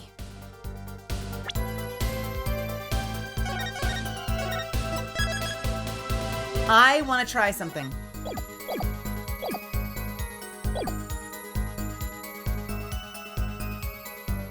Hear me out. Hear me out.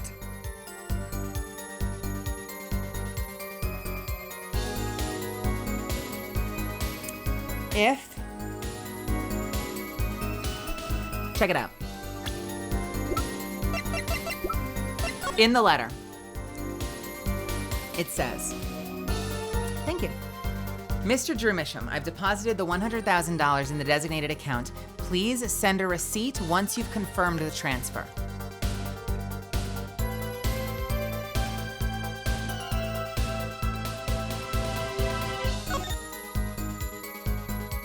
Yeah, I know. By the way, another case of poisoned coffee. By the way, another case of poisoned coffee.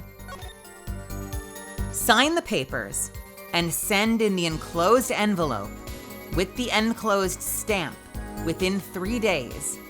I need not remind you to speak of this to no one. So, I can't explain why he would send a letter due in 3 days, 7 years later. Right?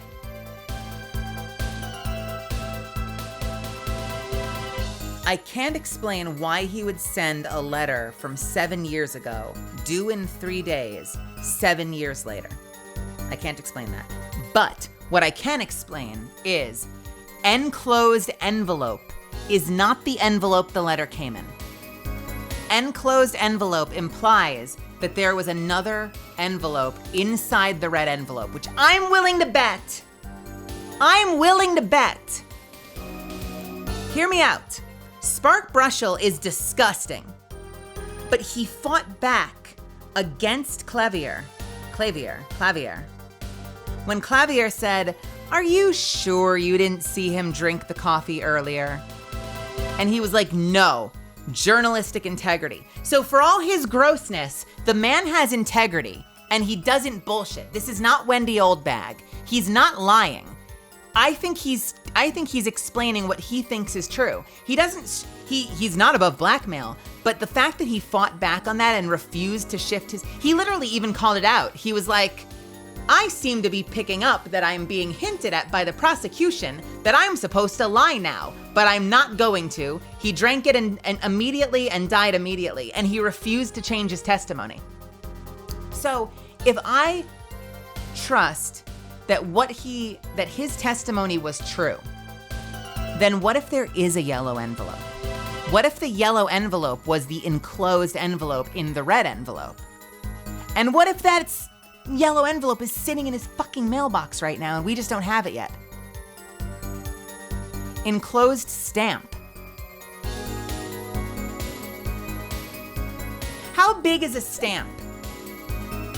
Would you say that a tiny ass 2-inch picture frame would be big enough for a stamp?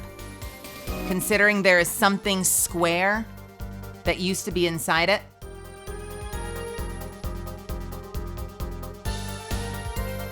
So is it possible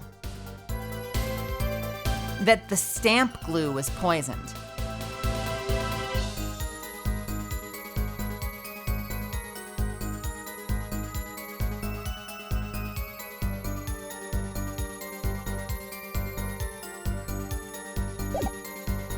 That's what I'm gonna try to prove. Am I ready to yet, or am I smarter than the game? Possibly smarter than the game, we'll see. Usually when I have like a big, long game idea for how it's gonna work out, I'm usually like 4 steps early and it just ends up being like illegal, like I can't do it yet, because I have to do like 7 more things. But that's what I think I'm about to prove. Let's see. Mr. Misham ingested that poison via a route other than that coffee. Proof is possible. I gotta risk it. Oh, excellent. Well, let's see your proof then. Please show us your evidence. What evidence shows that the victim wasn't poisoned via his coffee mug? Take that!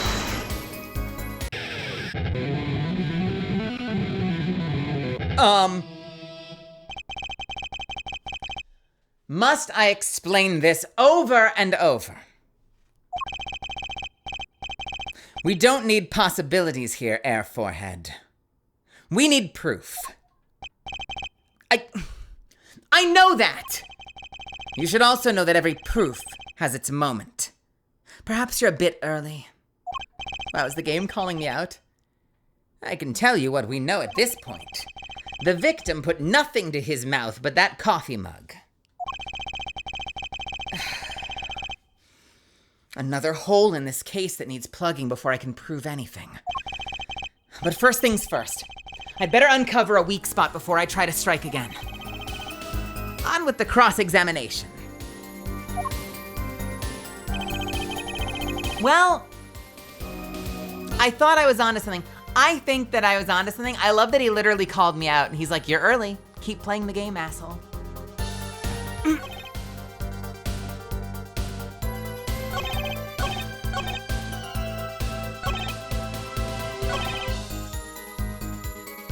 And nothing left that studio after he died. Nothing. Hold it! Not one thing? You're sure? Yep. Sure as can be. Well, with one exception. One exception? What? Journalistic spark Brushel does interview, leaves studio. End quote. Come on. It's a joke. Get it? Not funny, I know, but still.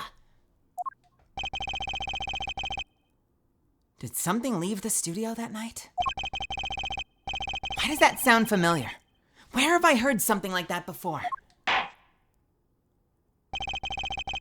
Now that we've proven our witness is a comedian of sorts, I'd like to turn to our defense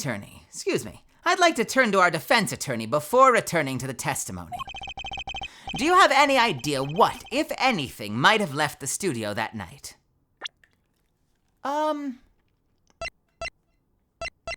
The letter? The letter?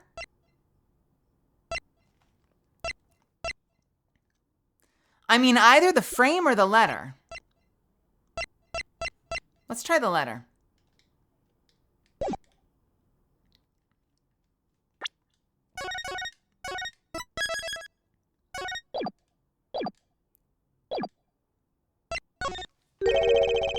think one thing might very well have left the studio that night, actually.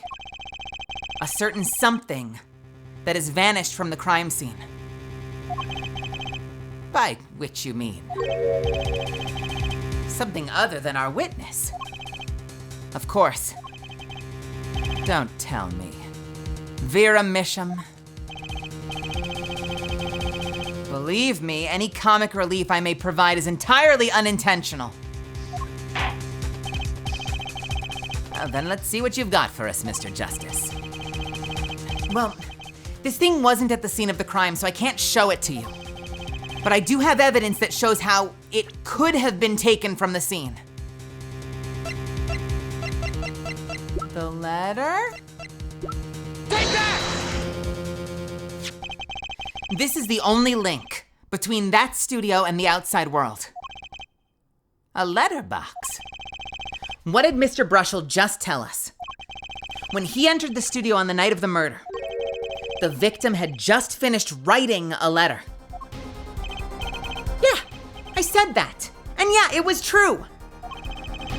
Furthermore, you went on to tell us that he put the letter in a yellow envelope and put it in the letterbox. Oh. But that very same letterbox was empty. In other words, that night, the yellow envelope disappeared. Objection! Ah, yes. Intriguing. So an envelope disappeared from the scene of the crime. Of course, that changes nothing. Huh? He has a point, Mr. Justice.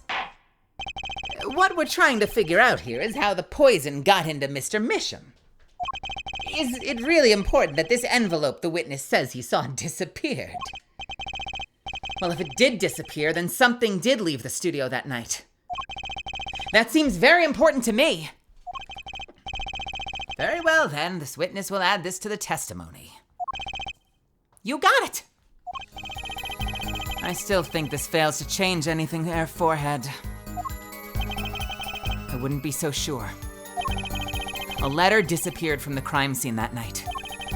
This is exactly the opening I've been looking for. A letter was put in the post from the studio, but I hardly think that matters. Hold it! Nothing could be more serious than an envelope disappearing from that studio. And you were hiding that fact from us. Yes, well, actually. I don't argue the possibility that a letter disappeared from the studio. But Air Forehead, isn't there a much more serious question before us? Right. How Mr. Misham was poisoned, I know. But Mr. Brushel's testimony has changed, which means the facts of the case have too. And what he's told us means something entirely different now. I'm starting to think.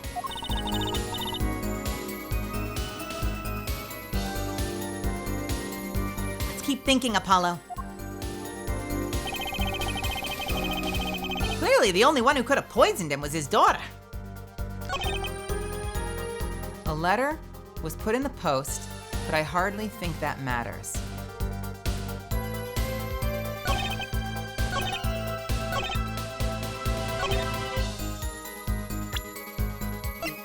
I think that matters.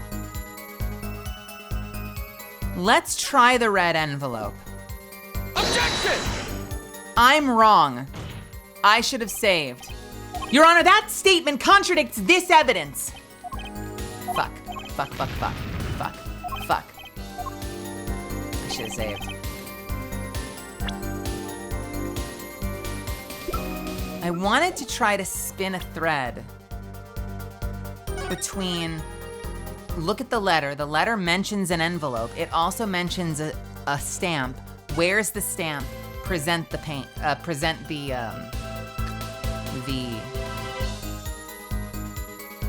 picture frame. But that doesn't work. So I wonder if I go back to the poison thing now. Does it matter for another reason?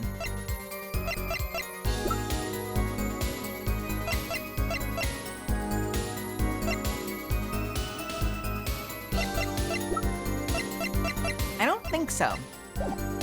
Let's try going back. The only thing that touched Drew's lips during that interview was that mug. Hold it! You're sure about that? Ought to be really, really precise. I was busy gobbling mint candies the whole time. One of those candies might have been poisoned. Yet at the time of the autopsy, no fresh fragrance of mint filled the room. And no mint residue was found.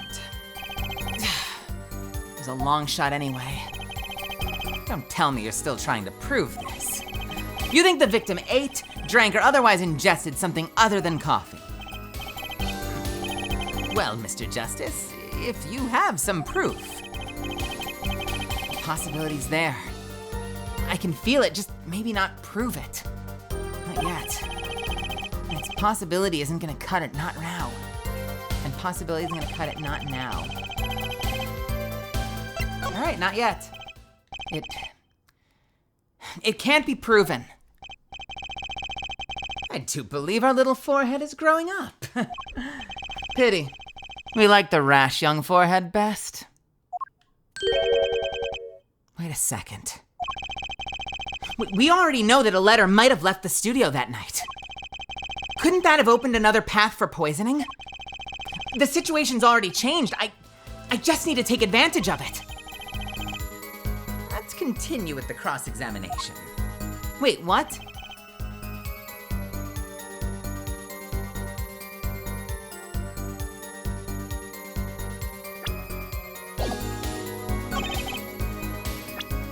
Is that telling me no, go back and do it? Let's try. Hold it!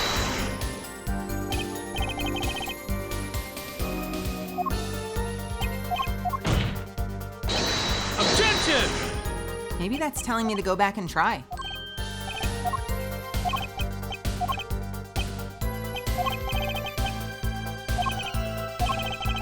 Mr. Misham ingesting that poison via a route other than that coffee. Proof is possible. Here goes nothing.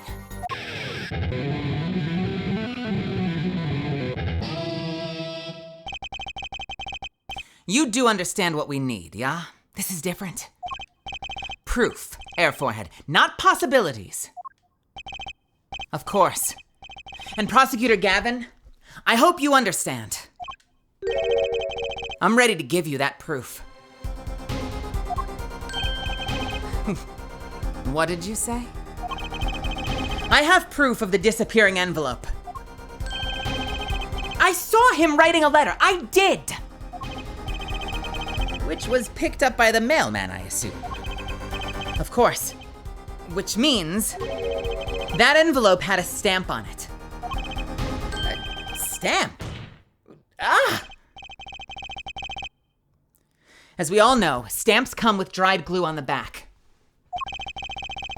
In order to use that glue, you have to wet it. By licking the stamp. Objection!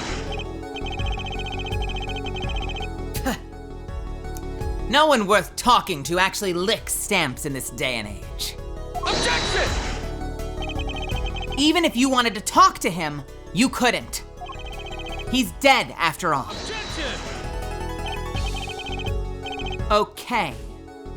So he licked the stamp, but wait! How does that explain the atroquinine on the rim of the coffee mug? Objection! If he licked the back of a poisoned stamp, the poison would get on his tongue, yes? What would happen if he put the coffee mug to his mouth, Those traces on the mug weren't the killer's doing. It was the other way around. What? The coffee mug didn't poison Mr. Mitchum.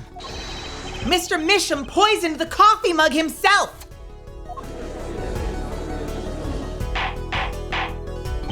Order, order, order! But that doesn't... Does it? Recall, if you would. Atroquinine is a slow-acting poison. Yes? The poison entered his body when he put the stamp on that envelope. But his time wasn't up until the very moment he touched his lip to that cup of joe.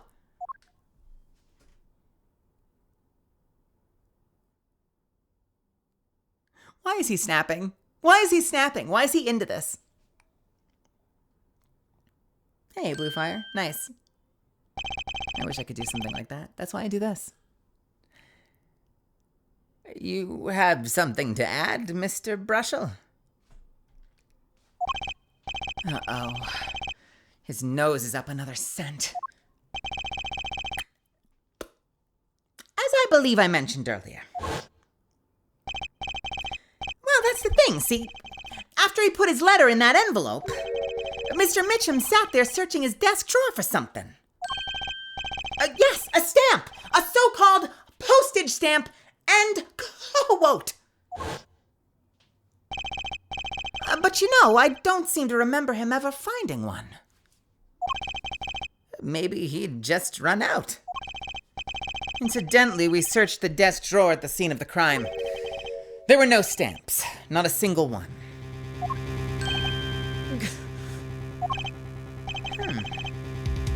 That does pose a problem. How will you prove that the stamp was coated with poison? Actually, I'm glad no other stamps were found. I'm not, because he'd be alive. I guess he means during the investigation he's glad no other stamps were found. It makes proving the stamp he was used poisoned. That's not the line. It makes proving the stamp he used was poisoned possible. Yeah, good show. Good show. You can't even prove there was a stamp at the scene in the first place.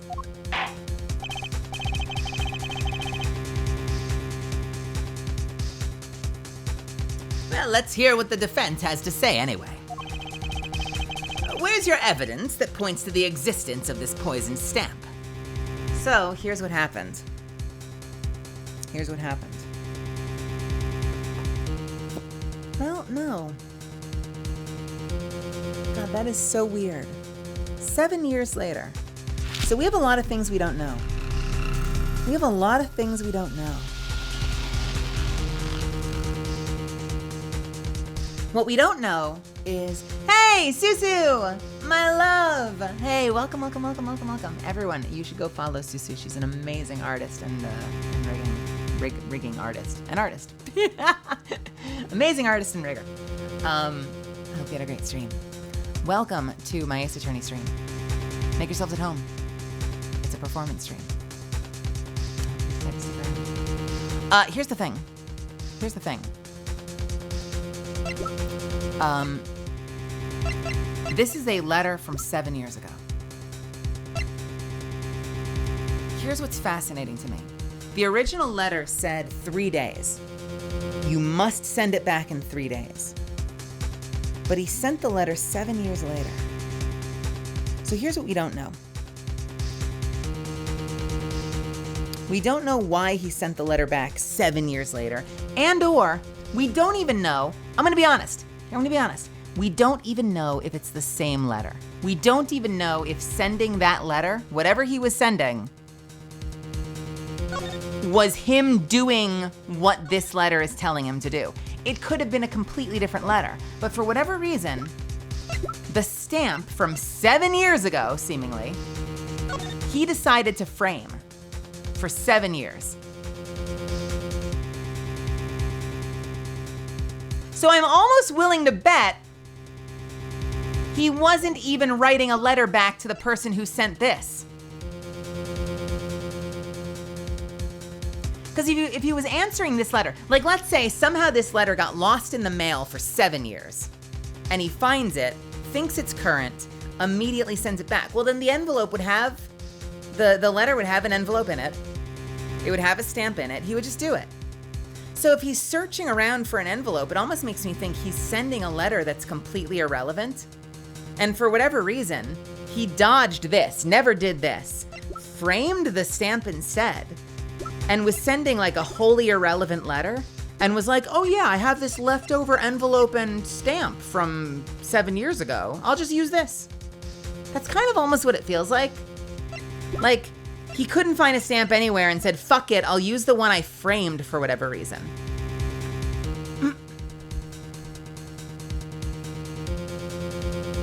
I guess we'll see.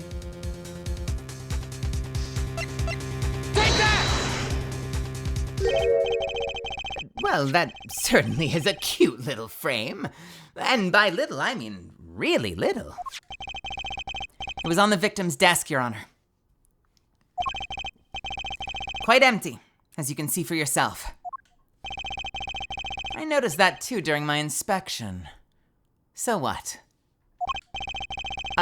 Apparently you weren't as observant as you should have been.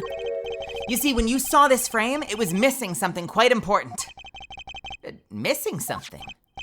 Yes. A pale bluish stain on the inside of the frame. A troquinine residue. What? Why wasn't I told about this? The frame is only 2 inches square. The face of the frame is even smaller. Maybe an inch wide at most. You are insane. Oh, but I am. Tell me, what fits in such a small frame? A commemorative stamp, perhaps. An order! Order! Order! The poison stamp was in this frame? Impossible! Prosecutor Gavin. Why would he put something like that on his desk? Don't tell me he had it in there so he could commit suicide if a mood struck him. You know, can I say something? I just had an idea.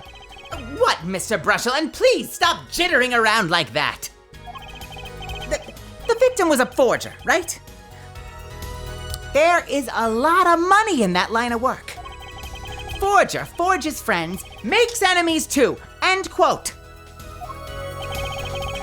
So the poison stamp might have been a murder weapon? Aimed at him? Objection! Oh, okay. Sure. Oh, Rich. That's Rich. Leave the ridiculous flights of fancy to the Gaviner's song lyrics, please. Finally, something we agree on. The stamp was the murder weapon. Nonsense. Murder is a simple business. Who would go to such lengths? No one. Oh, I disagree. Oh, come again. Recall, if you would, the victim's reclusive lifestyle. And I'm gonna pause for a second just to take a quick sip of water and, just a quick sip of water, hang on.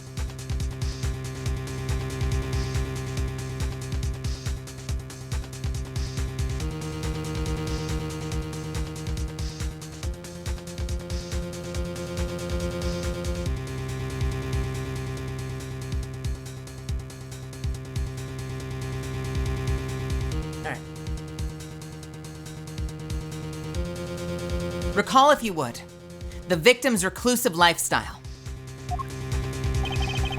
Drew Misham hid from the world. He avoided meetings.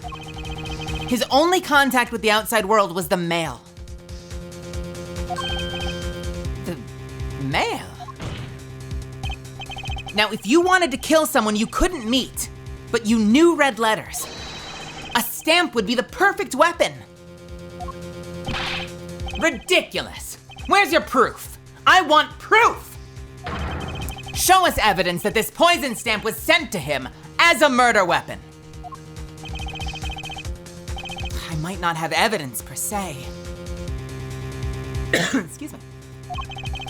Things are finally starting to come together. What is it, Apollo? Your fists are trembling. I think I know what happened. I don't believe it, but I can see it. I think I know how Mr. Misham was killed. Oh, well, fill us in, Mr. Justice. A certain piece of evidence points to the truth, Your Honor. I can show you how someone with the intent to kill sent Mr. Misham the stamp of death. It's gotta be the letter. It's gotta be the letter. Take that! Isn't this the envelope from the one from 7 years ago? Think about the text of the letter again.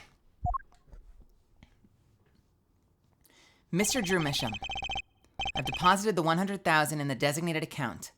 Please send a receipt once you've confirmed transfer. There were 2 pages in that envelope. This is page 1.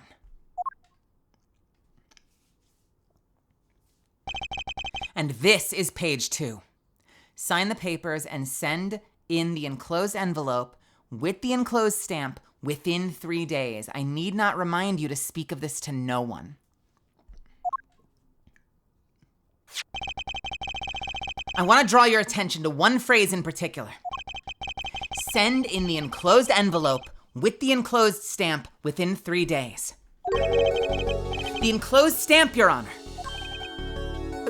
Aha! In other words, if I have this straight, the stamp, poison, on the stamp, lick, lick, gasp, and quote. Now, what if he had done exactly as the letter had asked? He would sign the document, put it in the envelope, and put the stamp on it, right? Then he would put it in his letterbox. 15 minutes wouldn't have elapsed between affixing the stamp and mailing the letter. But the clock started ticking, and when the time came, he drew his last breath. And the murder weapon would be taken away from the scene. Quite conveniently, thanks to the postal system. That's a really fucking insane genius level murder plot, actually. Right? Like, that's like mastermind level murder plot. Such a splendid imagination you have, Air Forehead.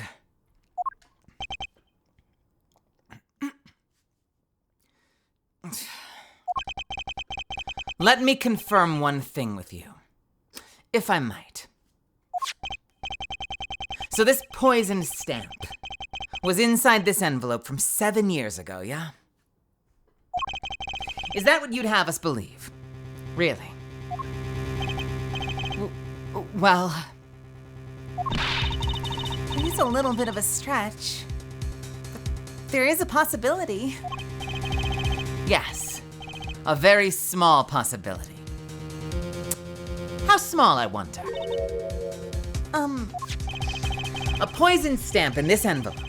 A stamp that then became the murder weapon. How do you intend to prove this seeming coincidence? Well, it was 7 years ago, and we don't even know who sent that letter. And your answer is silence. I see. Very well. I move to...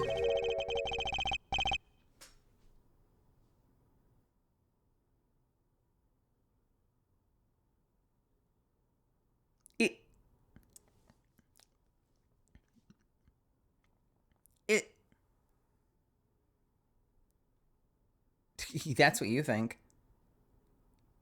Is this who I think it is? No, because he's in prison.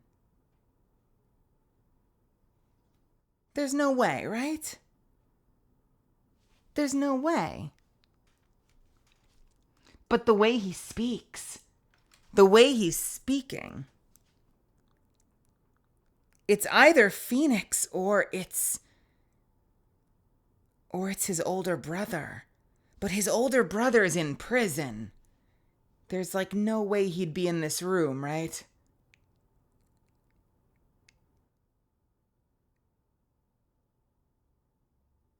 It's just the way it's written. The way it's written sounds like Kristoff. I'm gonna try it. Let's go for Kristoff. But why? But why? Let's find out.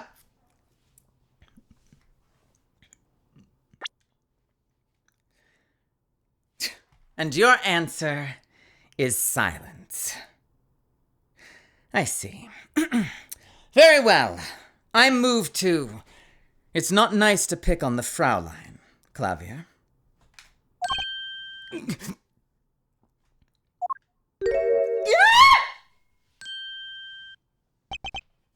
Oh, Emma? Wait, what? What just happened? What in the Kristoff fucking jump scare just happened? Jesus.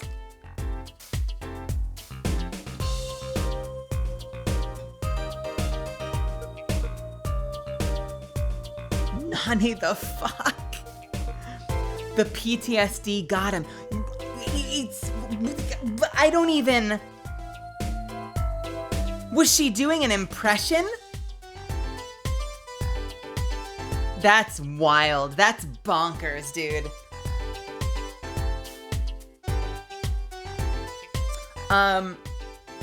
No, I don't do a lot of accents for this. So like my Franziska von Karma, I do my best bad Azula impression.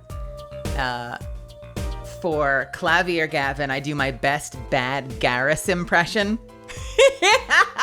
And for Kristoff, I basically do my best bad J. Michael Tatum impression. If any of you know J. Michael Tatum. Anyway. Emma? Well, like my Kristoff Gavin impression? Did I sound like him?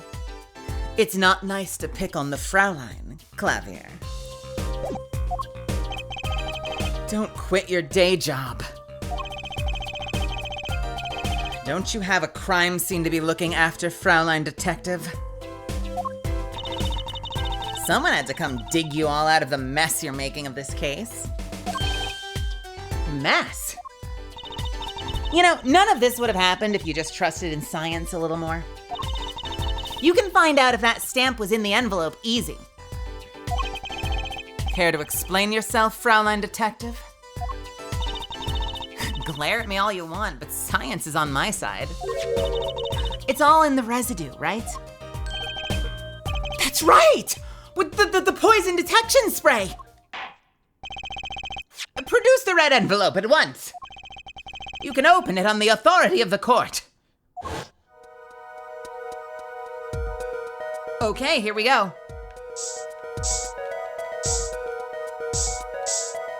What? Fucking A.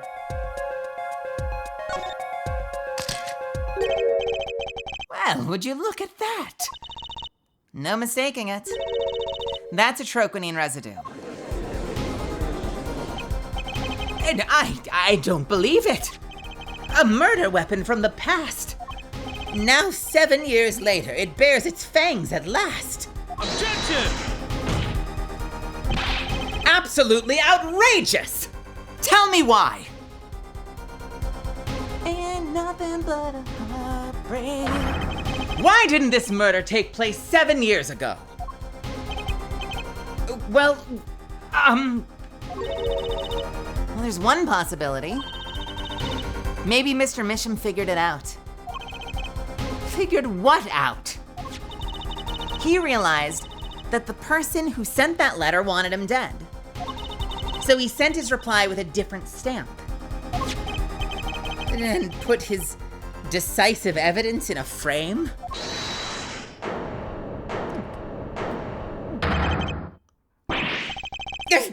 Oh, you're still here. Oh, for fuck's sake. Can I make a statement here on the record?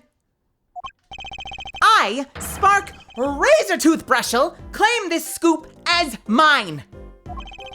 Drew Misham killed in cold blood by sender of 7-year-old letter and quote. Now maybe something more succinct. Star falls after 7-year delay and quote. Order, order, order! I see no room for further argument here.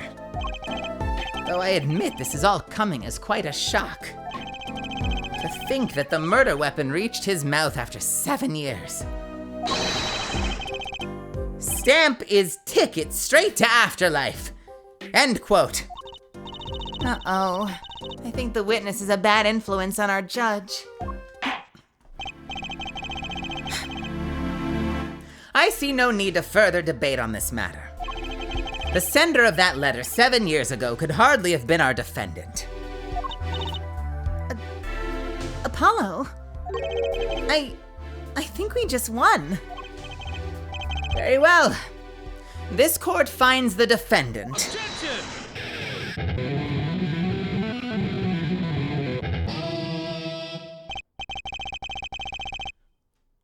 Is this the bright future for our legal system?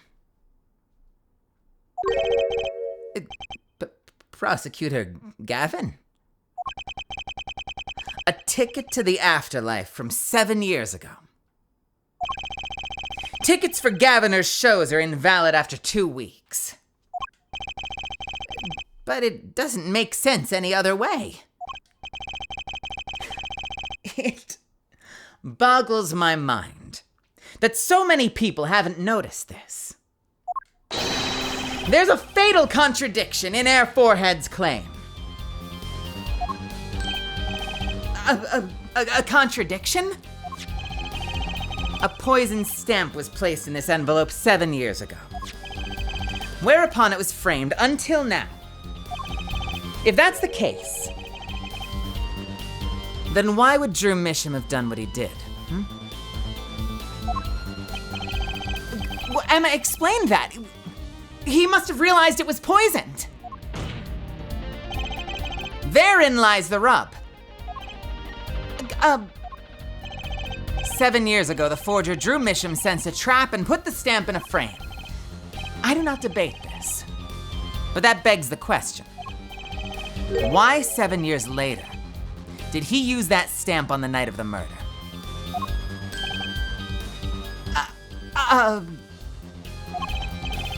Surely you don't mean to suggest that Mr. Misham simply forgot about the dragons, the stamp, poison.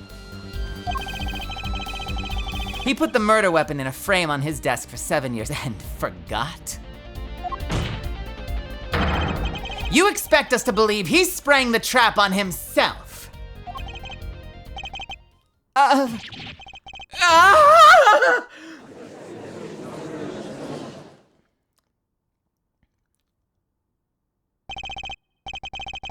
Well, I admit, this is all quite shocking myself. It does seem highly unlikely that he would fall afoul of a trap that had been sitting on his desk for 7 years. Apollo! I don't think we're winning anymore. I'm glad to see we're all back in the real world now. Welcome back to reality. We've been waiting for you. Objection! What the fuck is this guy? Okay, then how do you explain the poison stamp that was in this envelope? The poison stamp? Where exactly is this poison stamp again? Have you brought it to court for us? I see no proof that such a thing ever existed. Objection! What about the atroquinine residue, huh? Oh, I agree, that does seem to be atroquinine residue. But Air Forehead, it's certainly no stamp. Even if your precious poison stamp did exist, Drew Misham never would have used it. That is all.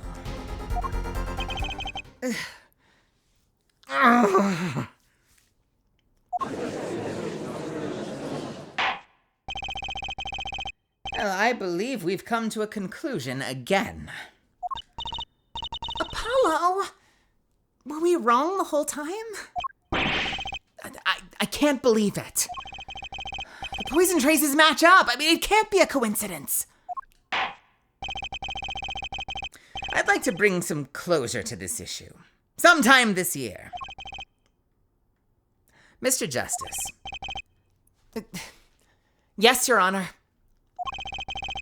Let's review the facts and see where we stand. 7 years ago, Drew Misham received a red envelope. There were traces of a poison, atroquinine, on the document inside that envelope. A similar trace was also found at the crime scene. on this tiny picture frame. The defense has indicated the possibility of a yellow envelope. An envelope that left the scene of the crime with the poison stamp on it. Yes, but even if this envelope contained a poison stamp, Andrew Misham, knowing this, put it in the frame. He never would have used that stamp. I am afraid you're right. Which means there's a fatal flaw in the defense's case. I haven't been on the wrong track this whole time. I'm sure of it. The traces of atroquinine, the envelope, the frame. And Drew Misham's mysterious death. They're all connected somehow. Well, Mr. Justice, do you have a conclusion for us?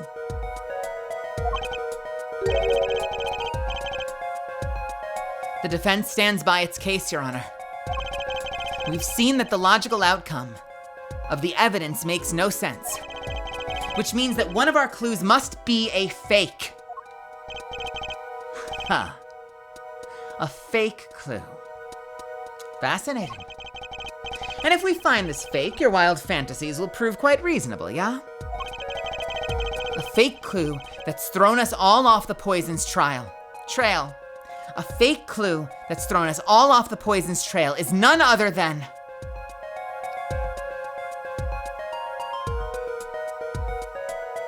Ooh. I wonder.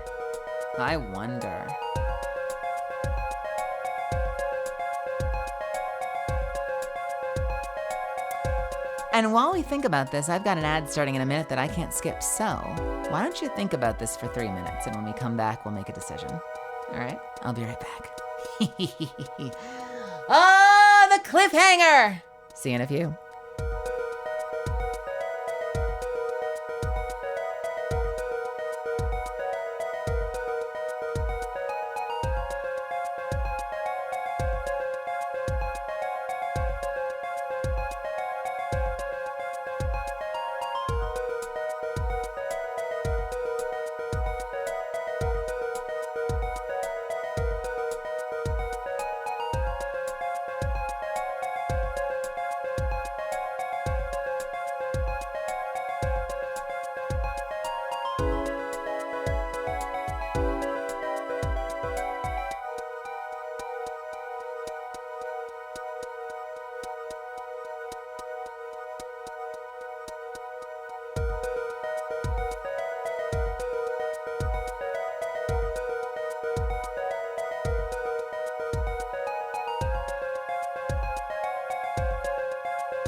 All right. Shall we continue?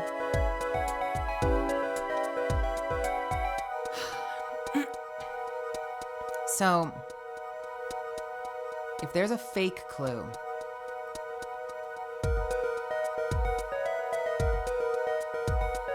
I've got two ideas. I don't think the frame would be fake. I think the frame is legitimate. The red envelope.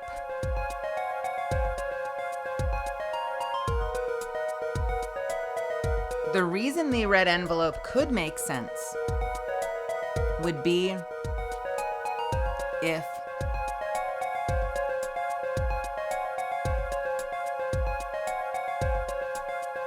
I don't know, I guess if it justified the existence of the poison. You know, like if it was all too convenient, you know, like it justified the existence of the poison stamp, and maybe it's dated wrong, maybe it's not 7 years ago, maybe it's recent. You know? Because what's our issue? I think it might be Drew, but I'm just trying to like reason this out. The frame has to be. You know, we knew he was looking for a stamp. He couldn't find one. He used the one that was framed, and it was poisoned and killed him.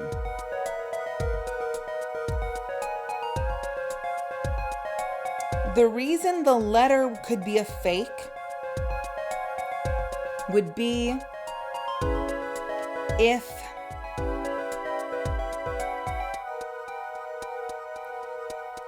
by the existence of the letter, it establishes that Misham knew about the stamp, right?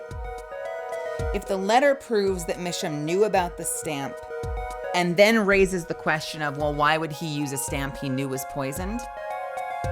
That could be. But the reason Drew Misham could be the fake clue is because there's one thing I can think of, the only thing I can think of that would explain why Drew, the only thing, please don't run my case for me, Ash. The only thing that would make everything make sense. Okay, so Drew got a letter talking about using a stamp. The stamp was poisoned, so it was set aside in a frame. So why would he then use a stamp that theoretically he knew he was poisoned? The only reason that makes sense would be if the person that received the letter addressed to Drew Misham was not Drew Misham. So if the real Drew Misham didn't know the stamp was poisoned, because the real Drew Misham was not the one that opened that letter originally. And that the real Drew Misham was not the one that put the stamp in the frame.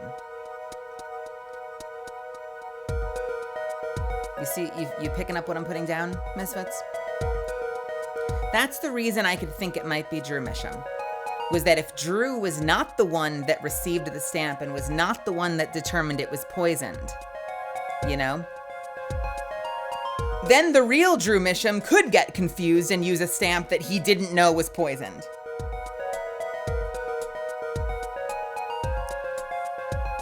I think that ties everything up tighter than the red envelope. Because if the frame is fake, then where the fuck was the stamp? Doesn't matter. Doesn't change anything. If the envelope was fake, then it possibly, you know, covers the fact that, like, oh, it makes this connection between, like, oh, Drew must have knew that it was poisoned. But I think it just not being Drew that opened the letter is more of the Occam's razor, right? It's like a more direct line to the truth than this sort of like hairy, twisty, turny, like, well, it would establish an understanding that of where the stamp came from and establish this concept of Drew Misham intercepting the letter and then deciding it was fake. But then it raises all these questions about, because then we wouldn't know where the fuck the stamp came from. You know, so it's like, okay, so maybe he didn't know about it, but then who knows where the fuck the stamp came from? So by eliminating Drew Misham, we know that the letter identifies the stamp. We know that the stamp was in the frame. And the reason that Drew didn't know it was poison was because Drew wasn't the one that received the letter. I think it's Drew Misham. I don't even know did that explanation even make sense? My brain no work right now. I'm trying my best here. The fake clue that's thrown us off the poison's trail is none other than...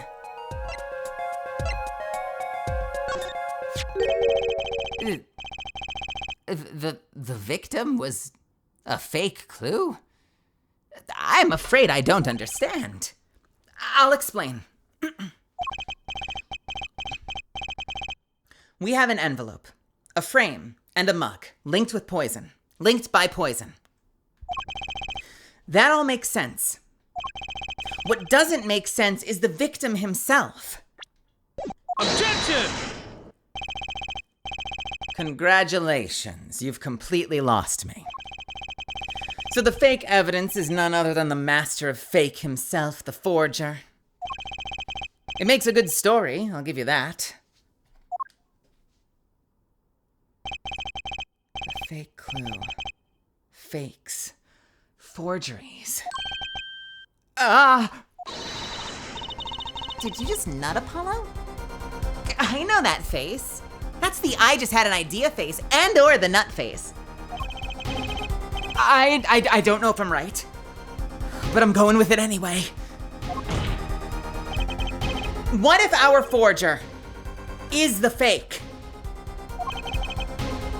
Come again. 7 years ago, our forger sniffed a trap and stepped aside. 7 years passed. Now the forger stumbles into that very same trap and dies. Why? That's what I want to know. Because the forger who was killed was a fake. Here we are again. The victim was a fake? One forger smelled the trap.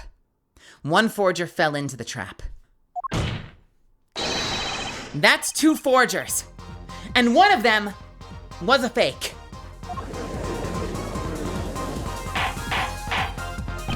Order, order, order! So you're telling us that Drew Misham, the victim, was a fake? Well, if he was a fake, who was the real forger? You'd better not be claiming there was some kind of switcheroo. I'm afraid you're going to have to back up your story. Mr. Justice, show us just who the real Drew Misham was. If Drew Misham wasn't the real forger, there's only one other person it could have been. Understood, Your Honor. Forger Drew Misham was himself a forgery. The real forger was...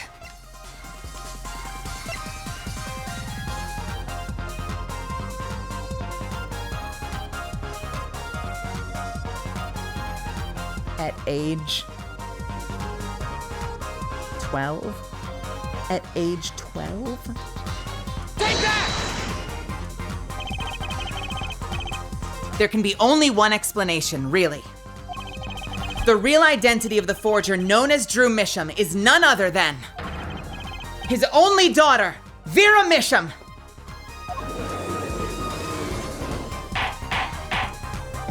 Order, order, order!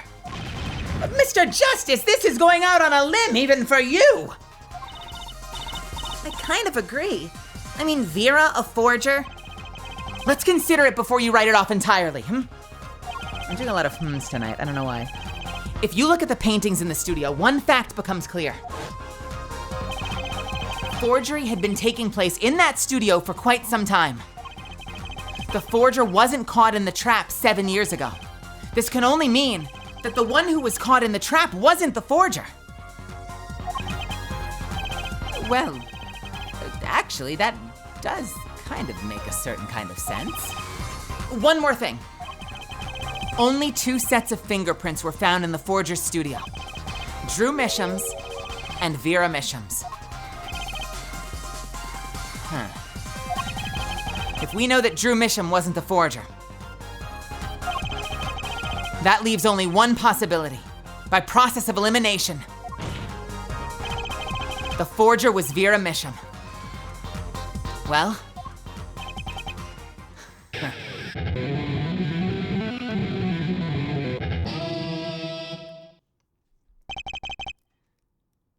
Fascinating. That is not the response I was hoping for. I'm not gonna lie. I'm worried about this response. Just a little.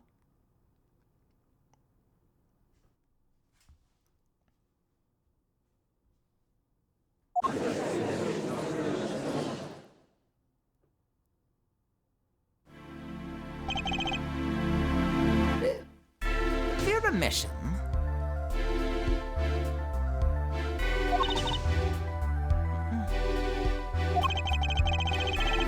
You've been paying attention to the trial so far.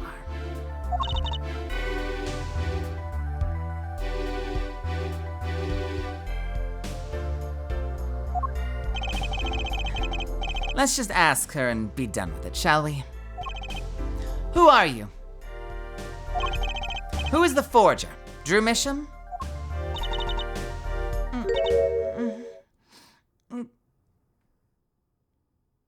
What does that look for?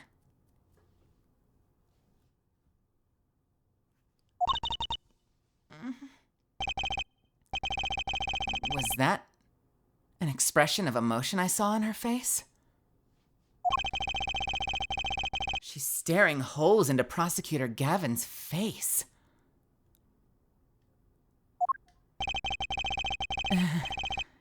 I'm used to being stared at by Frauleins, believe me. Though they usually talk to me, too. Tell us, were you the one who forged those works of art?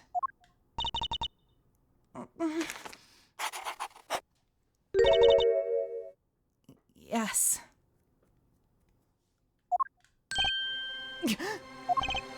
So the forger, Drew Misham, was you?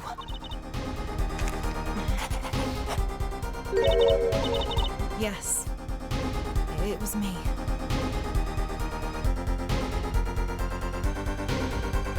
I'm sorry, what is that picture?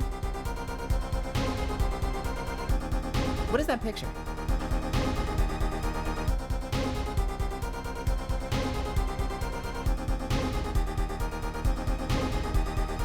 Oh, it's a crying face with one big old tear. Got it. Wow, that is a strange crying face. I see it now. What? What?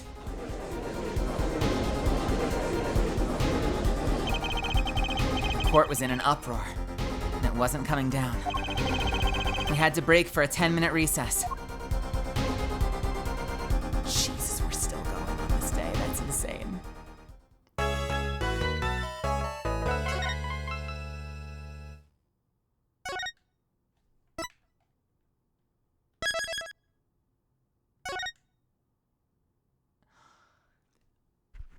But that might be where we need to stop for the night. We've been going for about just under 5 hours. And if we're just getting into part 2 of a trial, I think we're in for a long case. I think we're in for a long case. So where did we land? The daughter is the forger, and now potentially the daughter is going to be the next witness on the stand? About to be 6 hours. Yeah.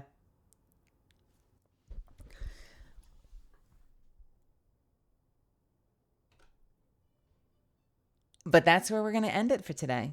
And we're going to come back to it next week. I'm just thinking now, gosh darn it, we might be in for 4 weeks. We'll see. We'll see. You guys know I've done long streams before, and I've definitely done 8-hour Ace Attorney streams. But my voice has been feeling it, so I need to protect myself and take off.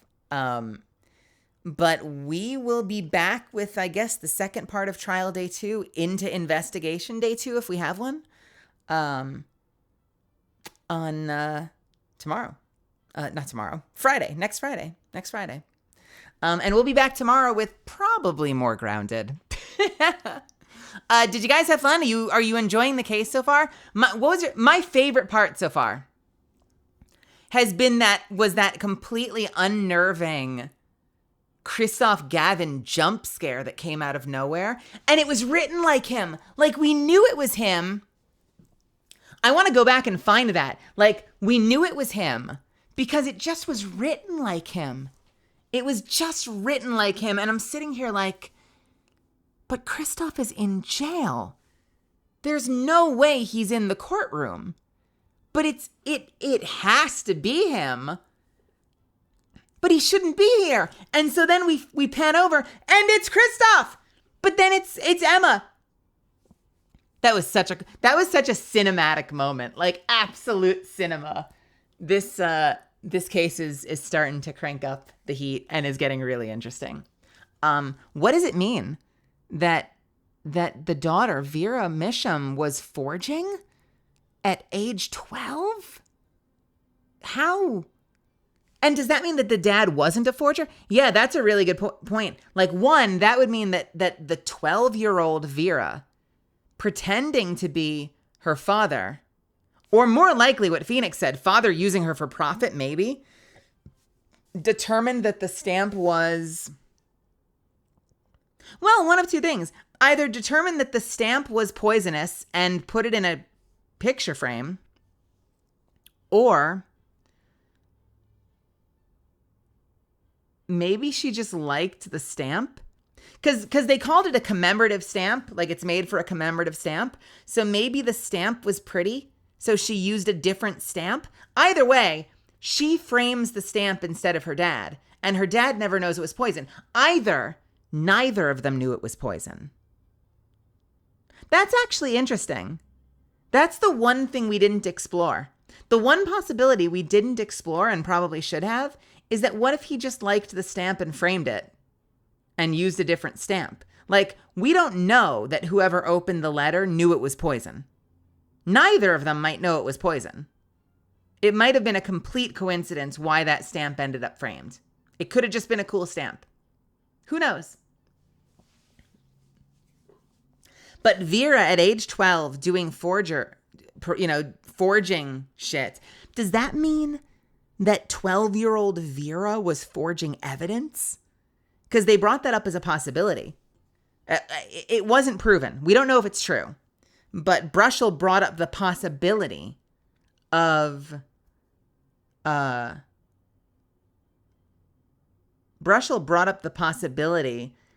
she might have been forging evidence, and that there could have been other, like that could have been where the letter was coming from, like a criminal organization or something. Like, who would be threatening her? Speak of this to no one, paying her for forgeries. Like, were they just paying her for art, or were they paying her for forged evidence?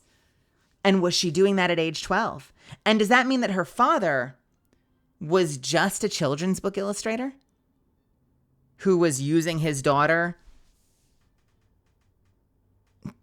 I don't know, to support him? Like, was he using his daughter for profit? For illicit forgery? Or was she doing it? Was she just young and is she just like a young hustler? Like she's career minded and doing her thing, Maybe she doesn't know any better. Maybe she does. I genuinely don't know. If he was using her, if he was forcing her to do that, right? That potentially could justify her poisoning him.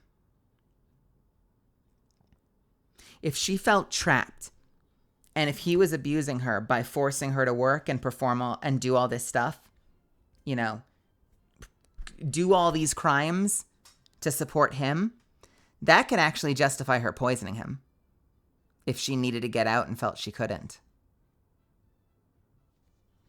Yeah. Man, I have so many questions.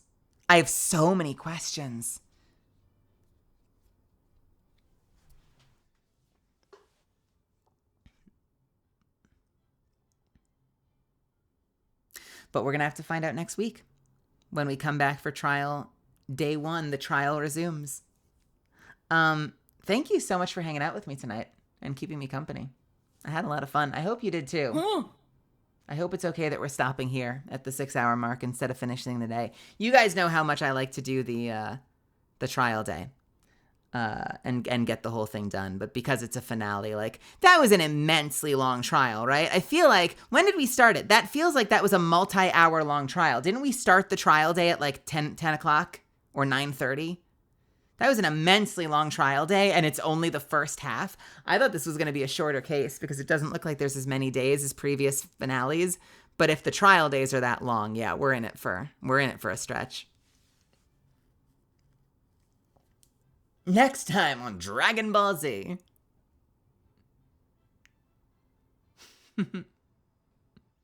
Ash, you can shoot a question to any of my mods, and they can get it back to me.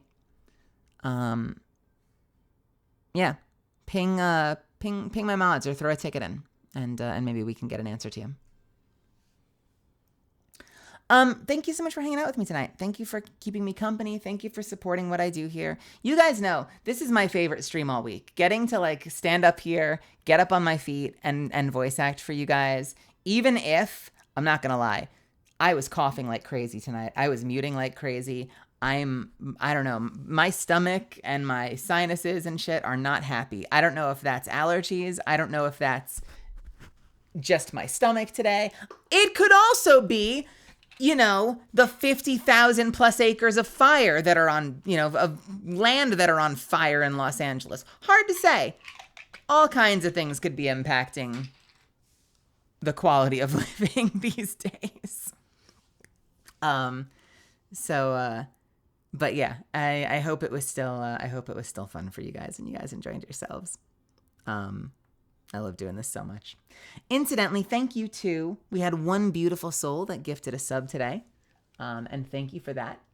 P-Type, thank you for the sub. And in general, thank you guys. Anyone that goes above and beyond and chooses to support the channel with subs or with bits, truly means the world to me and helps so much more than you know. So thank you for that too. Thank you for supporting this channel. We're over 10K. We're pushing towards 20K. It's a good time to be here on twitch.tv/Melazand. If you're brand new and you had fun, I don't do this every day. I do a lot of variety gaming. I don't know why I said it like that. Variety gaming. But Fridays we do Ace Attorney, and if you had fun, I'd love to see more of you. So throw me a follow. Come back. I'd love to see. I think my brain is shutting down, guys. I think I might be having a stroke. I'm repeating myself so quickly, it's concerning. What was I trying to say? I was looking at something and I got distracted. Throw me a follow here. Join the Discord, follow me on Twitter and or Blue Sky /Melazand. I'd love to have you back. I'd love to see more of you. I'm building an army. I want you to be a part of it. And that's it. Where are we going? Sorry, that was like the sloppiest ending. I'm clearly like falling apart at the seams. Let's head over to, I'm going to take us over to, let's go say, God, literally everyone's playing Marvel Rivals. Literally everyone is saying playing Marvel Rivals. What the actual fuck?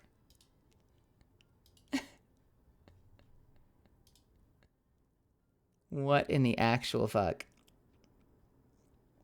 You know, let's go say hi to Ari. Ari baited a raid out of me. Ari stopped in, said one thing, and disappeared, but she's baited a raid out of me. Let's go raid Ari. She's doing Farming Simulator and chatting. When you get there, can you do me a favor? Can you drop a bunch of my emotes in the chat? Doesn't matter which. Whatever makes you happy. I'll give you a starter pack, the heart and the raid. Easy peasy. But if you want to use a different one, if you want to flex a higher tier emote, if you want to use an animated emote, as long as it's one of mine, spam it a few times if you can. And if you decide to stick around, I hope she takes really good care of you. Wherever you end up going, though, I hope you have a wonderful time.